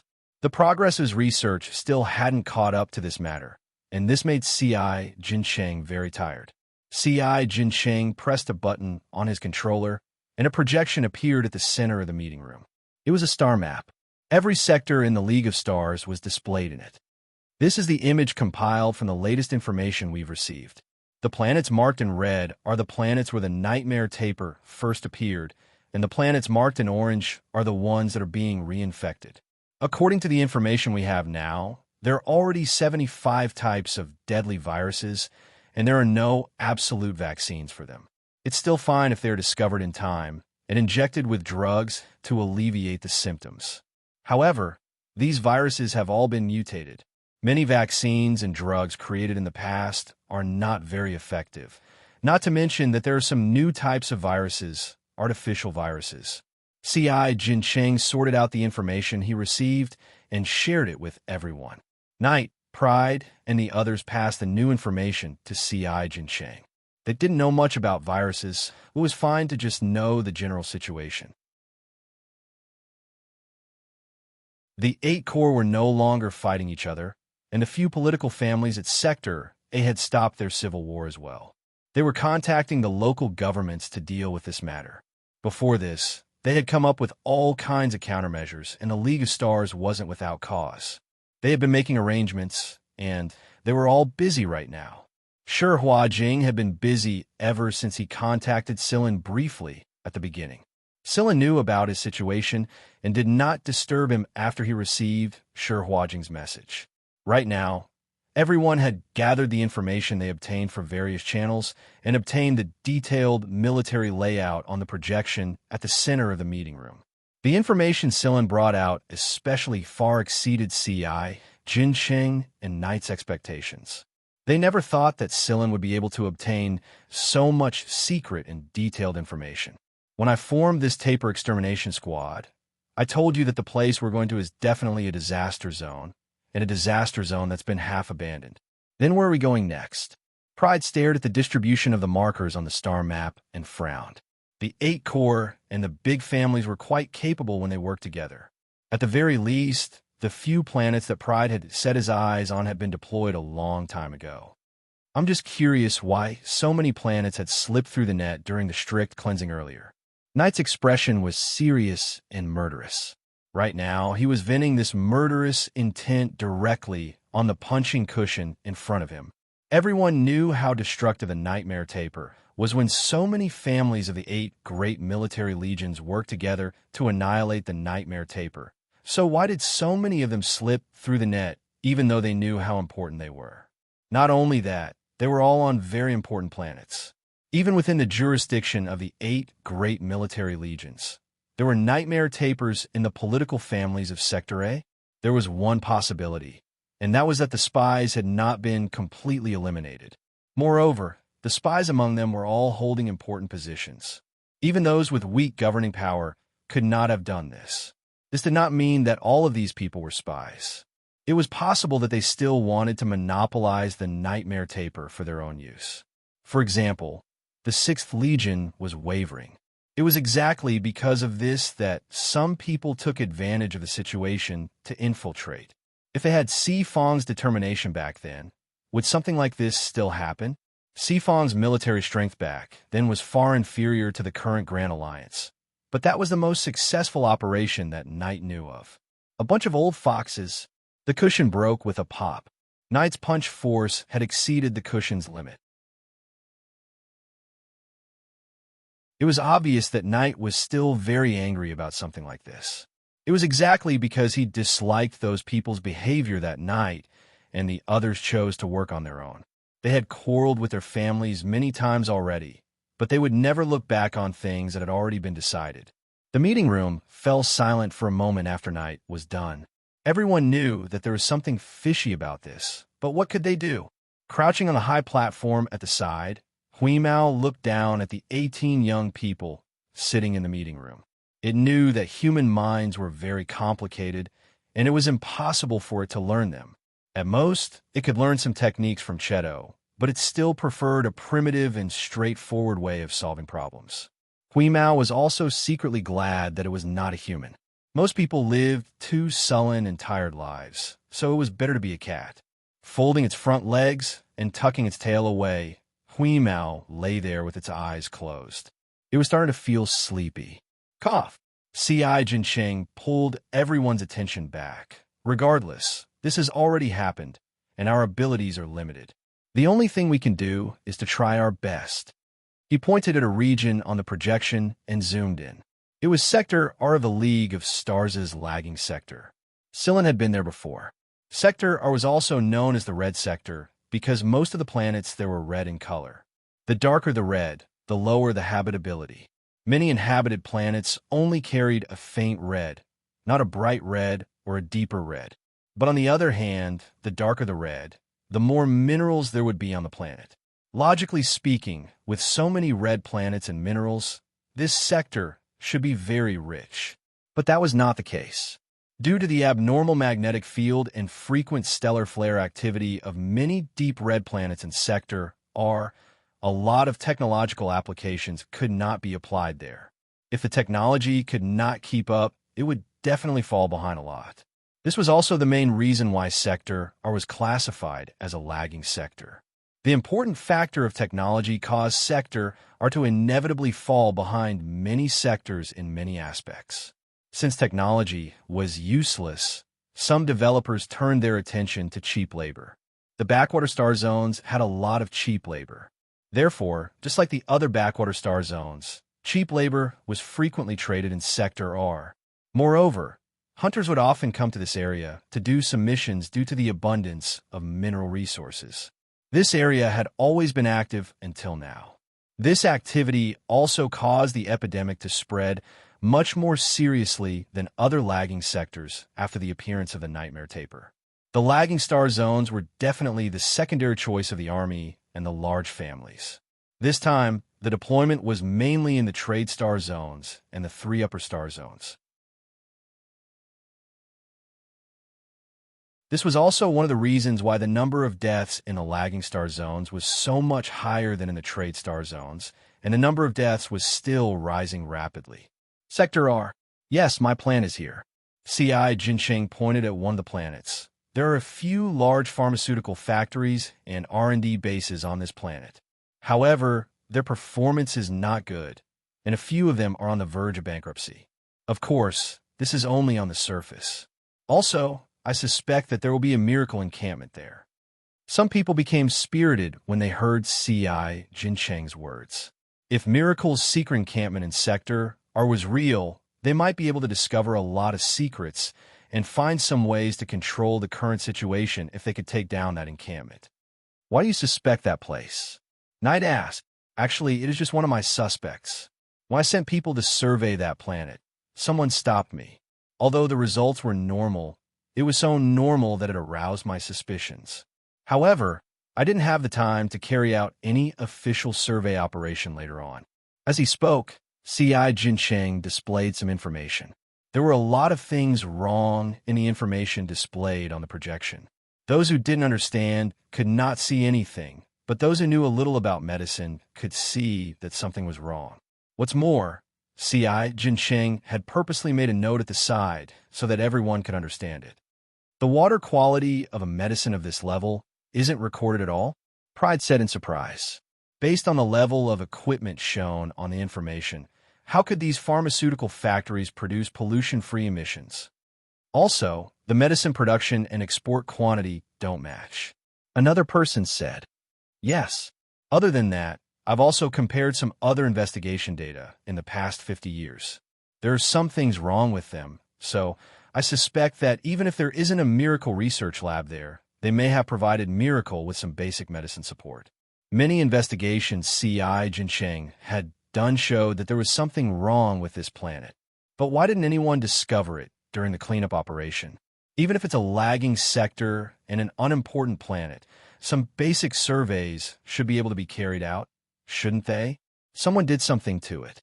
There are many differences between the people I sent in the name of the sector's local government and the people I found in secret. There are a few comparisons you can see here. Some of the medicines had different names on the bottles, but they contained different medicines that looked similar but were completely different from the medicines they had seen before. Most of these medicines are the same type of medicine we discovered in the 6th Legion's underground laboratory. Then what are we waiting for? Let's depart and destroy as many as we can. Those miracle people are crazy. Pride stood up and said while flexing his fingers, let's depart first. We'll talk about the rest on the way. There's nothing we can do here anyway. Knight said, all right then, let's depart first. Xianxia had the same thought. He pressed a button on the controller in his hand, and the walls of the meeting room opened to reveal a warehouse filled with equipment. Let's tidy up the equipment first. Lung is waiting for us outside Sector C. When the others walked into the warehouse, Sillin paused where he was and made a gesture to Cheto imperceptibly. What are you thinking about, Sillin? Xianxia walked over and asked after turning off the projector in the meeting room. Nothing, let's go. Cheto and Hui Mao were the only ones who knew what Sillin's gesture meant just now. Sillin had set up an underground defense network on planet Brown Earth, and he had already activated the program implanted into the satellite array of planet Brown Earth. Right now, the entire planet was enveloped by the satellite array's defense network. Outsiders could not enter, and the people inside would not want to leave either. Planet Brown Earth was not an active planet, nor was it rich. In fact, it could be considered poor. The few planets around it were similar to it. They were poor, and their neighbors were poor. This nature had saved them instead. This was because the planet where the nightmare taper appeared was a little far away from them, and it would not reach them for the time being. Moreover, after the planet's satellite defense network was forcefully activated, the planet had been quarantined. The underground network was also being activated at the impoverished old residential area. It would protect that area and the residents there, and eliminate all foreign infected people. At least, this was the only thing they could do before they found a way to deal with the nightmare taper. After receiving Sillin's signal, Cheto had activated the implanted program on the other side through remote control. Moreover, it was upgraded to the highest level according to Sillin's will. The 18 people in the base quickly gathered their equipment. On the spaceplane, Xianxia had already prepared everything they needed and was waiting for them aboard. Be careful, Prisa said to them. Prisa was rushing to Sector S, so she could not travel with Sillin and the others. All right, you be careful too. The two spaceplanes took off one after another and left Sector C. After Sillin and the others met up with Lung at Sector H, they headed to Sector R together. Perhaps it was because of the nightmare taper, but young Master Lung was a lot more serious than usual. He was not laughing. Meanwhile, on a certain planet, inside a castle-like building of the Andraira family, Lung's grandfather, old Mr. Andraira Focos, was clutching a letter to tell his grandfather in his hand. He was so angry that he blew up the entire study. It was because he heard that young Master Lung had gone missing early in the morning and left behind this bullshit letter. Where are Sillin and Xianxia? After sitting quietly for a while, young Master Lung got up and moved around. He asked when he did not see Silin and see Xianxia. The lab? They are both busy people. Knight answered with his eyes closed. Is there really no progress? Lung scratched his chin and frowned. It can't be helped. Even those so-called senior researchers couldn't come up with any good ideas. The two of them can only try their best. In reality, Silin had a sudden inspiration when he was sleeping just now. In order to seize this inspiration, he hurriedly crawled into the lab on the space plane and never came out again. This time, Cheto did not go to help Xianxia. Everyone, including Hui Mao, had been assigned tasks by Silin. Are we really going to do this? Hui Mao looked reluctant. It's always good to try. We don't have any good ideas right now anyway. Silin patted Hui Mao's head. All right. Hui Mao sighed.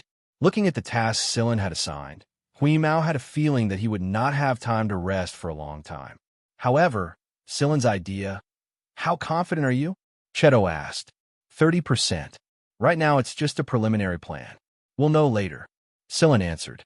On the screen in front of Silin, an image very similar to the nightmare taper was taking shape.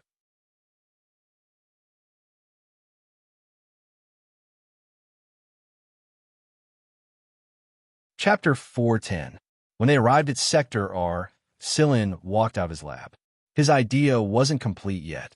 Right now, he only had a rough outline of it, and there wasn't much he could do after that. All he could do was wait. Wait for it to mature.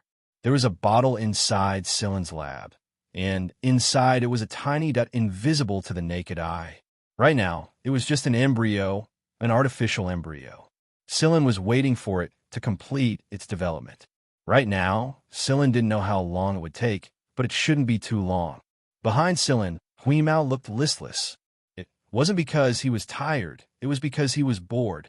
He was only responsible for processing some data, and it wasn't enough to tire him out. However, for the restless Hui Mao, it was torture to face those boring data all day long. Every time this happened, Hui Mao would always admire Cheto. Just like Silin, the guy always stayed for a very long time without complaining. It's out. Lung bit into an apple and lay on a chair in boredom. He stared at the current situation of every sector on the screen in front of him. Right now, every sector was busy. The League of Stars Army, Sector Army, and some private armies were playing their part, but the number of infected people was still rising. Up until now, the total number of deadly viruses discovered had reached 103. This definitely wasn't the end. The number of viruses was still climbing, and most of them were artificial viruses. The development of vaccines wasn't going too well. Although some of the more remote planets were favored, most of them were controlled by the big families a long time ago. No one could enter them at all, and there were even private armies stationed on the planets. If a normal person tried to barge in by force, they would probably be wiped out in space before they could even get in. Right now, the transit planets of Sector are almost all abandoned cities. The garrisons outside the planets had destroyed every spaceplane that tried to escape. There was no room for negotiation at all. Those who had slipped out previously had already infected more planets. Therefore, they could not afford to be lenient at all. It was absolutely impossible for them to use their connections to open an exit now. With the increasing danger level, no one dared to be careless, nor did they dare to be lenient. There were many viruses that could affect a person's emotions, causing them to lose control, become irritable, bloodthirsty, and full of aggression. Therefore, many places with serious epidemics were in chaos. The infected people were like madmen, committing atrocities everywhere. There were bloodstains everywhere, and a local army directly killed such people. The situation right now is terrible, Lung said as he looked at the image on the screen. The actions taken by various places were to eliminate the virus directly. However, people were constantly being infected by the virus. There were all kinds of viruses, some were aggressive, some were non-aggressive, and so on. Until now, they only knew that the nightmare taper was responsible for bringing in the virus. However, where exactly was the main source of infection? The nightmare taper? Have they started the first round of division reproduction?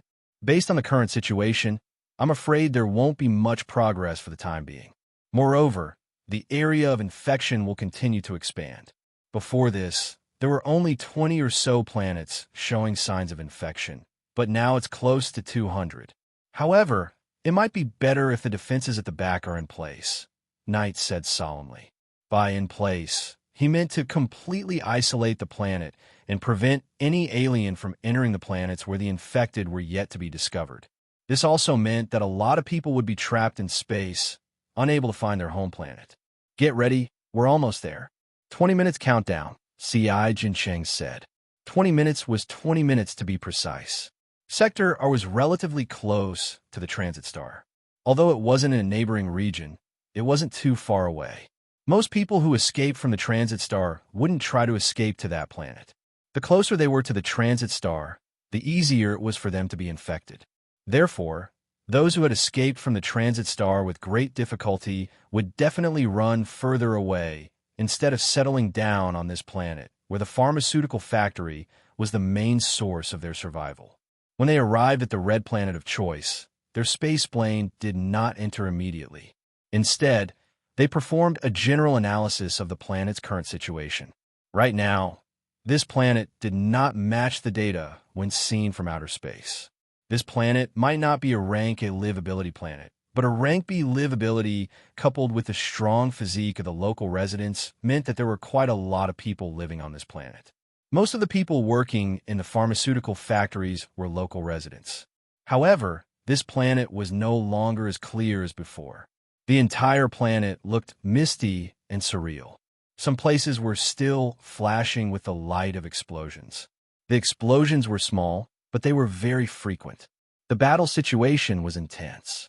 From the detector, it could be seen that the entire planet was filled with haze. Due to the dispersion of drugs, the habitability of the entire planet had dropped from B grade to close to C grade. Even the local residents would not be able to live in such an environment as before. After a long period of time, they would definitely be seriously affected and might even die. The 3 largest pharmaceutical factories have exploded, Xianxia said. The explosion of the 3 largest pharmaceutical factories on this planet was the culprit that shrouded this planet in smog. The air is too toxic. We must wear protective clothing later, and we need to change our weapons, Sillin said, while looking at the image captured by the probe on the screen. Monsters appeared on the screen one after another. Although they could not see clearly under the influence of the smog, it was still possible to make out that they were definitely not humans. They were 2 to 3 times bigger than normal people. Some were even bigger.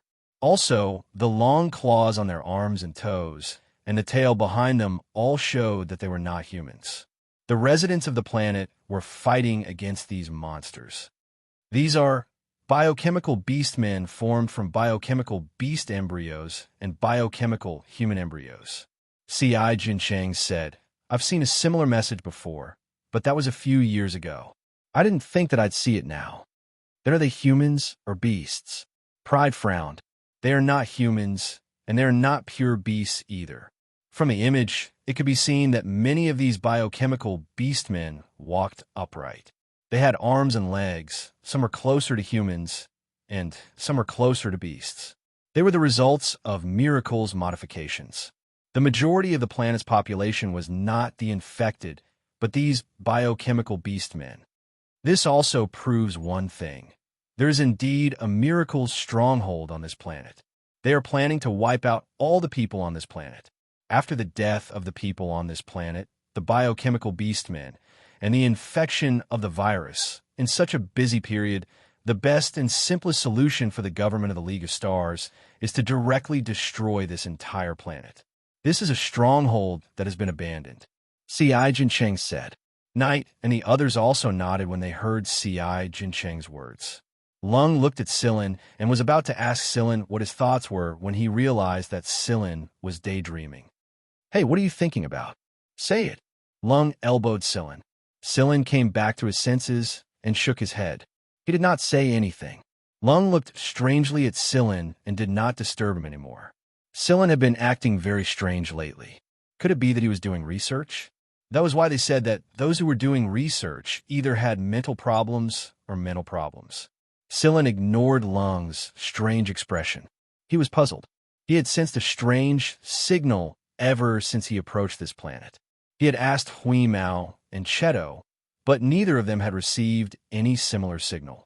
This was what troubled Sillin the most.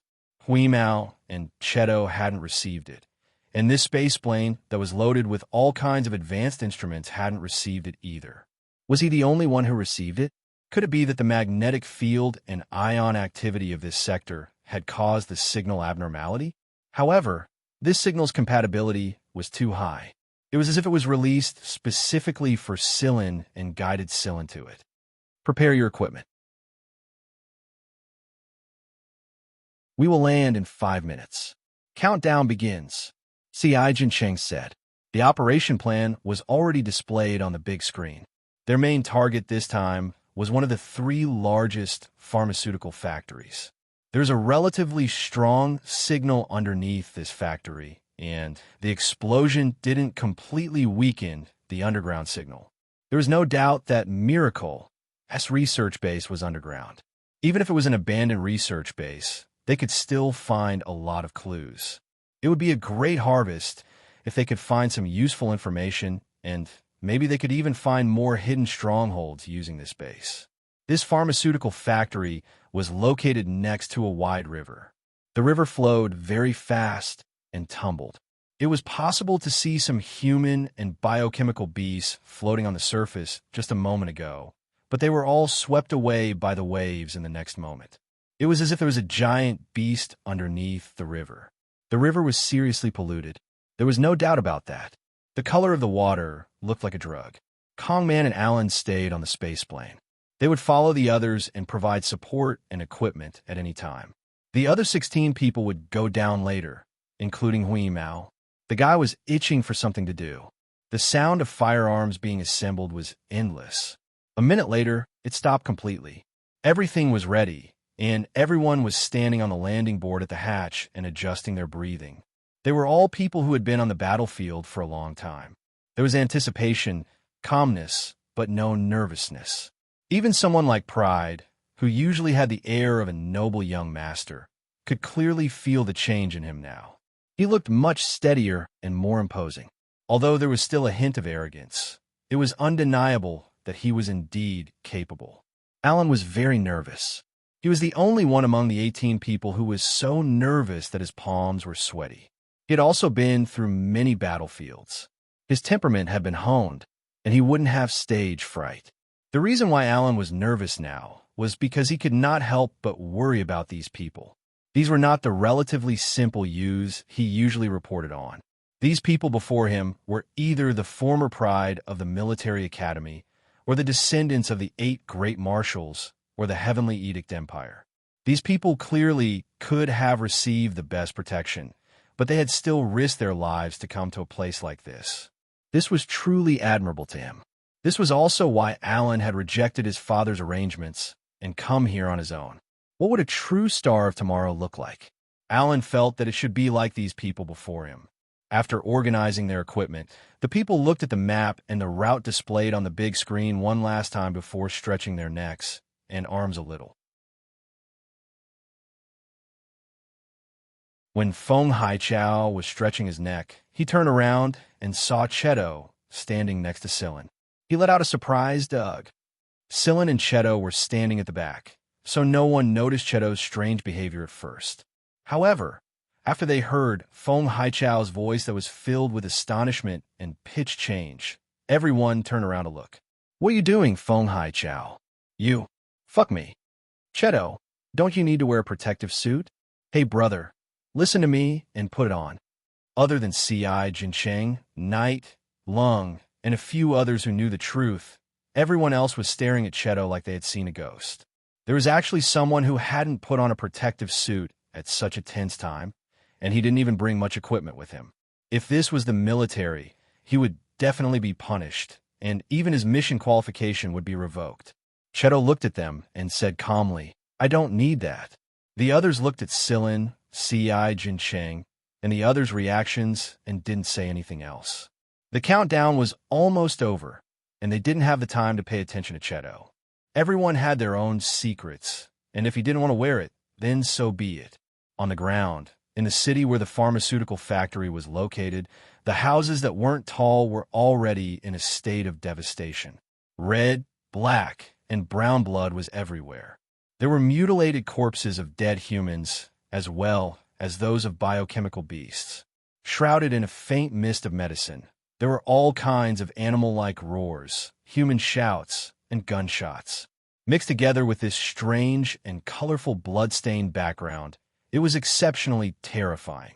The people hiding in the alleys were fighting against the biochemical beasts whose whereabouts were uncertain. This was a battle of survival, and the loser would die.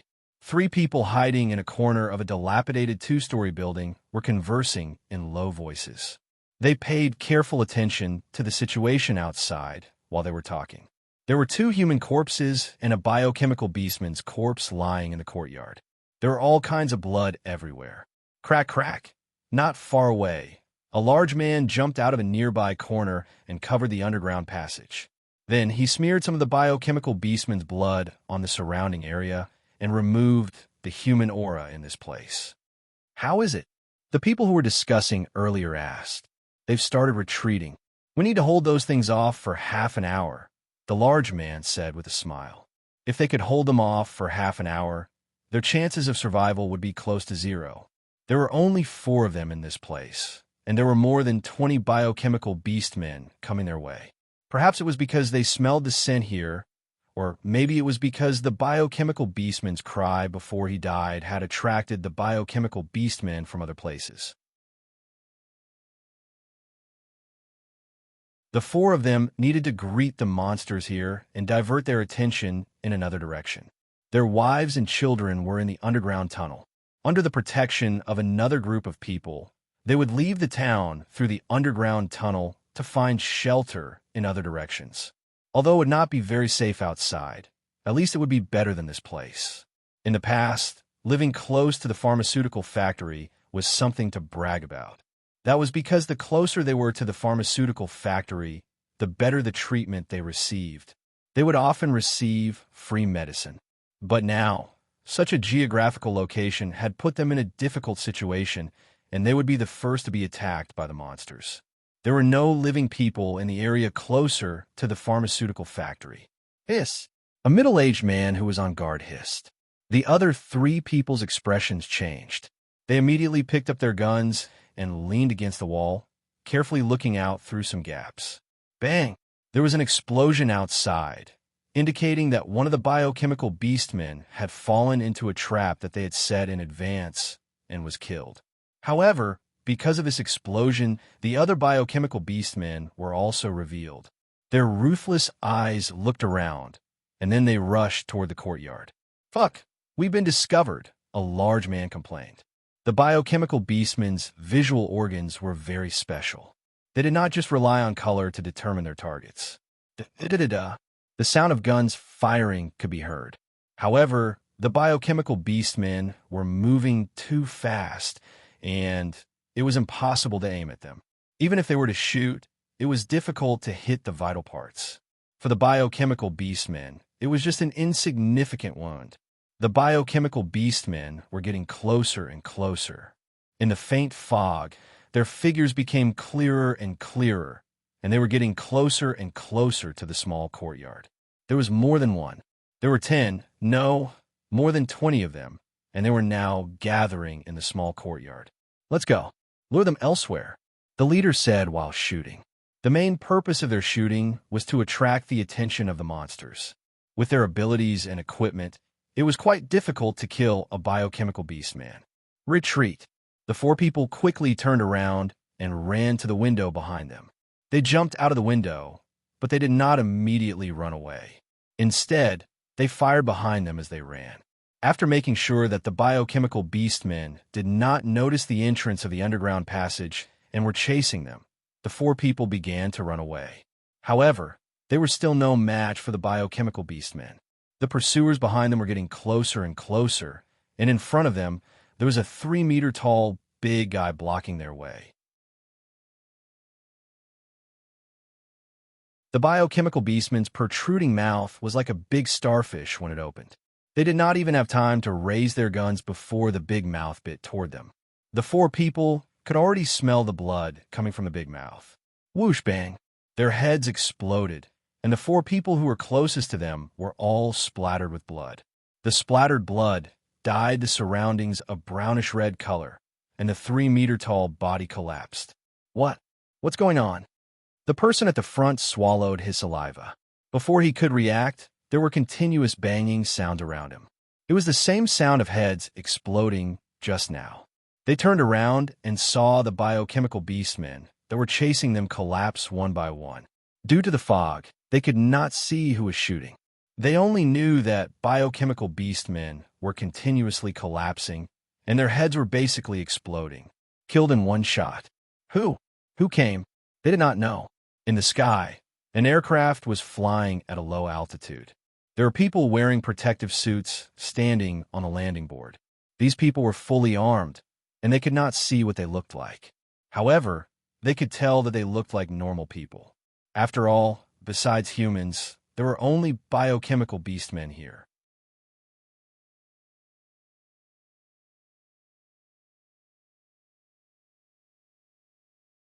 Chapter 411. The low-flying space plane flew past the residential area, and the bullets it fired caused the surrounding biochemical beasts to fall one after another. Some of the biochemical beasts who saw the space plane jumped up using their own high-jumping ability, spread their slender arms and scythe-like claws, and swung them at the people standing on the sloping landing boards. However, their heads exploded in the air just after they jumped up, and their brains splattered everywhere, adding another layer of eeriness to the colorful street.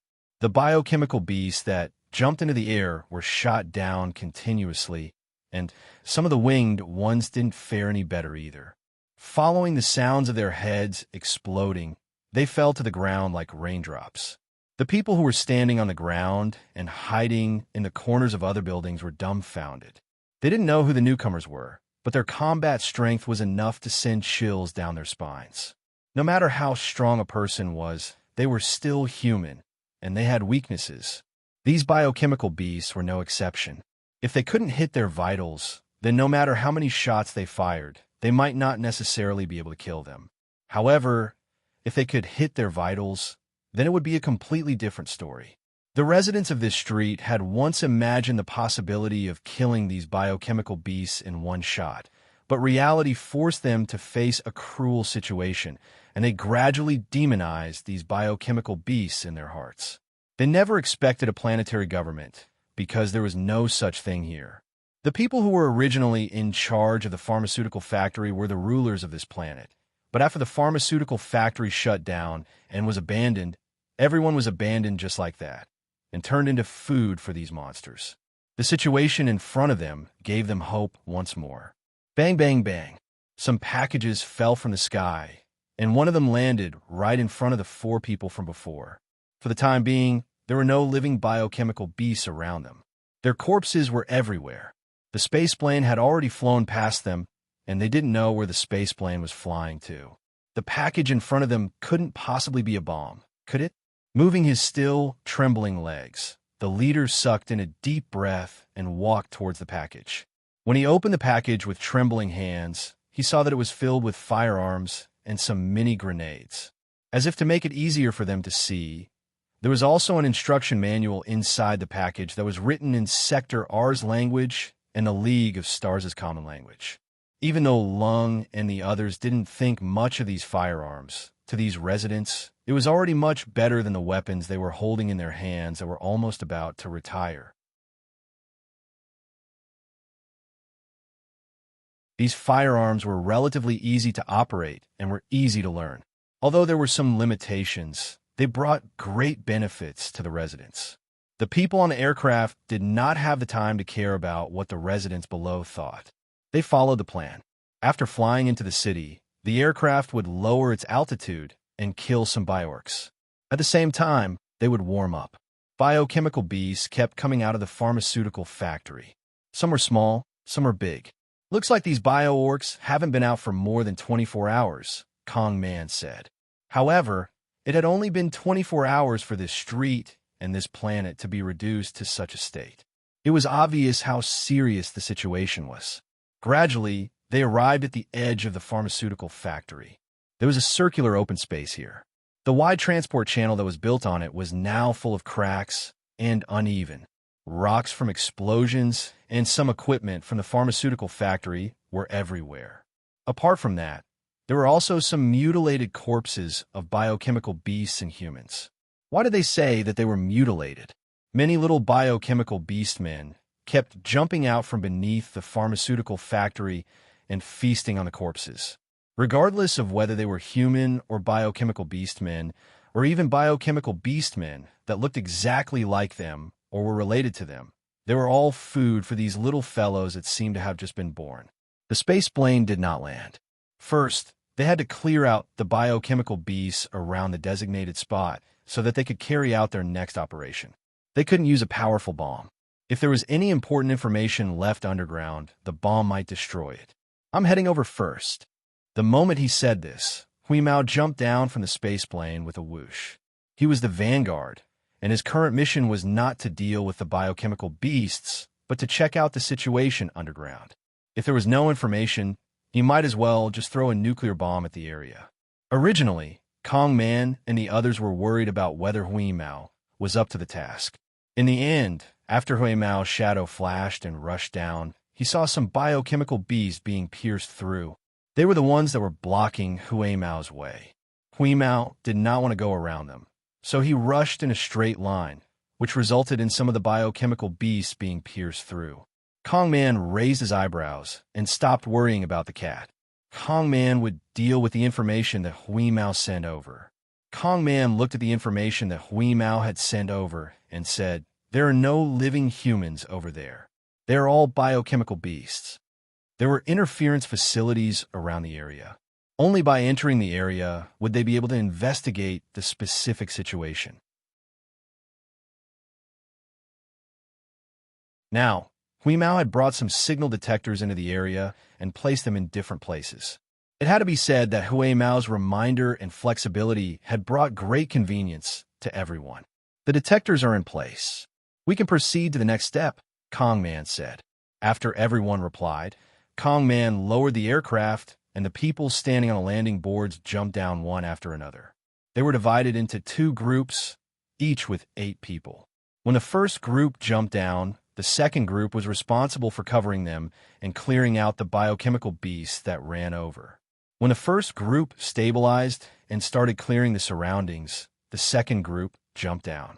The group moved towards the pharmaceutical factory in a formation.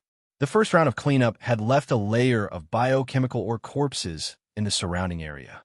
The number of biochemical orcs in this small area had been greatly reduced, so there wasn't much pressure on them now. There was basically no need for close combat. The bullets stopped the biochemical beasts at a distance of 50 meters. Sillin was still using the Purgatory Thunder Snake S. At first, no one noticed it. When they realized that Sillin had missed his target a few times and several of his targets had fallen at the same time, they realized that something was wrong. Compared to the guns everyone else was holding, Sillin's gun was way too small. However, it wasn't any weaker in terms of destructive power. In fact, it was even stronger. Cheto was the only exception among the group. Not only was he not wearing a protective suit, he wasn't carrying a gun either. Instead, there were some crescent-shaped metal plates floating around him. These metal plates would shoot at any bioweapons that approach him at high speed and cut open the bioweapons' heads immediately. Cheto controlled the metal plates. When there were no more biochemical beasts in the area, some of the metal plates returned to his body and melted into his body. Yulu and the others couldn't stop their eyes from twitching.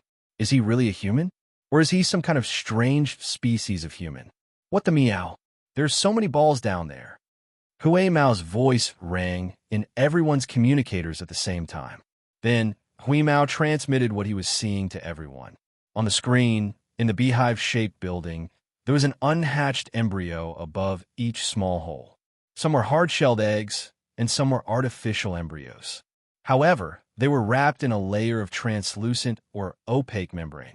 The membrane pulsated just like the heartbeat of the creature inside.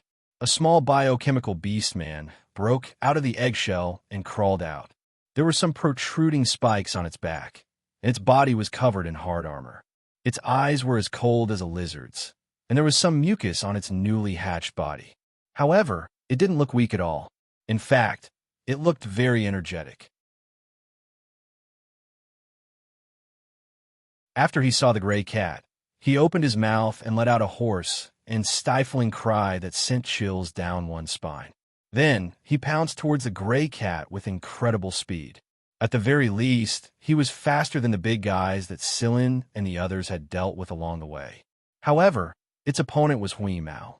Hui Mao pressed the charging creature under his feet with a claw and exerted force. Then, he stomped through the creature's body, and when he saw that it was still struggling, Hui Mao stomped a few more times. "It's a bit harder than the big guys from before," Hui Mao said. Sillin and the others exchanged a glance with each other. They had a bad feeling about this. They couldn't be bothered to deal with the big biochemical beastmen anymore. They had to get to Hui Mao's side immediately. Kong Man passed some cryo guns and super high-temperature jet tubes to Sillin and the others. These things would be useful in that honeycomb-shaped underground place.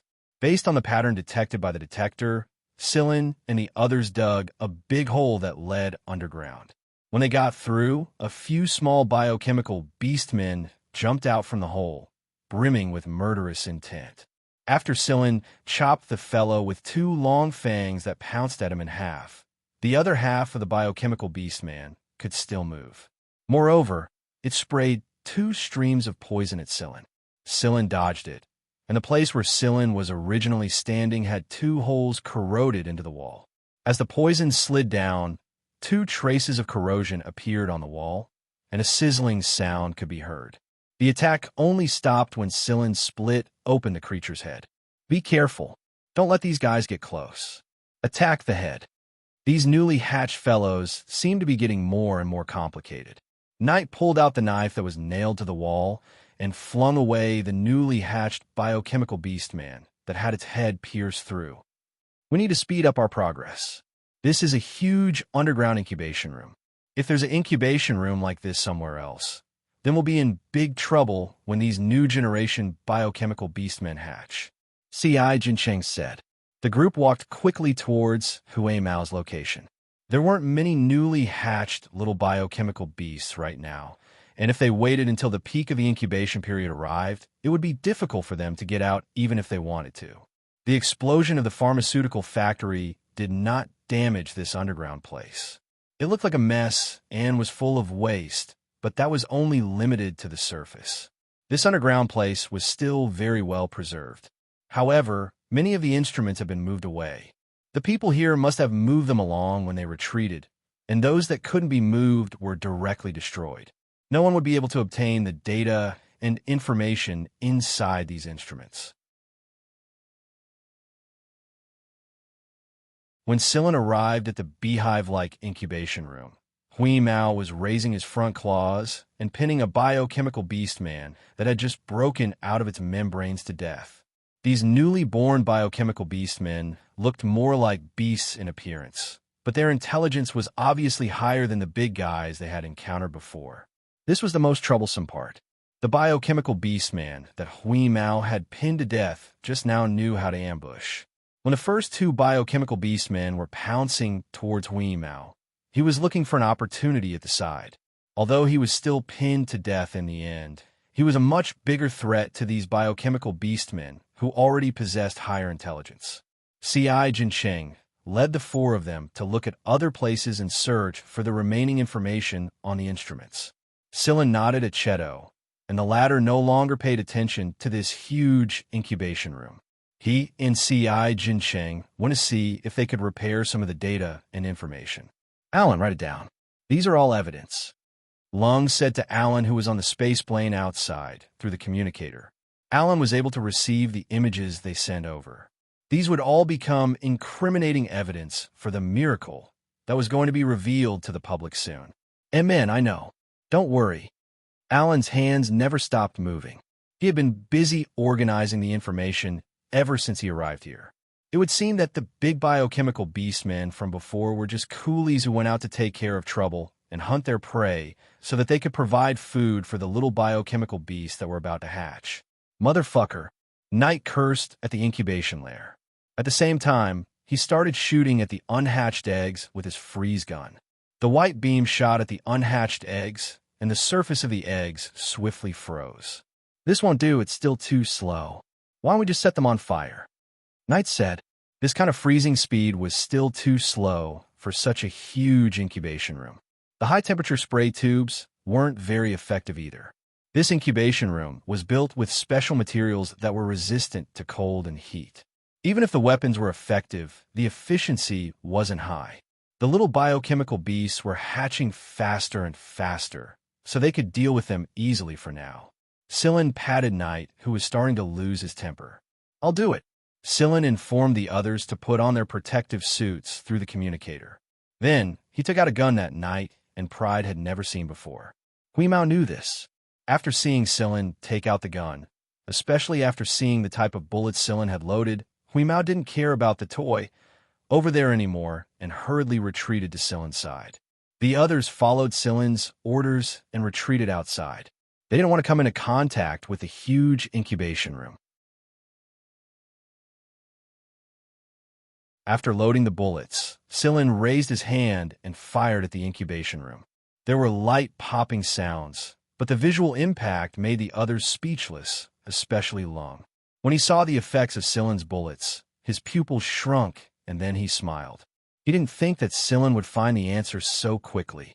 Lung and Sillin had gone to Sea Paradise together. The sea beast crystals lying in the undersea city were still vivid in his mind. Lung had been wondering about the production method of those crystals, and his subordinates had analyzed the uniqueness of those crystals with him later on. It was because of this that Lung paid extra attention to them. He didn't think that he would see such a scene today. On the other side, C.I. Jinsheng and his men were trying to repair information from a destroyed synthesizer when they suddenly realized that the medicine inside the broken medicine bottles around them were drying up rapidly. The few biochemical beasts that were killed just now were starting to shrivel up and turn into dried corpses. In the eyes of C.I. Jinsheng and the others, this biochemical beast man was changing at an extremely fast speed. His muscles looked like they were withering, his skin and flesh were shriveled, sunken and stuck close to his bones. Every step he took seemed to accelerate the drying process. His dried and hardened skin tore apart as he ran, and the blood inside had dried up before it could even flow out. In the end, his body was so severely dehydrated that he could no longer move. A crescent-shaped metal piece beside Cheto flew towards him and cut him open. The dried bloodstains and flesh at the incision looked like a piece of jerky. A chill ran down C.I. Jinsheng and the other spines and went straight to their heads. What on earth happened? All right, Sillin told them to wear the protective suits just now. So this was what he meant. If they didn't wear the protective suits, they would probably be like that biochemical beast that had turned into dried corpses right now. What is this? Feng Haichao asked beside C.I. Jinsheng. Water bullet. Cheto withdrew the crescent-shaped metal piece and said calmly, Water bullet? They were puzzled. They had never heard of such a thing before. Children's toys had similar names, though. MN, you'll know when you get there later. Cheto did not say anything else and continued to search for data that could be repaired. Over at the incubator, Knight and the others stared at the scene in front of them with their mouths agape. Some of the biochemical beasts that had just hatched or had broken their membranes were still clinging to the eggshells with their sharp claws. They glared fiercely at Sillin and the others' direction as if they would charge at them at any moment. Some of the biochemical beasts that had just broken their membranes were shaking and shaking off the mucus on their bodies, and so on. It was as if they had been frozen in place and covered by a layer of crystal-like substance. They themselves had become a part of the crystal-like substance, just like the ice of an Arctic zone. However, the temperature here did not change much, which meant that these things were not formed from ordinary ice. The incubator that contained thousands of unhatched eggs was now a place that had been sealed by ice crystals. It retained all the appearances it had before it was sealed, including the cold and fierce gazes of the biochemical beasts that had just broken their shells before they could react. It was as if everything had been frozen at that moment in time. It was so vivid and lifelike. The water bullet Sillin used was one of the more destructive ones among the water bullets he currently had, and its crystallization effect was also a lot stronger. That was why the water vapor around it was forcefully absorbed so quickly.